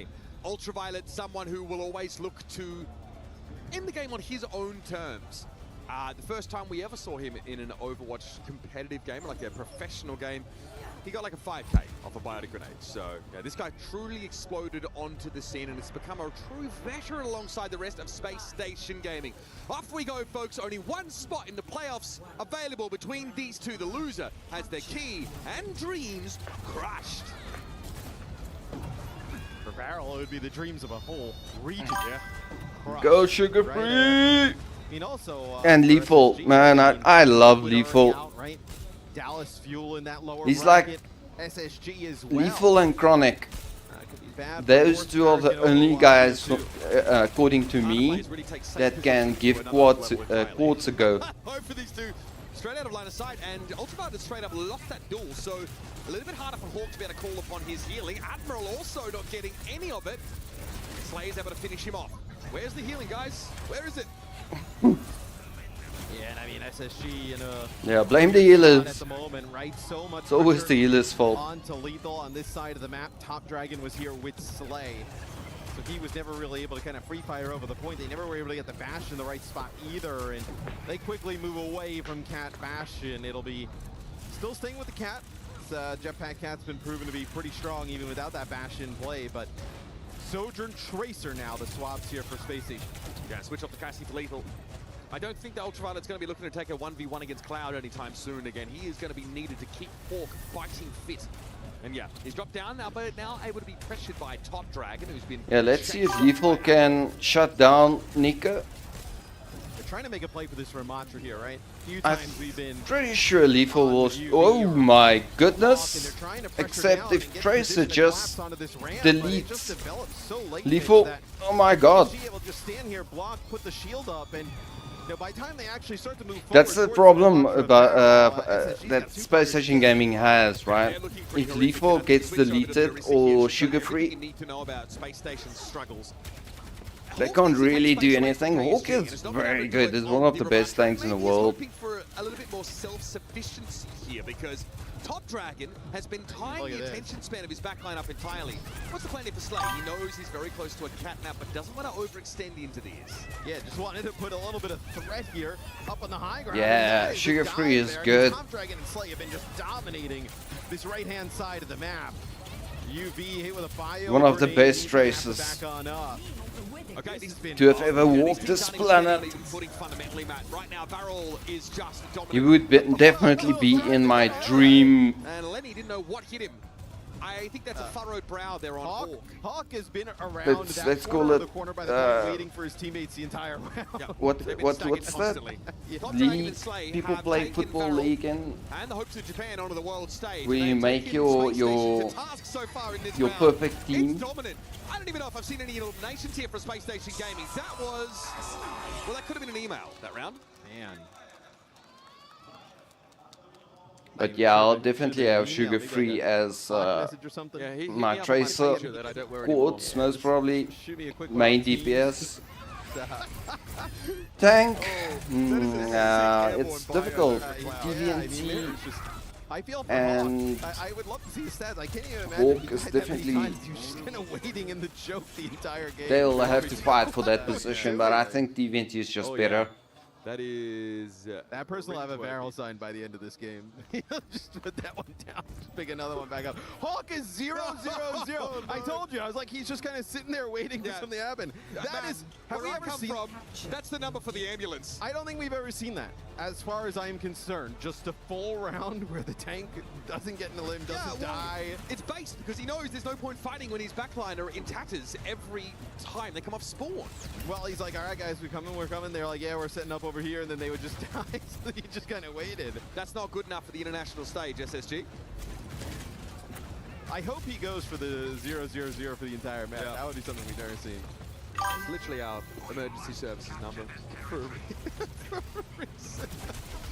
Why Hawk gave up? Okay, here we go. Okay, Lethal opens up the account here at least. Cloud has been picked off, but Ozan is actually at the center of controversy at the start of the round. And Hawk over to the Diva to try and help this backline, right? I mean, so much pressure with Top Dragon and Slay there. Trying to get Nico here out of harm's way. Nice movement, but Hawk on the pursuit. Yeah, I think it's correct here. Hawk realizing that he cannot just ignore the jetpack cat plus other during this round. Technical timeout. Let me get some cool rank while there's a technical timeout. Nah, looks like potentially an issue here. This would be on the barrel side of the stage. It looked like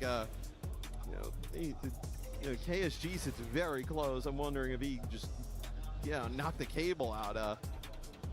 His posture is... We're going to have to catch up with him in 10 years. I mean, that's... we gotta see what's going on. I mean, he's so hunched over. Yeah, he is. Again, that can't be comfy. Sometimes he's like... Okay, so he unplugged his PC. So that is,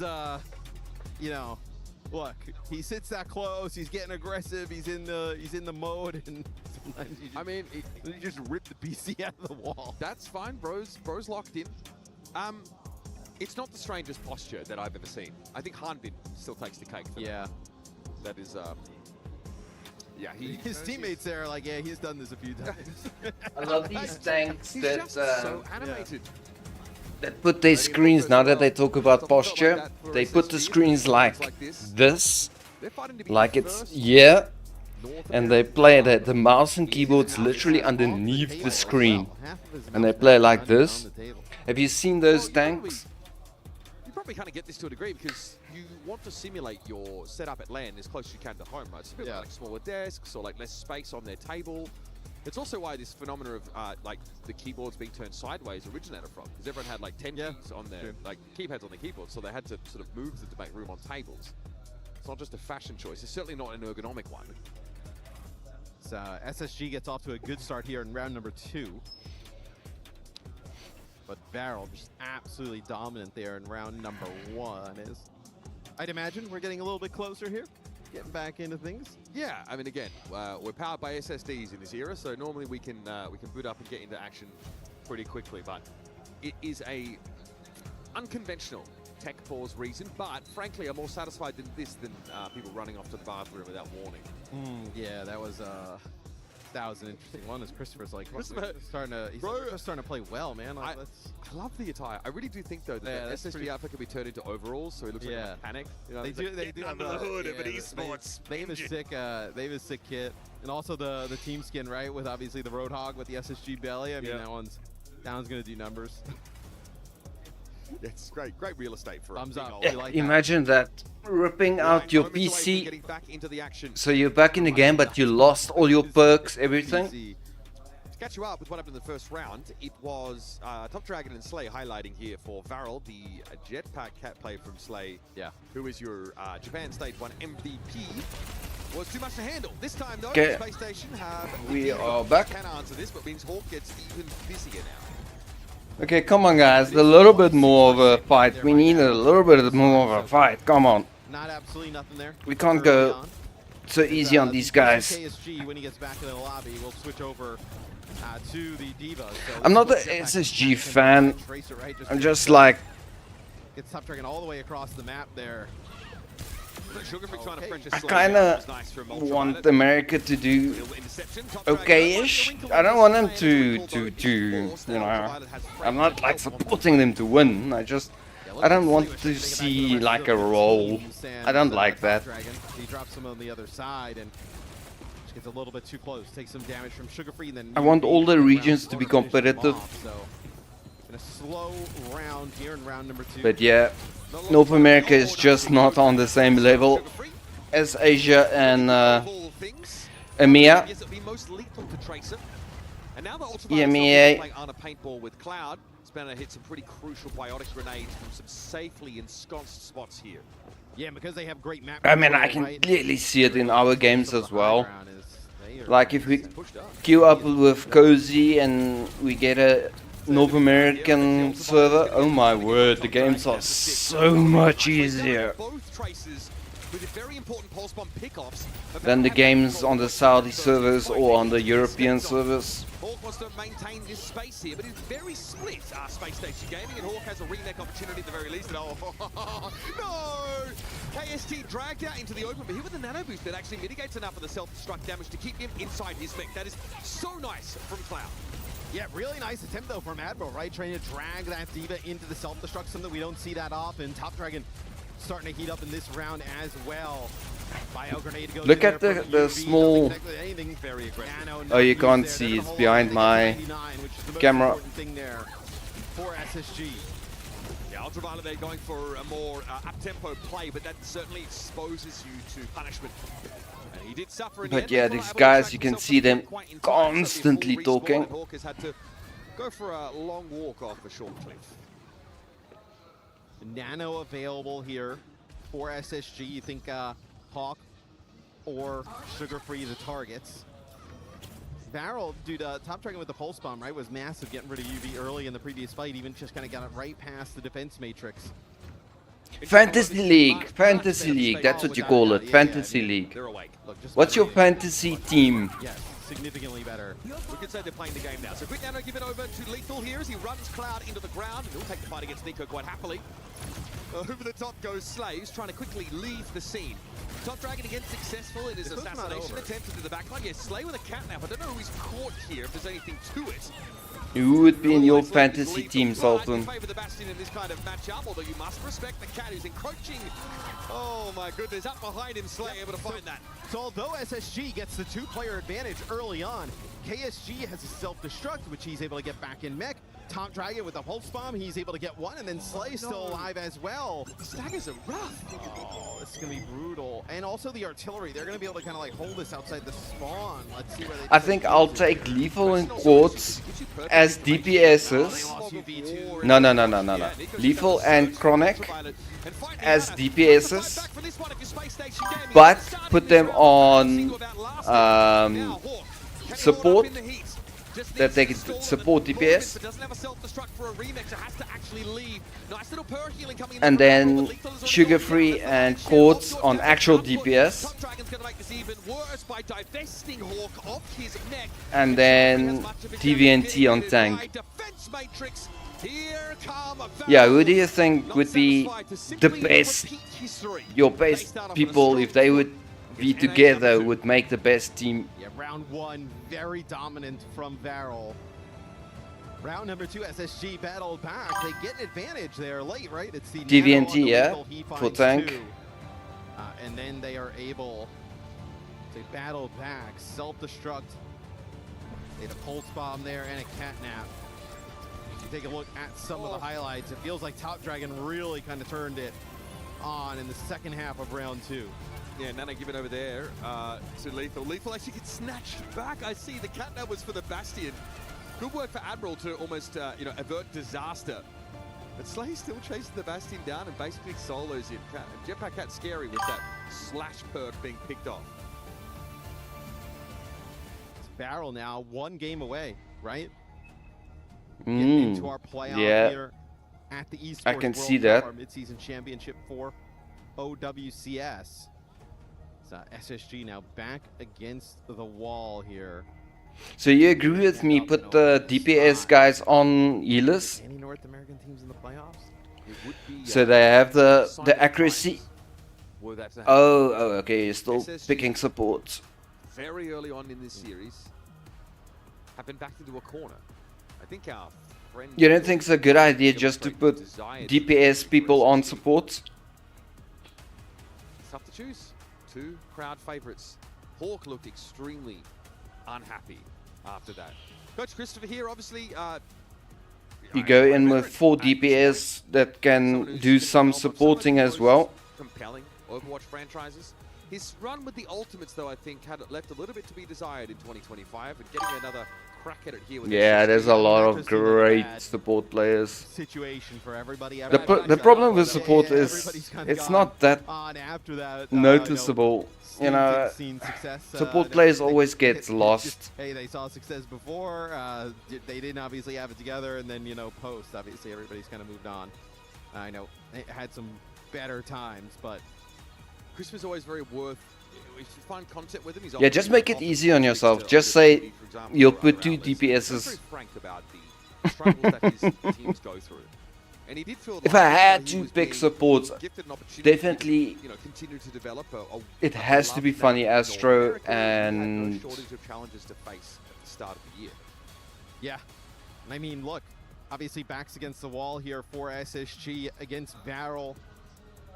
Team Liquid, they are out the hands of their North American partners, the Dallas Fuel, but it's not over for Dallas Fuel just yet. They will have to face Virtus Pro to try and make it out, who VP, obviously, our #1 seed from EMEA. They fall a little bit earlier in the day to Twisted Minds, but still not an opponent you would want to see. Still a very strong team. The hell is his name? Saw Lethal on camera there for a moment. Normally he is the happy-go-lucky, the jokester of the team. But when the rubber hits the road, he tends to lock in, and this is an uncomfortable spot to find yourselves. SSG would have come out here to the mid-season. The other freaking English guy. A pathway into playoffs that felt manageable, felt doable. This is one of them, I think. However, they're uncomfortable being in a duel. No. Don't put Quartz on support. Quartz main Like DPS.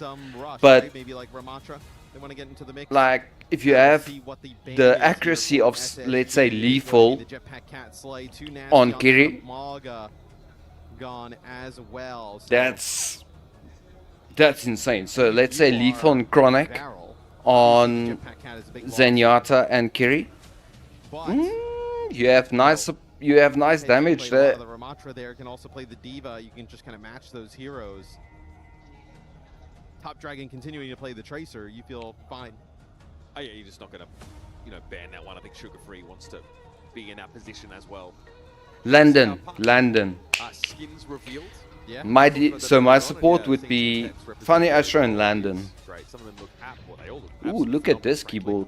Zoe said she's buying us all each one bundle. That's good. I was asking her for the Twisted Minds one personally. I think fire. Those are kind of fire. I'm in on that.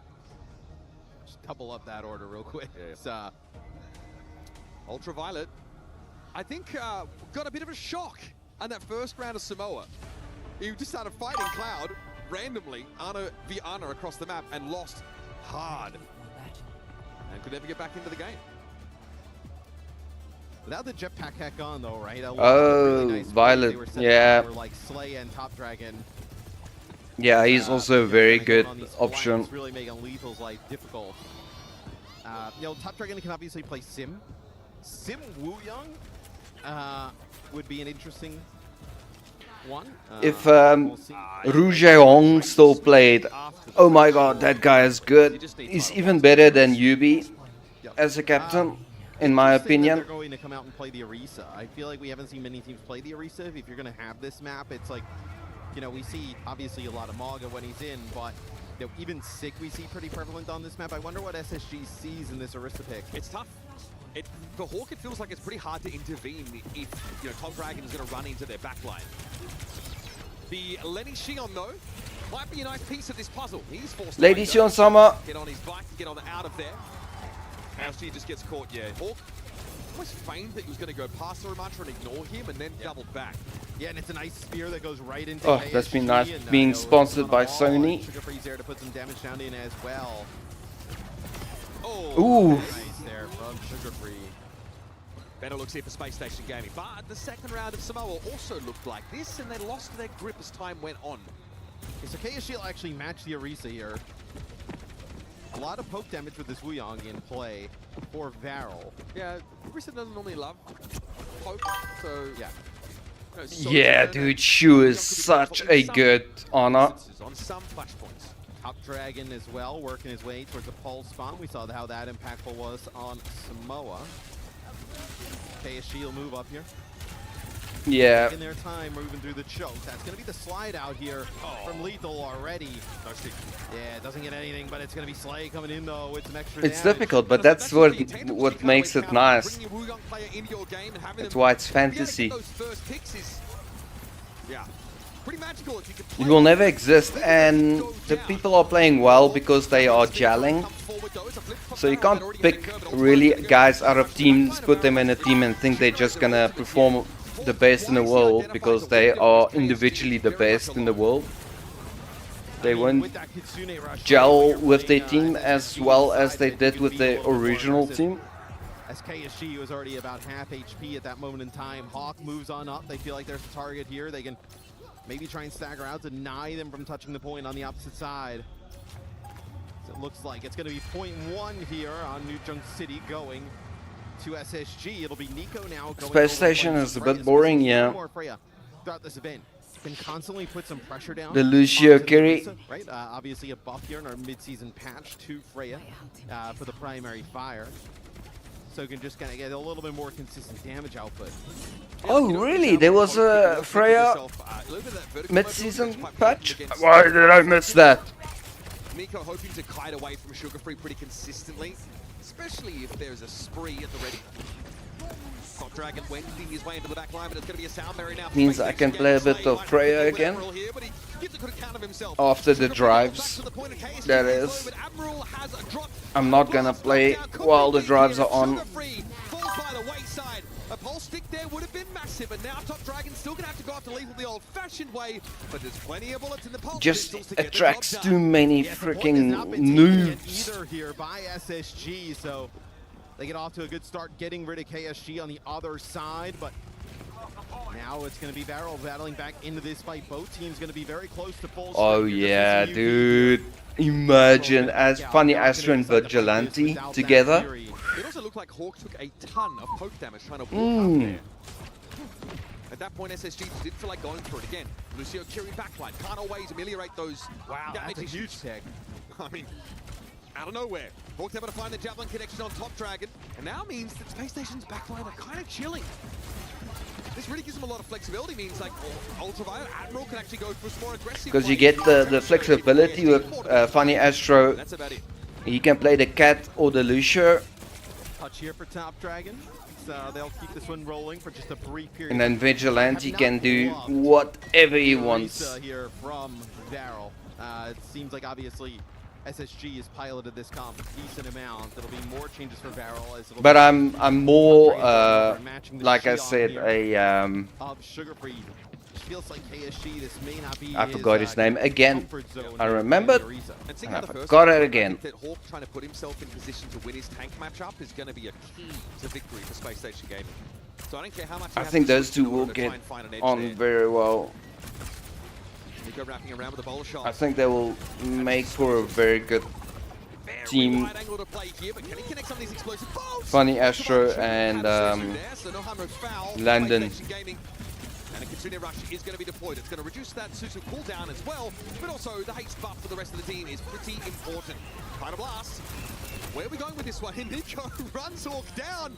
Okay, gets the pick on the Orisa. Now means KSG's got a bit of room to breathe. But SSG are at 92% and counting now. Nico and Top Dragon are gone.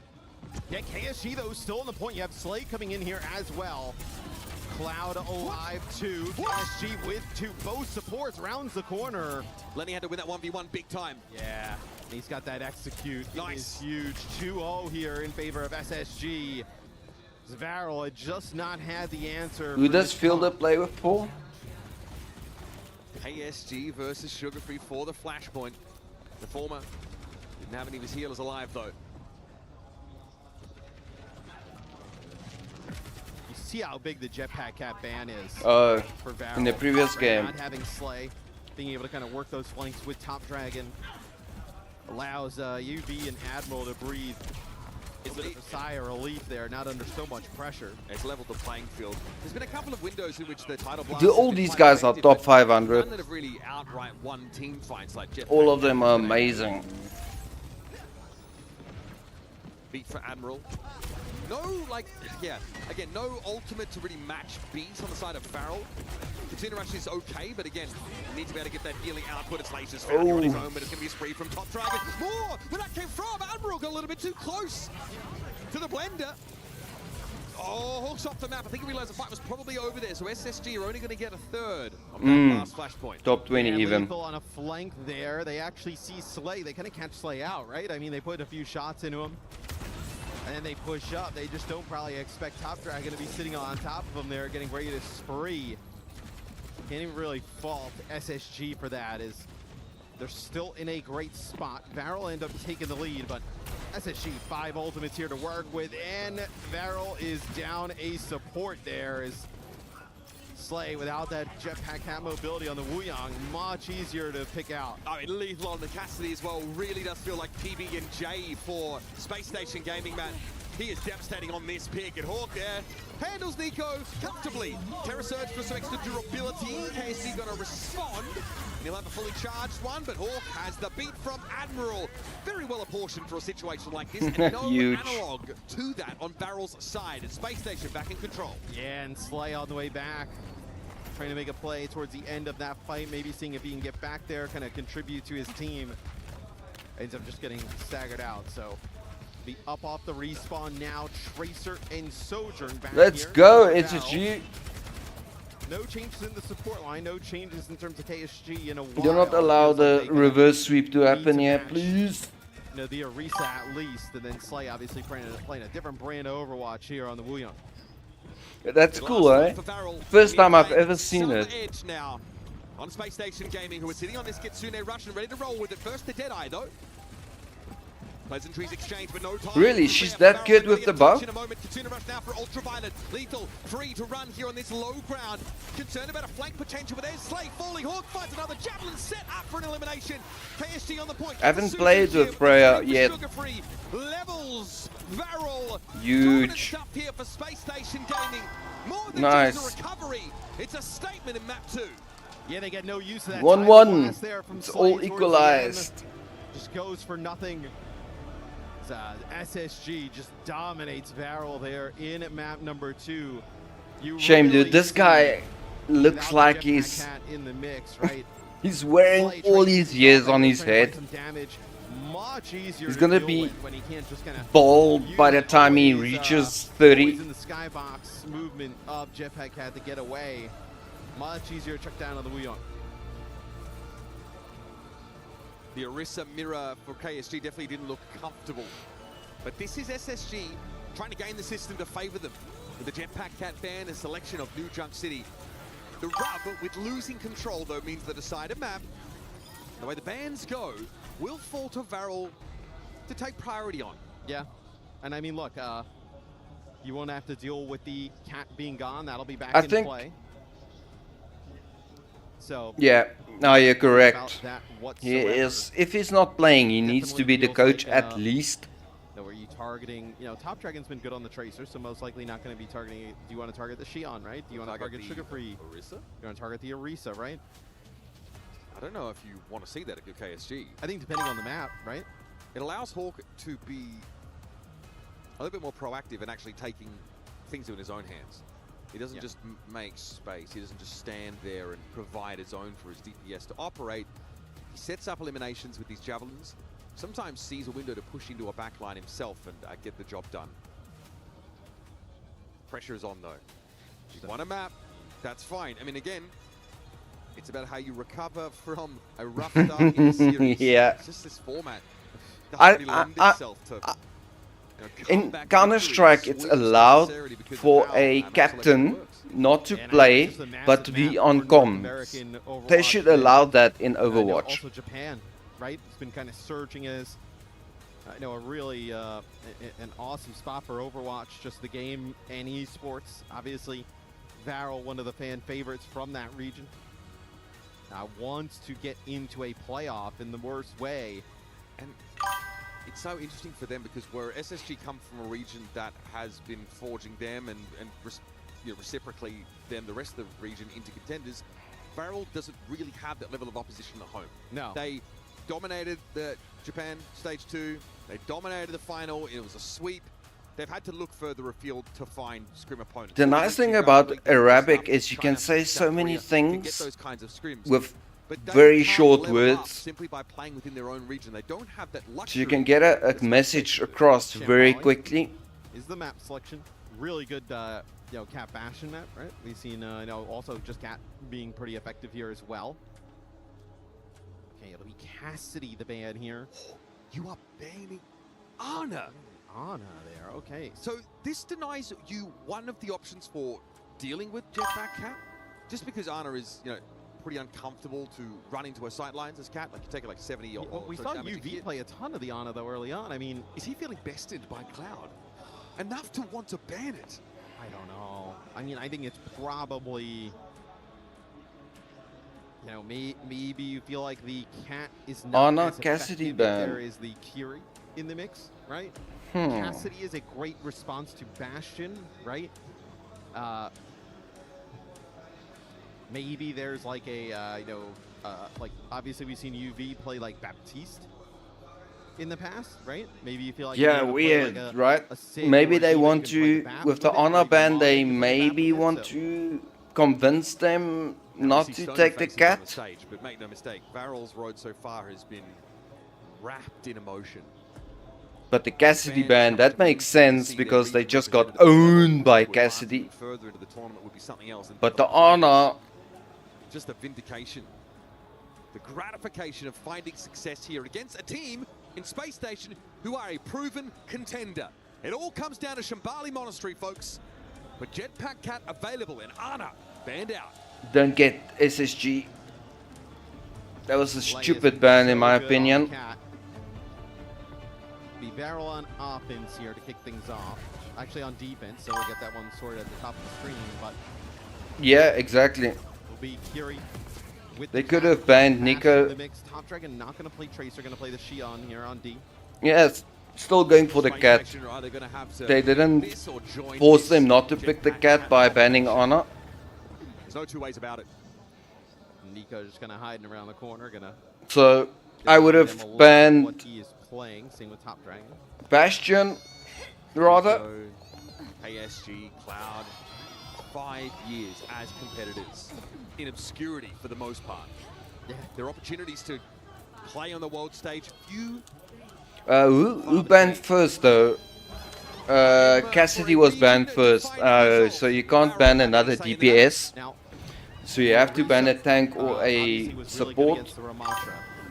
Can the Orisa withstand the damage output of Bastion? I think it's going to require Yeah, but correct cycling of cooldowns on both sides. Yeah, Lethal realizes Bastion. Only when it's going to overtime and they need to get to the point very quickly. That's the only time they pick Doom. Never during a game. So at some point, you're going to see Space Station Gaming. They'll need to start this up. They'll need to be the instigators here.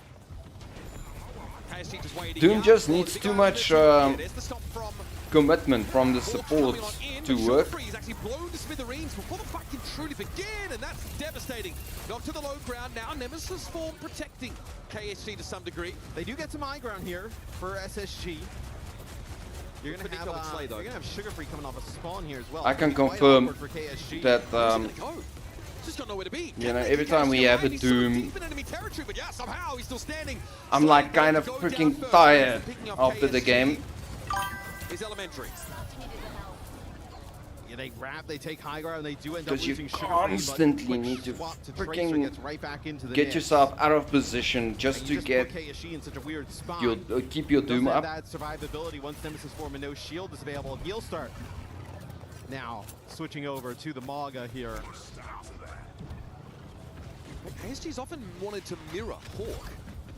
Yeah. Didn't work out for it. Didn't look as great on the Orisa. How's his Mauga gonna be? I can switch that off. That's not an issue. Top here. No grenade thrown out. Sugar Free spotted, known and noted. He'll be forced to play a bit more passive for the time being. Stop comes on in. Nico's in the thick of things here. Cardiac Overdrive might not be enough to account for the Bastion burst damage, and Ultraviolet's found by Slay. Still a trade of Jetpack Cats as Cloud gets rid of Admiral. Sugar Free here feeling a bit uncomfortable because he doesn't have anyone to really play around. It's going to have to be solo. Going to have to be a big pulse bomb here in these close quarter environs, but never gets a chance to deploy it. Not the worst, though, for SSG. That's Cloud that ends up using the Kitsune Rush a little bit later towards the end of that fight when they had like a 3-on-3, 3v2 scenario. So it would have been a huge ultimate moving forward. There's a lot of ultimates here for Space Station. Obviously, all of them. It takes one good catnapping, though, to unravel this. Lethal going to go for an ult of his own, just as Nico does. Searching for someone who's more vulnerable. He's to pick up Slay. He's found someone. Ultraviolet picked up Suzu's himself, and eventually KSG turns around to address the Kiri. But Ultraviolet was able to get away and drop down the Kitsune Rush. Now, Hawk wants to push up. Sees KSG a little bit low. Cage fight will be waiting for him. The Bastion seems like a great catch. Oh, I don't know, KSG going to get away with this. Of course, he is unstoppable and wasn't tethered initially. He's able to walk through the cage. Now pushing up, top dragon down. Pulse bomb thrown to the top corner, didn't find a result. It's Lethal. Starts to cut a bloody swathe through them. An absolute must-win fight there for SSG. They have all 5 ultimates. They decide to kind of spend them all. It's nice Suzu there, kind of protects Lethal right at the start. A Stomp comes out on top of him. Just look at this guy's gamma. Trust that the rest of the team's going to keep him upright. His brightness is set to Reaper freaking now for both sides to answer this mob. 100%. What's that? My eyes will be burned out of my skull if I have to watch the game being played like that the whole freaking day. Tough to pin this Varol comp down. Hard to find an easy kill there. It's not like they're on another cage for KSG too. Hell cage. For Admiral. Yeah, cage with a Reaper. Even with the Bastion ult. Eventually dealt with Hawk, had him pinned into the corner, but Top Dragon now decided he wants to answer the Mauga threat with a counter pick in the Reaper. Yeah, this is completely mirror pick Maga now. obviously very difficult to deal with while inside of the Kitsune Rush. Reaper, probably even tougher. Nice catnap there, gonna actually grab Sugar Free away, and then gonna just release him, go there. Slay on the offensive. This is why you won the Jetpack Cat ban. When you play against Varol, so nasty on this hero. Nice catnap, then goes on through, takes out 2 players. Yeah, Sugar Free really depends on being within striking distance of a lot of these frontliners for his sustain and all Cat standoff. do his job. Varol's already held for like almost 2 minutes here at this part of the map. 1 minute 40 remains. The flying Bastion cat standoff. Burgeoning bank of ultimates for Space Station Gaming is building. And I have a chance to use all of them before the game is over. Stop early. Respond with a rush. It's going to be a cage fight Huge now. rush. In the Death Blossom there. Go from Top Dragon. It's cut short. Sugar Free has dealt with him. And Space Station Gaming can take a bunch of ultimates into the next fight, which is going to be the last. What a perfect rush, man. It's an SSG win. Yeah, and you don't get anything with your Cage or Death Blossom. KSG just dropped instantly there by Hawk. Artillery here, gonna try and buy some time for Varol to get out and get a touch. It feels like though they need a miracle in this fight. Cage fight here, traps Nico. He's not really looking at the map right now. There's Sugar Brom with 2. There you go. There's your Cage of Hell. Reason not to try and dive the backline. That's Varol taken down an SSG. As we almost intuited with all of those ultimates able just to steamroll. Yeah, I mean, Varel would have needed a miracle to win that fight, and it did not happen. So, SSG. This will be tough, though, right? You've now kind of, you have nothing to work with here. You're kind of just dumped all your ultimates in. A minute 55. You might be looking at a fight or two for SSG that, are quite rough, with obviously Varel having an advantage. But then, towards our overtime, maybe 20, 30 seconds, that's when SSG can make a run. Still time to work with. And I wouldn't say there's no need to hurry, but pressure still hasn't quite hit that fever pitch yet. Cloud and Slay going to both use their sport ultimates now, and Space Station Gaming probably happy just to let this play out as it was drawn up. Yeah, I mean, look, you don't have anything to work with. They have the Kitsune Rush. They just kind of bowl over your Maga. I mean, there's no reason to just kind of keep throwing bodies into the meat grinder there and just give them more ult charges. Nico. Oh, in the backline. Yeah. Suzu is going to be met, though. And they can't quite get through lethal in time. That gambit has not paid off. And Varel, I love the pluckiness to go for that kind of play. Can they follow it up now with this dive into the front line? Yes, it's KSG and Top Dragon who do achieve results, but eventually will be shut down by Space Station Gaming. Yes, it's a truncated roster that's on the cart, but still, progress is being made with 40 seconds left. Yeah, that flank from Varel felt slightly unnecessary, right? Especially where they were at the moment in terms of ultimate economy. They've also allowed SSG to just kind of farm up these support ultimates. It'll be an artillery here. Early Raid Walk forced out a Top Dragon. It could be massive. KFG can't fight. He's taking too much poke damage. And Top Dragon, he's got nowhere to go. No! Force is huge, and Ultraviolet presses down right where it hurts. Now, cage fight here for Hawk. This could end the game. No! So, I believe they finished with like 2 or 3 seconds left on the clock, so Twitch. Man, I Twitch. Felt like that's where Varel, maybe their aggression kind of bit them a little bit there, right? They kind of playing so aggressive towards the end of that map where they were doing a nice job just kind of playing the clock.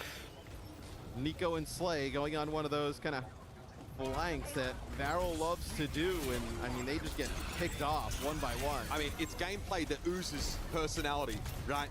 But Space Station are a pretty stable roster. They've got the capacity in a they finished.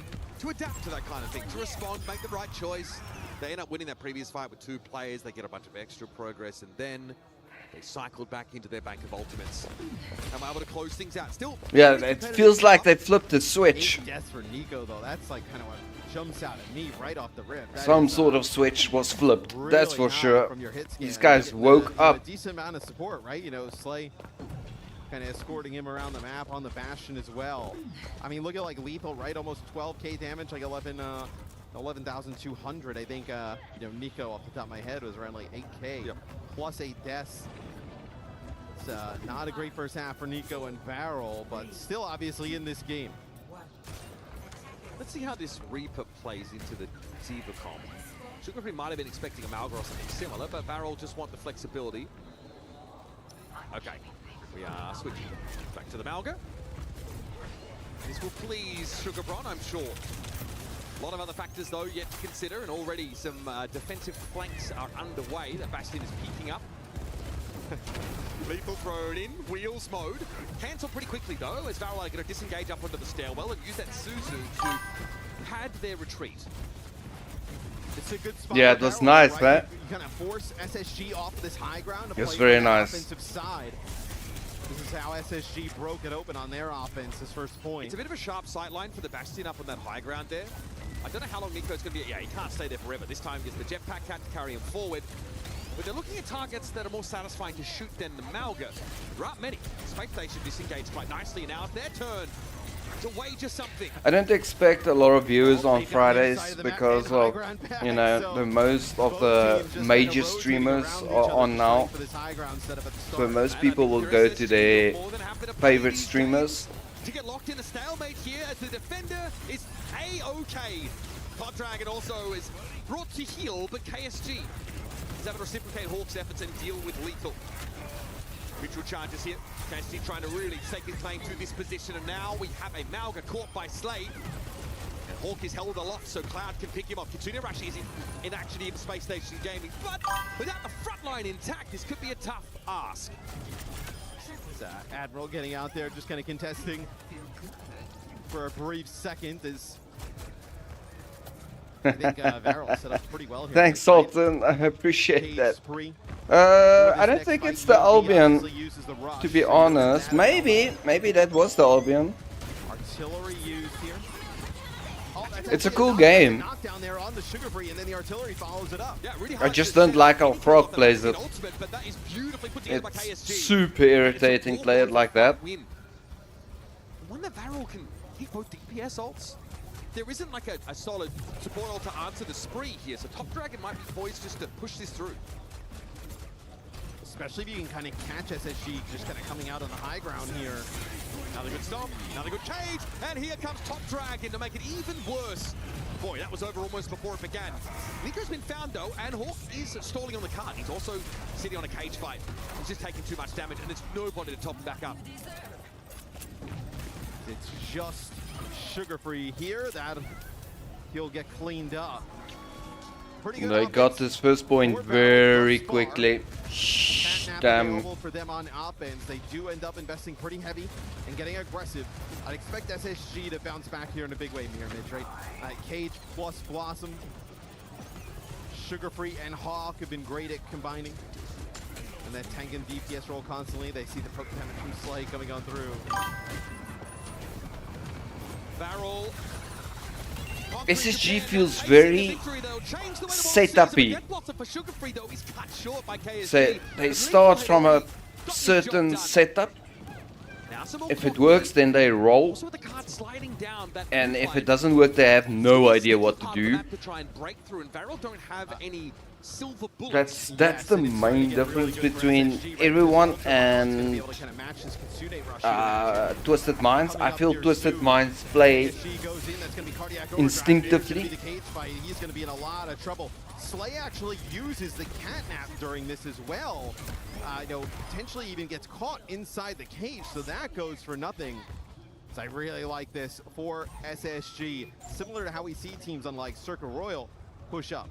Maybe you can play that low ground. You can do that here. It feels like one of the scenarios where Slay might otherwise have been advised to just hold on to his ultimate. Don't try to make the play here. Oh man, so much damage on KSG early. And how are you going to heal through that? You just don't. Lethal catches them. Nice. Oh my. And Varel in a very Nika just went. I mean, Cloud had to end up using the TP to get to KSG and just deleted Nika. And then also here's the fade and delete from directly above. What are you planning, sir? But here, like, right, Admiral could get a catnap, bring one player in, and then we have another fight, probably 30 seconds off the clock, and nothing happens. It's interesting. Man, I love the fact how Reaper, it works with Reaper. They are making Reaper work without the Zarya. Damn, these have been so well timed. Cloud, obviously, with the cooldown reduction, is able just to dole those out. I think this is, like, ultimately okay though, as Sugar Free is gonna get staggered out here towards the end. Then you're gonna get another. You're gonna get another. If fight, you're playing tonight, I probably won't make it and probably make it. That's true. I mean, while Slay is just a different beast, right on the. Okay. So much healing and damage. That's weird. You're contradicting yourself. But no, we're not playing tonight. Be an artillery for Nico. See exactly where these are coming from. It'll be the cage. Oh, and they do a nice job getting rid of Sugar Free instantly. Oh, Dragon dropping in. That is big. Varel still. I won't be playing most probably for the next week. This question is a better part of Valor. How fully disengaged away from this, but can they get back in time? Lethal trying to set something up with that ultimate, but it's a disengage from Varel here. They do not want a bar of it. Oh, at night. So much space, man. Could they not just push that through? They have the numbers still. We'll most probably go back to Overwatch Monday. They're gonna play around Top Dragon. I'm not gonna comp. I'm not gonna play drives. Top Dragon is knocked out of the game. Hawk's able to find two massive eliminations, and Sugar Free tends to the card. Still, there's fighting to be done. Chance in for KSG. Admiral being hunted by Slay, but he can't finish the job. With Nico falling, Slay's gonna go back, but there's only 10 seconds left. Oh, and it feels like Barrel just kind of disengaging from that previous fight, just playing way too passive at that moment, may have just let SSG take this one. He has to stall, he has to get overtime, but the cage fight is going to be in place, and Farrell can only send Top Dragon, the person that catapulted them onto the international stage, to try and keep them in the game. Hawk pushing out, TP forward there by Top Dragon, and they know it, they're ready for him. Admiral cleans up the Reaper, charging from all nice, jeez. All gone horribly wrong for Farrell at the start of this fight. That running onto the payload, waiting, then do the stomp. Staying in orbit, SSG preserve their right to reach for the stars. Let's go, SSG. At least one team, SSG one non-Asian team. Get it done here in our third and final map. Yeah, he's freaking lethal. Sugar Free really turned up when needed. I thought Hawk played a really great series as well. The Maga really kind of, turned the tide, and obviously just another crushing loss for Varel. The team still in high spirits. But he's a nice young Sugar Free is a nice young bloke. Jeez. The same trajectory. But dude, Hawk, he's not gonna have hair left on his hair. Number 2 seed. It's not flashy for Hawk, but it doesn't have to be. He's an academic. And when it comes to those tank matchups, he makes sure he's always put in a position to succeed. Orisa, Malga, no problem. He is stalwart and ultra consistent. So the story, the Japanese region comes to an end. Top Dragon and Slay not quite able to put their name in lights this time around. PGE on Space Station Gaming when?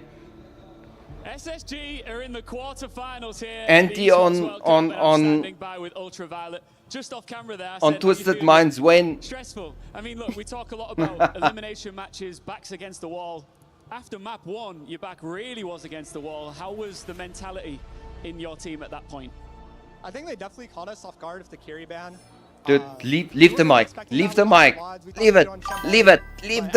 Leave the mic. You're shaking. Leave it. Just talk. We know how to play like the rest of these matchups, and I think we did that. Yeah, absolutely. And you had to really pull it together after yesterday's defeat to Crazy Raccoon. How were you feeling collectively after that loss? And did it take a lot, I guess, to pick yourselves back up and come into today? I wouldn't say so. I think Crazy Raccoons are probably the strongest team in this tournament. Maybe top 2, top 3, something like that. So I think it was definitely like disappointing. Like there were definitely fights and maps like that we could have and should have won. But I think that there were definitely a lot of like bright spots and like things we learned from that game. Yeah, I mean, you've shown flashes of brilliance throughout the last few days here in Paris. As you can see behind us, the key crusher is being revealed. Have you ever crushed a key before? Not once. Would you like to? That'd be awesome. Let's go do it. All right, Ultraviolet, the time has come for you to crush your first key here at the Esports World Cup. Our handsome key master will talk you through it. And we've got to give props to Japan's champions. They came to Paris having already broken barriers. They showed moments where it could all come together. A very impressive run. I love this. But Varel's mid-season championship comes to an end thanks to SSG. Jeez.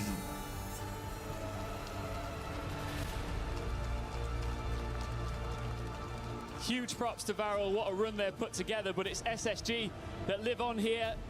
Do you know what? I get a real feeling that there's a lot of belief in your team when I'm watching you all together. Do you believe you can murder that forward, key? or are you playing this one series at a time?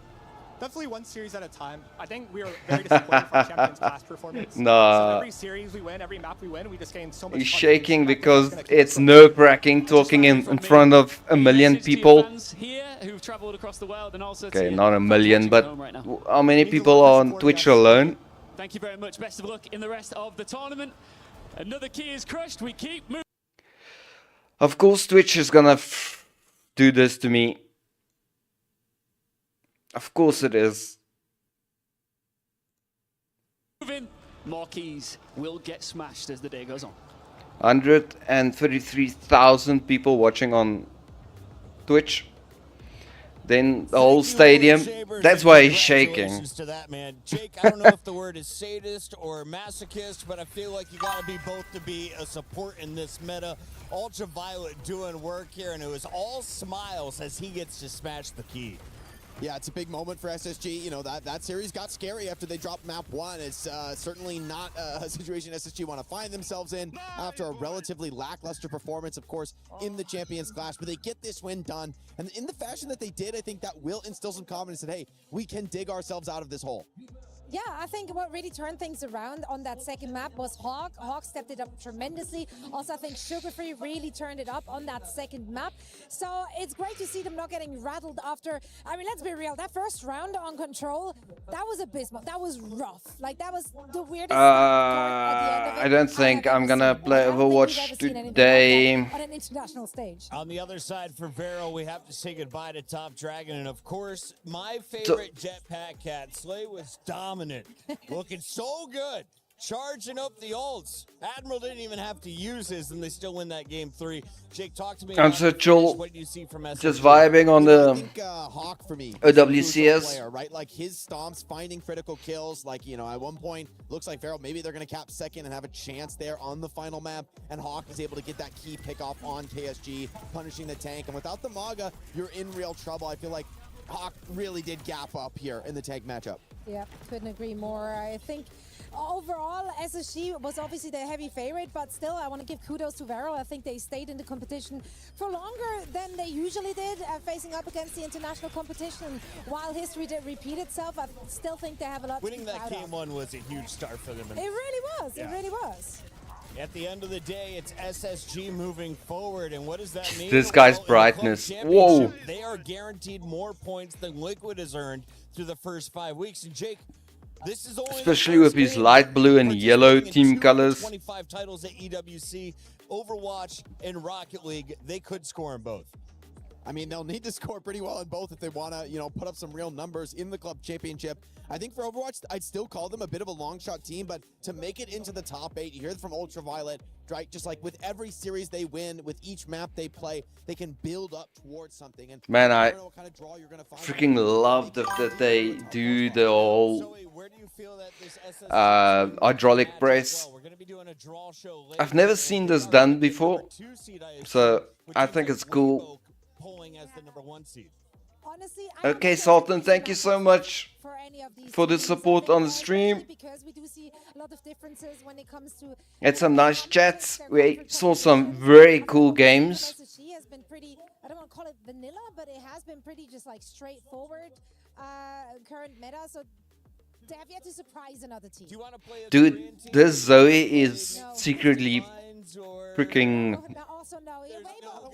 hot. I think Weibo is probably what you'd feel most comfortable with. Or you want to play a Dallas Fuel, right? Like, because that's a familiar foe. We've got a lot of tough opponents making their way into the bracket, and we still have another game on the day. Jake, final thoughts on this one before we go to a quick tempo. It's good to see SSG clutch up. And for Vero, although, you know, it's nice to congratulate them on the map win, is this going to sting, right? This is a team Cheers, that has dude. started to reach May the their shares guide you until we meet again. aspire to these international successes, and they've yet to find it, won't find it this time in Paris. So fans are going to be left waiting for more next time we see them in a professional tournament. Over $70 million on the line here at EWC, and Overwatch is just one of many titles. Right now, we have Ginny with a live update from MLBB. Ooh. Virtus Pro versus Dallas Fuel. Man, if I were a little bit more scummy, I would have gone onto Imong's channel now and stream it from his channel, but I'm not that scummy.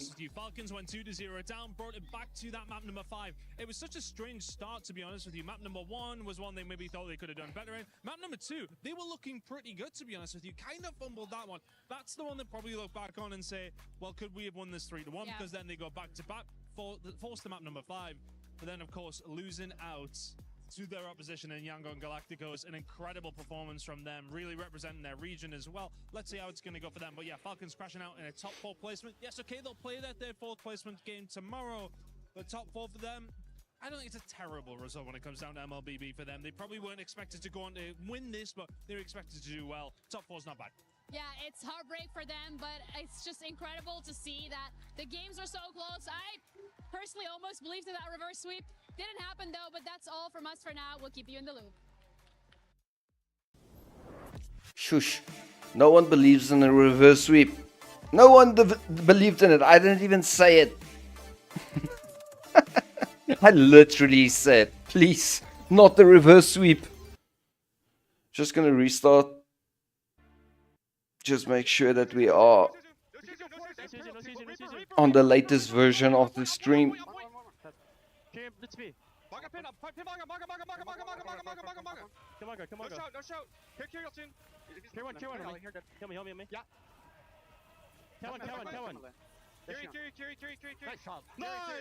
my god.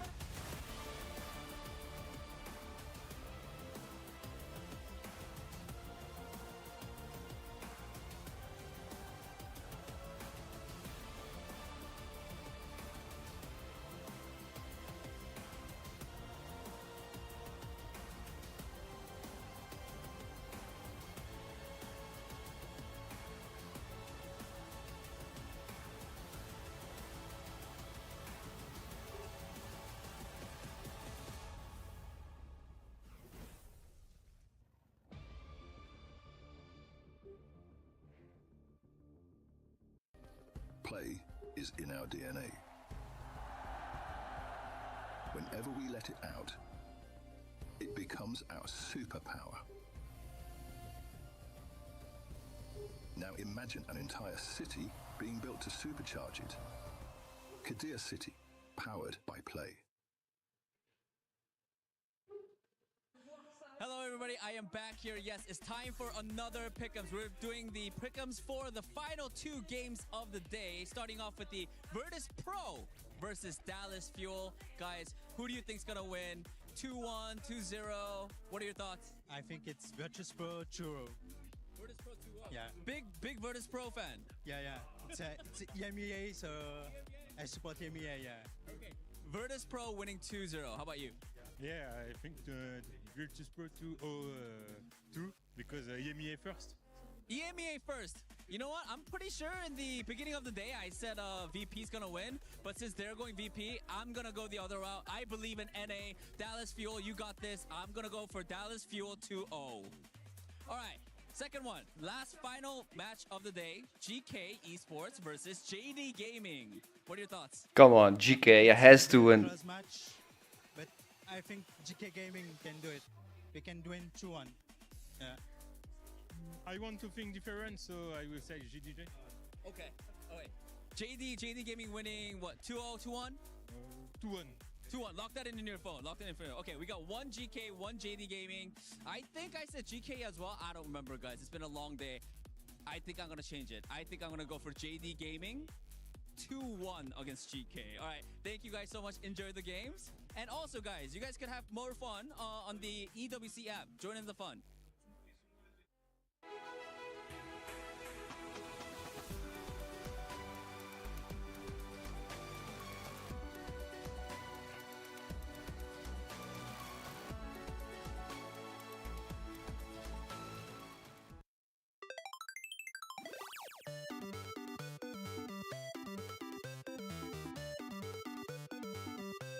What are you guys doing?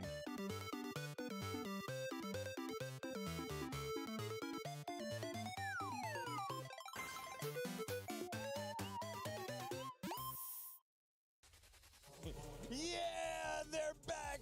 It's the man who fell a little bit short earlier today, but he was joining us in the winner's circle last night. Can they find another win? Well, they'll have to power through the Dallas Fuel. Dallas Fuel representing NA on the other side. Where's Virtus Pro at right now on the global scale, Johnny? Look, Virtus Pro, it was a good loss pocket. They found out that the Domina maybe wasn't the best option here on the international stage. This So yes, you take the loss. Johnny is so tall. We saw Virtus Pro, of course, playing against Dallas Fuel in the past. This time around, we got some new rosters. If you're looking at their stats here at EWC, what have you seen from the two squads? I mean, you've got to come in and expect Virtus Pro to be the favorite, if only because of the region they represent. EMEA looks like a drastically stronger region overall, and NA hasn't really been able to find much success, right? SSG squeaking out this win over Vero is one of their better results in the tournament, which isn't saying much. VP qualified as the top squad over Twisted Minds, right? Over Geeky, teams that have looked pretty phenomenal. So yes, they take a tough loss here to Twisted Minds, but this is Twisted Minds on LAN. I won't count that too much against them. Johnny, I saw Reinhardt this morning, and he was doing work against the Symmetra comps. Did you see enough here for Twisted Minds, or sorry, for Virtus Pro, to give you faith in their next matchup? Because Twisted Minds look like they had their number.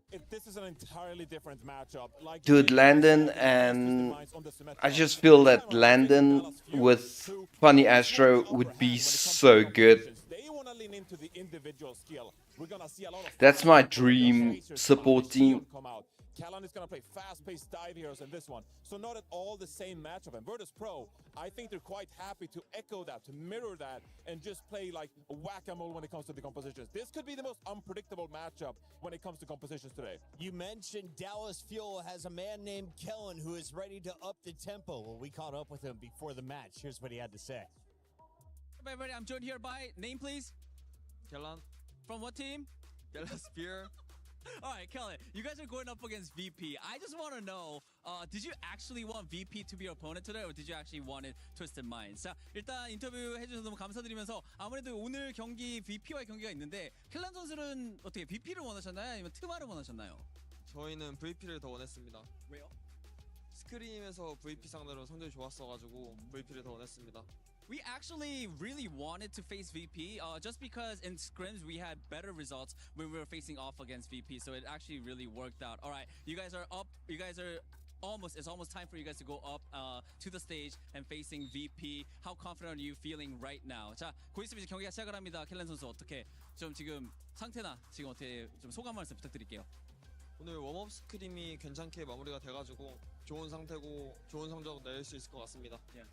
Definitely. In our warm-up scrim, we did fantastic, and so because of that, I am feeling very confident, and everyone on our team is actually feeling very confident. So I feel like we will be able to bring good results on stage. Kellan, thank you so much for the interview. Fighting! Fighting!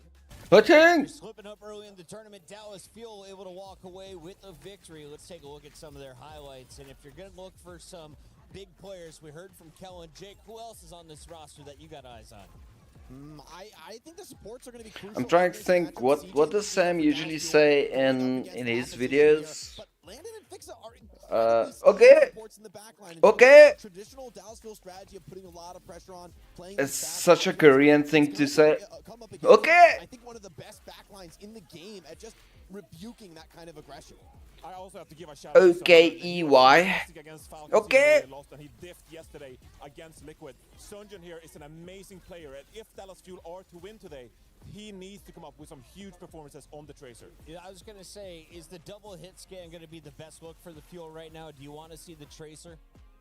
It has to be the Tracer, I think, come out here, Jake, because they kind of want to play around Virtus Pro. I don't think they want to take the head-to-head as much when it comes to playing up close. They want to circumvent Virtus Pro, so that is a strategic matchup that you might want to look out for in this series. Jake, we got 50 seconds, and 89% of the fans are leaning towards Virtus Pro here in the first to two. Ooh. Where are you leaning?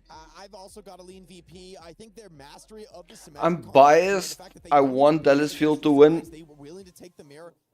because of Iman. That's going to be an issue for Dallas Fuel. I think EMEA is way better at sim, and it presents real problems to the Dallas Fuel strategy.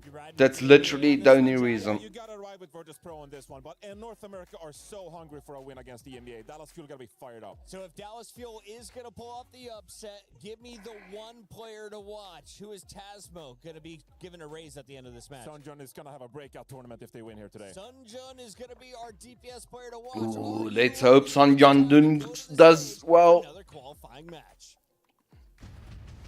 What's the time? Nah, it's too early. I thought maybe if it's late enough, I could have stopped the stream and gone to Iman. I usually watch the Dallas Fuel games with him commentating. I can't beat that.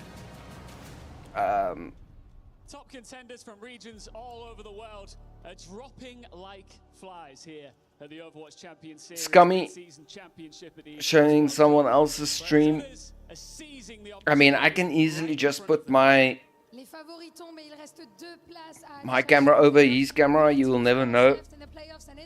All about who is going to be brave enough to go and get them, because it's not only about winning, it's also about avoiding, dodging the brutal key crusher at all costs. And that's exactly what our next teams are hoping to do. Let's welcome onto the stage. I mean, it's his content. If you guys want to watch Imon's content, go. Please do not let me stop you. I mean, he's freaking good. But I'm not going to show his content on my stream. It's Scummy. With a ruthless 2-0 win over 9Z and looked every inch a championship contender. But earlier on today, Twisted Minds. Are these two guys brothers? They look like they can be. The region's top seed has been dragged into elimination match with their tournament and a key on the line. Welcome, Dallas Few. Dallas Foo! Dallas Foo! American champions hitting the international stage. Les champions nord-américains font leur entrée. Tout sourire certes, mais ils sont prêts à créer la surprise. Mon prêt. Team Liquid yesterday in a domestic matchup.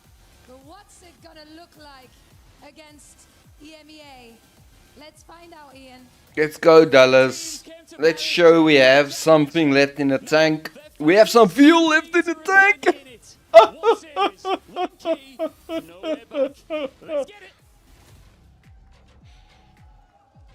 Let's get it indeed. EMEA's #1 versus NA's #1. Dallas Fuel and VP finally facing off yet again. Moxie, last time they went head-to-head, it was that Champions Clash game. VP 3-1 them and eliminated them in that lower bracket quarters. Revenge is a dish best served cold. Ice cold if you're Fuel. Since this is still first to 2 format, it's still absolutely brutal, as is the punishment for the team that faces defeat. Key crushes will be. Can anyone explain to me what's the inner headphones for? There's questions after this team's performance versus Twisted Minds earlier in the day. We thought that had the potential to be a close series. Is it guys that's listening to music? In a speed run. It was literally anything but. VP got 1 point across 2 maps. They got 2-0'd on Nepal and 2-1 on Neon Junction. Looks like we're heading back there. I know there's a lot of players that's religious. Like Tyler won't play if he doesn't have music. Themselves. I think, like Des talks about this though, Johnny said that defeat versus Twisted Minds, has it taught them to stay away from the Domina? I know when I did extreme competitive Warcraft, I listened to, I had a track of Era, which I listened to over and over and over again. Yeah, I don't think they're going to make the same mistake. Icezone already locking in. The same track. It's all good. Callan. Not one track, same album. Meta kind of day for him. He's going to lock in the And that's how I timed my building order. So I knew when this song ended, that long in, and I had to add this done. Once they sing this, I knew I had to add that done. And once this starts, I have to start out creeping. I use that to my advantage. Use the music as the timer. That's the nice thing about using the same music every single time, and you start at exactly this same time. Then you use that music as the timer. And Ice Gnome go down first. Oh, well, one honest fight. It's actually sneakily very good. To the Cat Bastion, since Without putting an actual timer on your screen. against Dallas Fuel's poke heavy composition, Usually that's not allowed. players before you can rotate, so provide the attention drop, put the pressure on the Kiriko. But then again, usually music isn't allowed as well because it needs to be regulated. So I don't know what that is. I want to know what that is. Why do they have a second set of earphones? And not everybody has it in. So it can't be comms. It feels like it's just not being pressured. Because I thought maybe that's the comms and the headset is only the game sound. But then everybody has to have the headphones inside the ear. And not everyone is. I'm going to swing it again as Chronic gets picked up a little bit too far forward there for the fuel, and Kellen's going to pay the same price. Good wave versus Psycho. Not letting that Bastion chase the Wu Yang, but he's still close to Kev's. That was close. Should die here. Yeah, there we go. Seonjun down to Fixer. Finally, Virtus Pro have been able to find a footing. They can try and just step up before the Pharah finds any space, which is why Seonjun will swap off of the Pharah, would not be able to navigate the retake successfully onto the Tracer instead to match off versus Kevster. Yeah, better with a Tidal Blast too. Lukamino's got it online already. Sonjun splitting the focus here of Kevster. Now They really said that Sonjun is like the DPS to look for. But it's actually ISO that comes up with the kill on CJ. It's going to be a flux. Kellen getting I out of the feel way. They're Chronic actually is setting up the way mega pack. better. We're now looking at 3 players of Virtus Pro taken down, but his DPS have done the heavy lifting. Landing Kevster dead as well. A teleport back from Sonjun straight into the line of fire of these That mortars. was a weird But glitch. Virtus Pro still standing tall on this point. Sonjun does pick up the kill on the Bastion, sure, but it's been a bit of a messy fight. They could not find the kill onto Ice, which is why Virtus Pro were able to hold down the point for so long. Finally, the Ram is forced back. Regroups with the rest of the team as Kellen off of the Sigma, now onto the Mauga. Dallas Fuel wanting to find those engagement opportunities so that Chronic gets the space to work this overclock. Yeah, much better here for Kellen, that's for sure. Nice little stomp in, Ice Gnome forced out already. Shield behind him isn't going to help him anymore. Look at this, Kellen, the punishment on Ice Gnome right now. They still need to actually pick up the kill though. Ice Gnome is still alive. Chronic playing in the Mega Health Pack room as the rest of Virtus Pro are split up. Picks a half HP, Chronic looking for the cat, but it's Ice Gnome that ends up winning that duel over there. Sonjun down, Dallas Fuel up to 90% as Kellen tries to rejoin the rest of the team. Man, I wish I could play Kiri like Landon. Kill from Chronic, so Virtus Pro having to wait. Pulse Bomb could be huge from Kevster, but you have to He's get looking for it. Susan. Oh, not quite though. Ends up hitting that little edge instead. Forced to recall as well. He'll be out of the fight for just a moment as OT has been triggered. VP are on the point. Dude, I've received so many different ways of playing Kiri that I'm so confused. I don't know how to play with Kiri anymore. Honestly, that is the best kill you can get. Because every single person that comes onto this stream gives me a different, gives different advice on Kiri.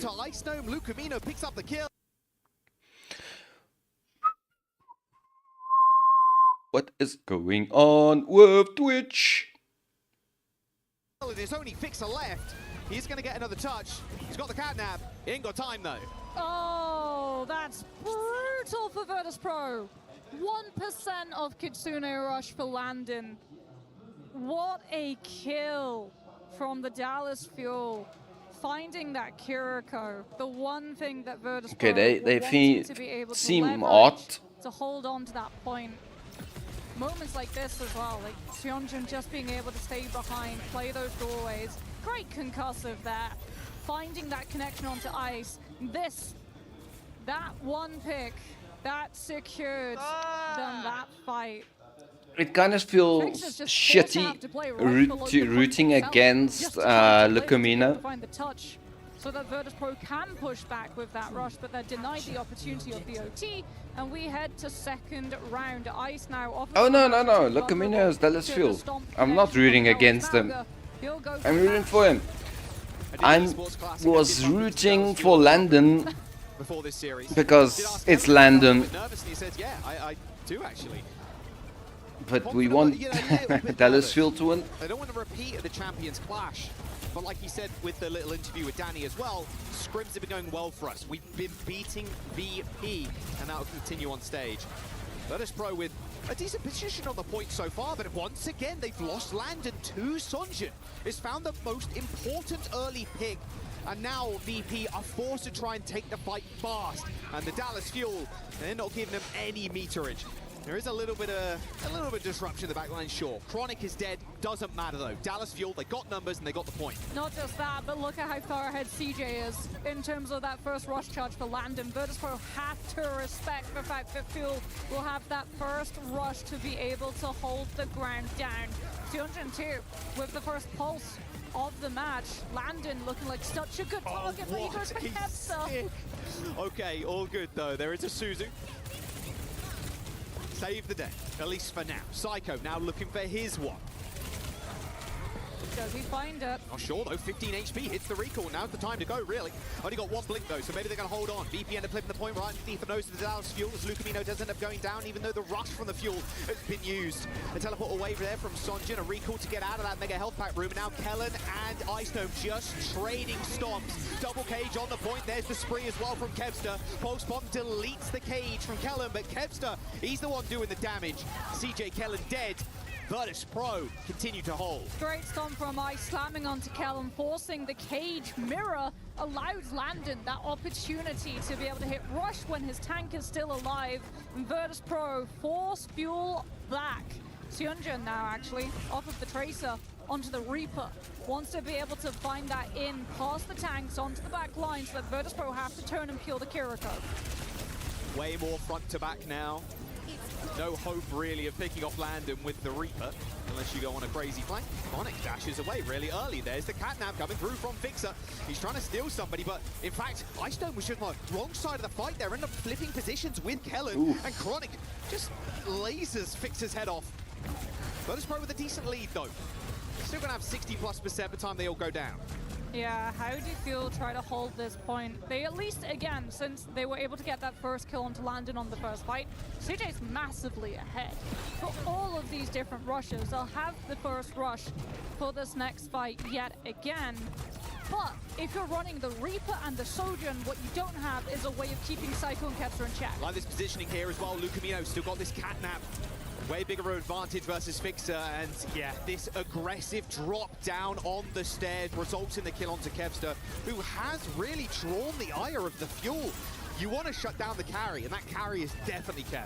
Fuel are doing such a good job too of stacking together to make sure that Virtus Pro don't take advantage with the Tracer, the shield, the mobility, the speed that they can collapse onto isolated players and find those kills. And Fuel, they're just fighting together strong. CJ with that rush, Sunjin with the Death Blossom, but our eye is on Psycho right now. He has that Pulse Bomb, he's lurking, he's trying to identify a good place to put it. These cage fights are going to be nasty too. Sunjin's got the Death Blossom, so Ice is going to have to play a little bit more tentative, maybe a little bit more careful. CJ's going to push them forward though, and yeah, okay, no cage required here, just a solo Death Blossom on Kevster. Cage point from Kellen instead. Icedome an emergency one. Dallas Fuel at 90%, and hey, would you look at this? They can play all the way up. Landon had no choice, couldn't even use the rush. Psycho to touch. Oh yeah, the Tracer is going to have to exhaust all of the blinks though. Right, there it is. Straight back out again. Has got recall. Saved that one, so couldn't go in. Play a little bit more aggressive here. Pulse bomb goes wide, but gets the retouch. There's the rush. Icedome on the Doom. Psycho down. They need to make this one stick, though. As long as Dallas Fuel can hold out, they might be good to win this fight. But Kevster's going to put an end to that. Chronic now down to the bite. Kevster with the spree is going to get shut down by Kellen, who makes his way back to the point. And now Ice, maybe regretting the pick of the Doom here against the Malga is going to be tough, but he had to play it to get back to the point in time. Another quick punch in, gets slaughtered by Sunjin, and now it's easy pickings for the Fuel DPS. Forced to hit the shift, but it should not matter. Fixer goes down. The last remaining members of VP are going to fall too. Psycho, Kevster looking to get back, but Dallas Fuel 2-0 Nepal. The Nice. coordination's just so good. You look at that Death Let's Blossom go, Dallas. Sunjin, they actually send the Kiriko to go alongside for the Suzu. He teleports to his Reaper. He uses the Suzu on the Death Blossom to make sure that iframe lasts before Kedster can react, takes the Xion down, doesn't allow a trade opportunity to take one of those backline support players down, which could have forced Dallas Fuel to play slightly slower. Yeah, see, look, watch, you can see. There's the Suzu, there's the heal pocket, and the whole time you know that your Mauga will be able to live because he's starting the fight with all of his resources. Kellen doing such a good job with the Mauga, and this was a Dallas Fuel. If you look at the last stage, and we even spoke to about this in interviews, but they were the off-meta team, the different team. The non-Mauga team. The non-Mauga team. We want to play Winston. We want to play Ball. We want to play Ryan. Anything but Ryan. We want to play anything but Mauga. Yeah. And he's coming into an international going, actually, you know what? EMEA, who historically know, very good Mauga region. And he's kind of given it to Ice Gnome. Well, they had to evolve, right? Because you look at their journey through the NA playoffs for their region. Day one took a loss to Liquid. Liquid, for the most part, were able to dismantle Fuel so quickly, especially on control, by running counter dive because they knew the hero pool that Kellen wanted to be able to secure. So Liquid just went after all of those dive targets, and sadly for dive, there have been some really good heroes put into the game of Overwatch that can just totally shut down dive with pure amounts of CC and burst damage with Bastion Cat, because how do you dive something which is constantly in the air and has the damage potential and burst window to absolutely melt you unless you have damage reduction or a shield, something that a lot of our dive heroes simply do not have. So fair play, like absolute huge credit to Kellen. We rarely got to see him play the Mauga up until that point, and then he started picking it up, and then suddenly, surprise, Dallas Fuel, first seed from NA. Smash and Wheats deciding where they want to go next and what they want to ban. We'll see if they end up targeting Kellen's hero pool, or maybe even just going for one of the DPS. Ice Gnome fans in the crowd, of course. We've seen those giant claws before, that's pretty sweet. Yeah, battles. They're going to need to sharpen them, that's for sure, because Dallas Fuel are bringing the heat. Yeah, it did feel like they got pretty declawed in terms of their DPS line. Like, there just was not opportunity, especially that second map Shrine. Sanctum, there's trades back and forth, and you can sort of say, okay, well, they were building up to have momentum, and then it got denied off of just kills coming into that back line. But you compare that performance It's a lot of Shrine, Virtus Pro it just felt like Virtus Pro never really got the opportunity fans. to start. That first kill onto Landon, Well, it's a 90% to 10% in favor of Virtus Pro to win, and Dallas Fuel is bringing it. And no chance for a Xion or Tracer to be able to start picking kills or taking attention away to force Dallas Fuel to have to turn and place resources that were funneled towards the front line and finding picks onto Virtus Pro to have to peel for their backline. I like this pick here. New Junk City, picked by Smash and VP, and they're also going to ban the Mauga. Now, where does this put Kellen? Because we know the Mauga right now for him, if he's going to play one of these brawly, rush kind of heroes, it's that. Is he going to play the Ram? Almost forced to.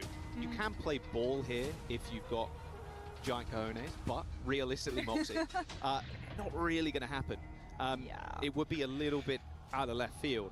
Well, Ram is open, right? So I like Ryan the fact that open. Virtus Pro... Ryan is open, Ryan but is so also is open. Ram, is the issue. This is so sad.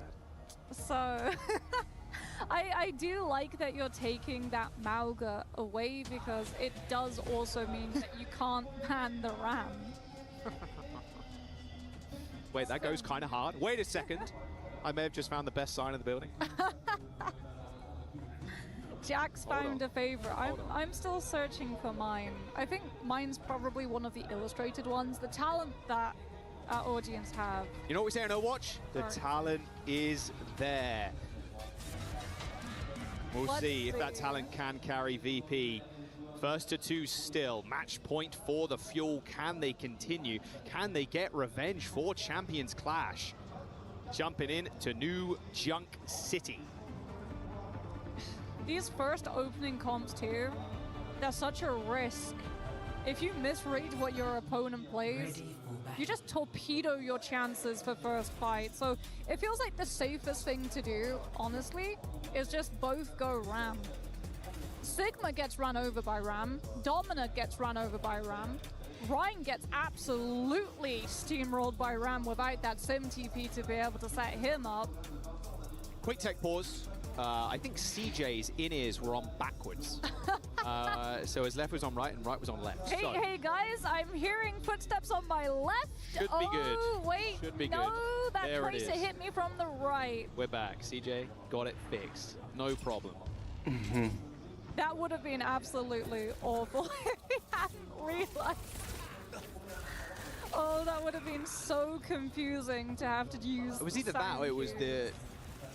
I've done that more than I like to admit. Either way, CJ got his earphones sorted. Regardless, I'm happy let's get this to gate see open. that a pro Kellen player on the ramp. also No does. Shock, although Ryan would have been a little bit more fun. Ooh, okay. So Fuel are actually going for Luke Mino on the Mizuki. So he's going to have a lot of good pressure to be able to stop Ice Gnome's momentum running forward with that Nemesis form right into the chains. But can Psycho take the Mizuki down with the split pressure of both the Tracer and the Shion early? Wow, that was a quick pick. Chronic already dead to Kevster. Very quick, of course, with that Lucio. Lucamino and Dallas Fuel, they want to be able to rotate around you. VP, the opposite, want to go a little bit quicker. I mean, Virtus.pro have the means with that Lucio to just out-tempo Dallas Fuel's rotations. Dallas Fuel can try to slow things down with the Mizuki and have more damage for that poke. Psycho, having to win a 1 versus 2, gives up the fight. Yeah, not going to happen there. Ice Snow going very low. Shield dancing right now. Ravenous Vortex straight on top of him, healed up though. The support's down low. Landon and Fixer topping the Ram back up. Quick flip though for the Fuel potentially. Ice Gnome now trying to match Kellen on the point. Both Nemesis forms have been used. A little later one though from Ice Gnome, but it doesn't really seem to matter. Another good focus fire there onto Ice. CJ with a couple of kills, even killing Psycho too with a kunai. Yeah. That'll be Dallas Fuel getting the cap. Luke Mino actually trades his life to get that chain onto Ice, sets up Psycho to take him out, but Dallas Fuel still have more kills on the board and a tank still in play to hold this space for them. So Virtus.pro licking their wounds and having to play retake for this next fight.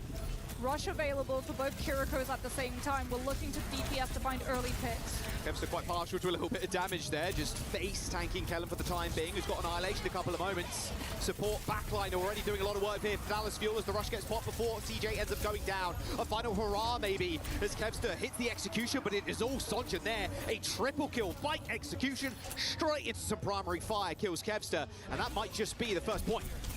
Look at this off angle. Trying to find where exactly that Kiriko went. Oh, that's disgusting getting to play within that rush, and that it's not last fight. Virtus.pro still think that they have a chance. They got a touch though. Landon with that rush. Landon's already dead. No rush anymore. Fixer maybe have a beat here, but it will take a long time for them to actually stall out. Nope, not going to happen. Kevster tried to make the hero play, but it was a hero's downfall after that spree. Dallas Fuel up a points. Virtus.pro again denied a fight win opportunity by Landon falling early and Kevster now falling late. Luke Mino on the Mizuki has been on absolute fire. We normally see him on something like the Wu Yang, but that would have been too easy for Psycho and Kevster to run over. I really do like the use of this Mizuki instead. Better positioning for the Fuel. Setting up shot for the back of the point. They got Lucamino with that Sanctuary. Be very tough to deal with it. Landon's so low already. Look at this. Ice Gnome already on the point, trying to contest as soon as it unlocks for Landon. It goes down first yet again. Chronic with a railgun shot. The Annihilation does end up getting popped as well as the sound barrier from Fixer to keep everybody alive, happy and well on the point. Gets another one.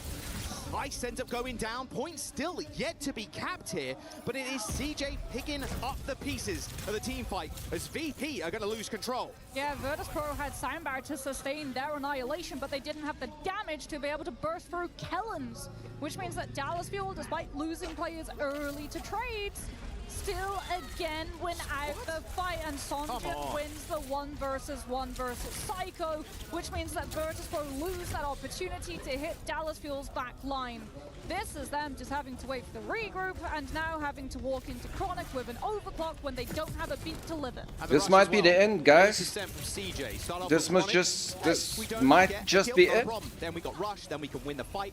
And the longer they stall out this point, the more than likely they're going to be able to win this too. 60% already. Helen, pretty low. Fight for Kevster, gets in a better position, but Chronic again gets the kill. Huge. No more Lucamino, but Kevster is just not in this fight whatsoever. Way too hesitant to try and step up, but Chronic is standing in his way. OC has been used, and now CJ can finish this one off with a rush. Ice Gnome on the point to try and trigger OT, but they're actually taking the fight lower. Chronic goes down, but Kellen is right behind him. Ice Gnome with a decent kill with a Ravenous Vortex. Dallas, but it is OT winnable. for Dallas Fuel. They're at 99% with CJ teleporting away. Eventually tracked down, but a beautiful change from Lucamino stops the pre from hitting the back line. Virtus Pro denied the opportunity of using that Shion ult thanks to Lucamino. Dallas Fuel 1% away, one fight win Okay, away come from picking on, up the Dallas. second flashpoint. Sionjun with that pulse bomb, Landon a prime target Just to go after. roll them now. That rush. They don't get this rush off. I fear for the worst. Recall from Sonjun. Waiting for a chance to go in again. Landon playing so damn safe. Ravenous Vortex does hit him though, so he's going to teleport forward straight into the rush. Now Iceman turning his ire to Kellen.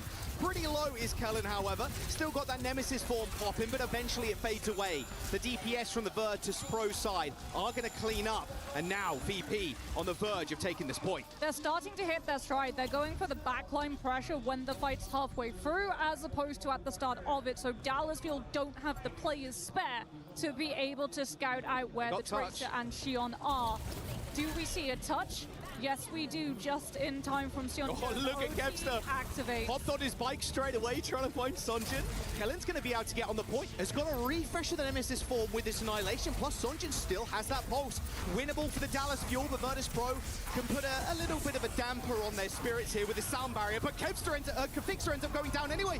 Chronic with the snipe again opens up the fight. Nice. Oh, dearie me. Virtus Pro losing members with ults time and time again. Dallas Fuel up to 2. I mean, it's so much easier for Fuel to be able to hit the backline from Virtus Pro, right? Because you can just shoot from afar as opposed to being directly on top of them the way that Psycho and Kevster have to be with the Shion and that Tracer. So Fixer and Landon just not having a fun Yeah, time. I don't know. Have to Shion find and Tracer in one game. if they want to be able to have This doesn't make sense to me. continue in this tournament, Dallas Fuel one flashpoint I mean, away one of from them, crushing great, Virtus but Pro's not. key. You can't have both. Double DPS ult for the Fuel. Fixer still with the beat. You can't go down early. Not again, please. Landon is going to be under a bit of pressure. There's the sound barrier. Okay, Well, that's why they played the Tracer.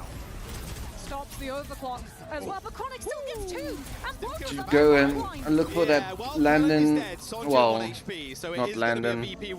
Wasn't exactly clean though. They're playing the Tracer to try and get the CJ pick. Like, how do we keep losing as Or a Wolves? Licomino, but Even Licomino though is in the fight, way. This should not be happening, guys.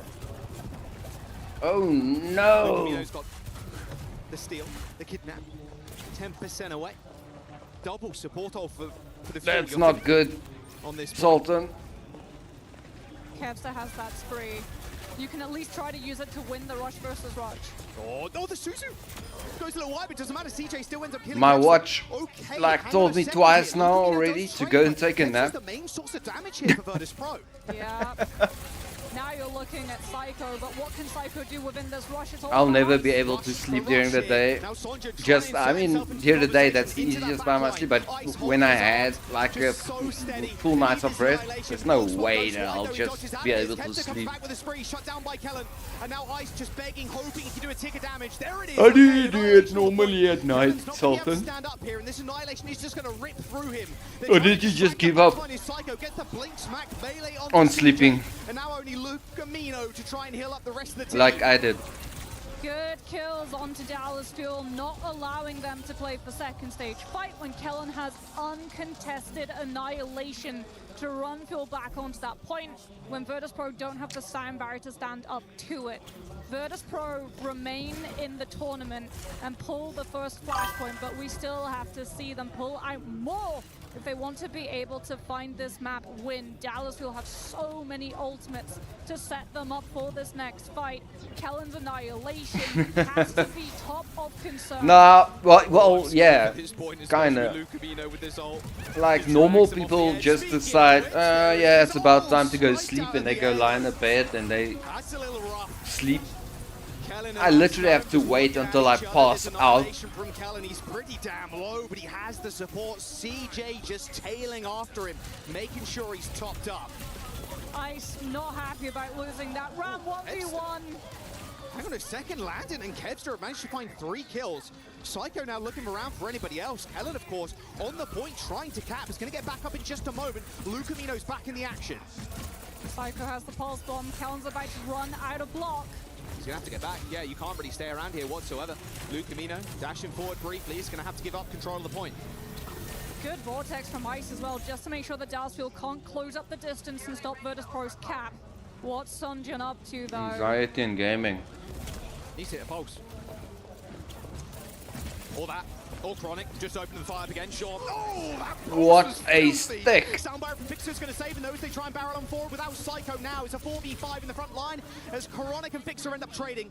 A cap coming through for the Dallas Fuel as well. They've got ult. They managed to flip the fight on this team. I mean, Virtus Pro need to react now. Sonjin trying to close the doors on Kevster, who goes dangerously low, but Sonjin doesn't have a recall to play around. Psycho's now going to match up in the 1v1 as this rush from the Virtus Pro side of things is just basically useless. It's off point. What are Virtus Pro doing? Icestone's going to rip the annihilation just to try and stay alive. They need the support to get back. But why? Why? Getting the kill. Oh, waste the ult. Shrugs it off. Great Susie from CJ. Chronic just stands still, has full trust that his Kiriko will be able to cleanse him, and Dallas Fuel is Virtus Pro throwing? Sanctuary should be able to absorb Kev's to spree, so Virtus Pro can't even hinge their hopes on that. Extending the fight is what is key here for the Fuel. Get this to OT, get these ults and get the win. Nerves from Kellen don't look apparent right now. Full confidence from the tank, from the Fuel. There's a spree from Kevster. He needs to also make a big impact. Only ult for VP right now. There's the annihilation, the sanctuary. There's just so much to try and deal with here. Kevster dashes in with the spree. Shuts down Sonjin, but Icedome, the front line for VP, already gone. The Dallas Fuel, it's a 4v4 and they have control. Landon toppled. Virtus Pro coming back on the wrecking ball to get a final No touch. way. NA's best here. NA's number Let's one go seed. Dallas. Dismantling VP. Icestone's going to be able to get another retouch here. But the hopes and dreams of EMEA are fading. Sonjin with a pulse too. Desperation from VP. It's 5, 6, 7 touches, but you're going to need a whole lot more than that to stop Chronic. Dallas Fuel do it in 2. They secure their spot in the playoffs. Second NA team that wins another region. Their keys are getting crushed. Fuel put Virtus Pro back to bed. To hibernation, the team will go. What a shutdown versus that Ramatra composition. It just felt like Fuel had all of the control. Lucamino with that Mizuki, an absolute standout. Some insane chain plays to be able to find the connections onto things like that Shion, the Ramatra as well. So many times, Kellen's able to win the 1 versus 1 with Ice, having that Dallas Fuel, being able to extend out the Nemesis form to have Dallas the Fuel won damage reduction to beat out your Virtus opponent. Pro. What a play from Fuel. The spark has ignited. Chronic, look at how many opening picks he had on the Sojourn. Virtus Pro lost. Normal rails. No OC, just normal The Europe rails. team lost. Look at this Virtus chick. Pro, She's EMEA, crying. Number 1 seed eliminated in the first of 2. They just did not get that opportunity. It didn't feel like it whatsoever. Dude, Virtus now Pro Wheats is going to have the honor is of crushing that key as we jump down to EMEA. him. And Ian on the stage. What a win for NA's #1, Dallas Fuel. I'm standing by with How can Weeks. NA win that must feel like EMEA? such a great win, especially considering it was revenge for Champions Clash, right? Yeah, we've been waiting to get our chance to get them back since Japan, and we've all been looking forward to playing Europe the whole time that we've been sitting in NA, hearing everyone talk about how Europe's way better. So. So you're enjoying this even more? Very much. Did you manage to catch VP's loss earlier on today against Twisted Minds? Yeah, we watched the whole game because we play the losers, so we were all. So what did you learn from it? I think we learned that. I mean, we were happy to play either team. Honestly, the comps they were playing looked pretty weak. So. How proud are you of this team right now? Because obviously you're the coach, but you're also sub. But you're overlooking all of this. I mean, you must be. That's kind of ballsy to say that Virtus.pro's comms looks weak. Comp look weak. Group into playoffs. I think coming into this year, a lot of people had doubts about our roster, and I'm just really happy to get to go to playoffs and try and win this whole thing. I kind of caught you off guard for the interview. I'm going to catch you off guard again right now, because if you look over your shoulder, you're about to go crush a key. All right, you up for it? I get to do it. Wow. You get to do it. Coach and I think Twisted is only playing tomorrow again. If you just go over to our key master, he'll talk you through it. Guys, come and watch the process. Get in there. Because Virtus.pro came to Paris undefeated. Yeah, dude. EMEA champions. I need Twisted Minds to win. Momentum. Dallas Fuel finish the job.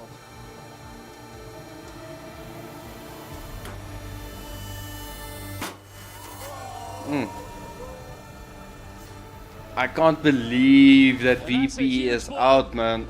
Just stay with me just for one more moment here. That's a huge blow for By an Virtus.pro NA team. in their ambitions to be What? club champions this year. They really needed that one. But I've But just got one let's final go. question for you here. How Yeah, far that do you sounds. It truly should be believe so loud. This team can go now. I believe if we play our game, we can beat anyone. Well, best of luck in the rest of There's the no tournament. way you're beating Twisted Minds, bro. I don't know. I think we're gonna get No serious way. with us, so I'm happy to play either of them. There's no way Dallas can win Wow. Twisted Minds. One more to go, and then we'll find out There's who no way. everybody plays in our draw show a little bit later on. Okay, you can't say that.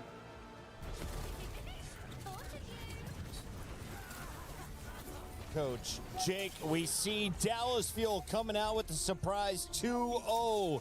Sonja, not the only one involved in the victory. Who do you give credit to for the W? I got to put a lot of credit on Chronic, right? Just like absolutely turning up on the Sojourn, found so many critical picks. This young player, he was one of the most exciting prospects in North America, but this is the type of win that really shows that he can compete on the global stage. And it's like we said, I mean, we've been doubting NA, and I think fairly, because honestly, in Japan, it was a terrible performance for the region. But getting this I won't go that far, but yeah, I think I'll put money on Twisted. At this event, or is EMEA just choking? I think it has to be a little bit of both here, but North America deserves a lot of credit because EMEA is definitely choking now.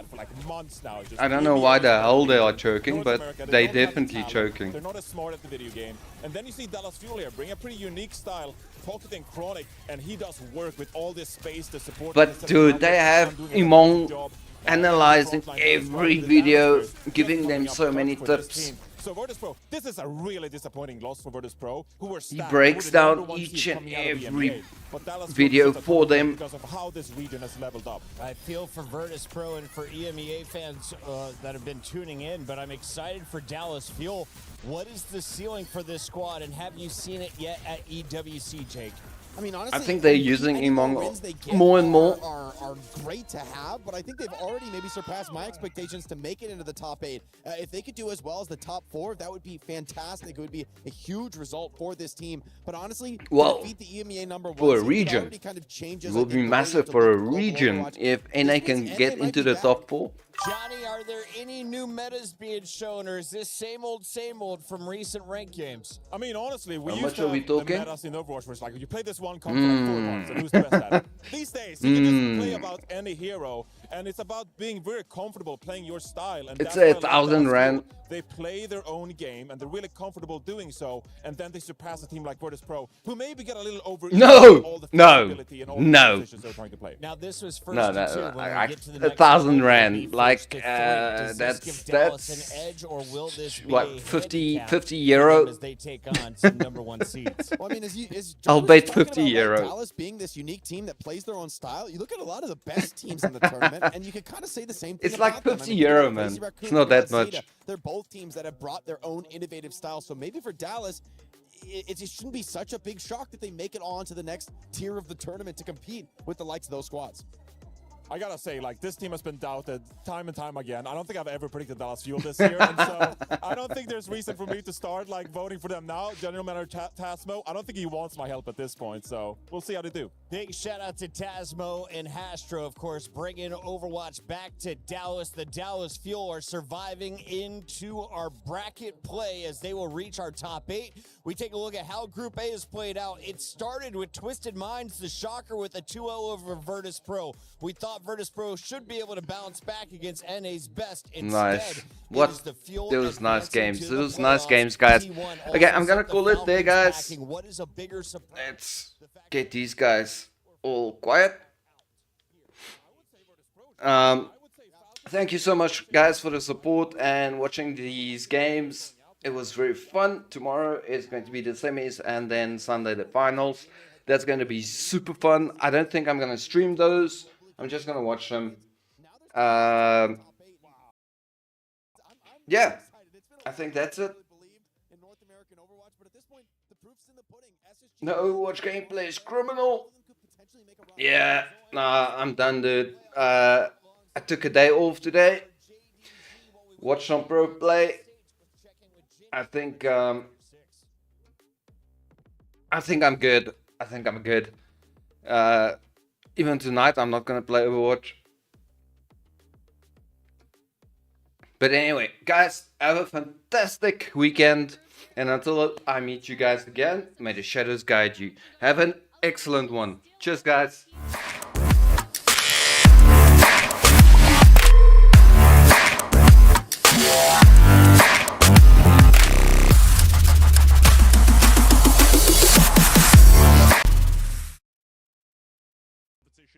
And it was Crimey who took down Mickey. So Mickey out of the competition, and we're down to 1 out of 3 Falcons now. So that's the main storyline. Obviously, we already kind of touched on how Zhao Hai was taken out in the earlier stages, and he was the favorite. So now it's kind of boiling down to all of these Asian organizations. We've still got Crazy Raccoon in it, big representation from Zeta Division who had to face off against each other as well, and the same for Reject too. Obviously, these organizations are a bit further down the leaderboard, so not as impactful as if Falcons got a win, but every point matters. Well, if you can't beat them, beat yourself. I guess that's the story here for Falcons. We're going to keep you updated if anything else changes, and see you around.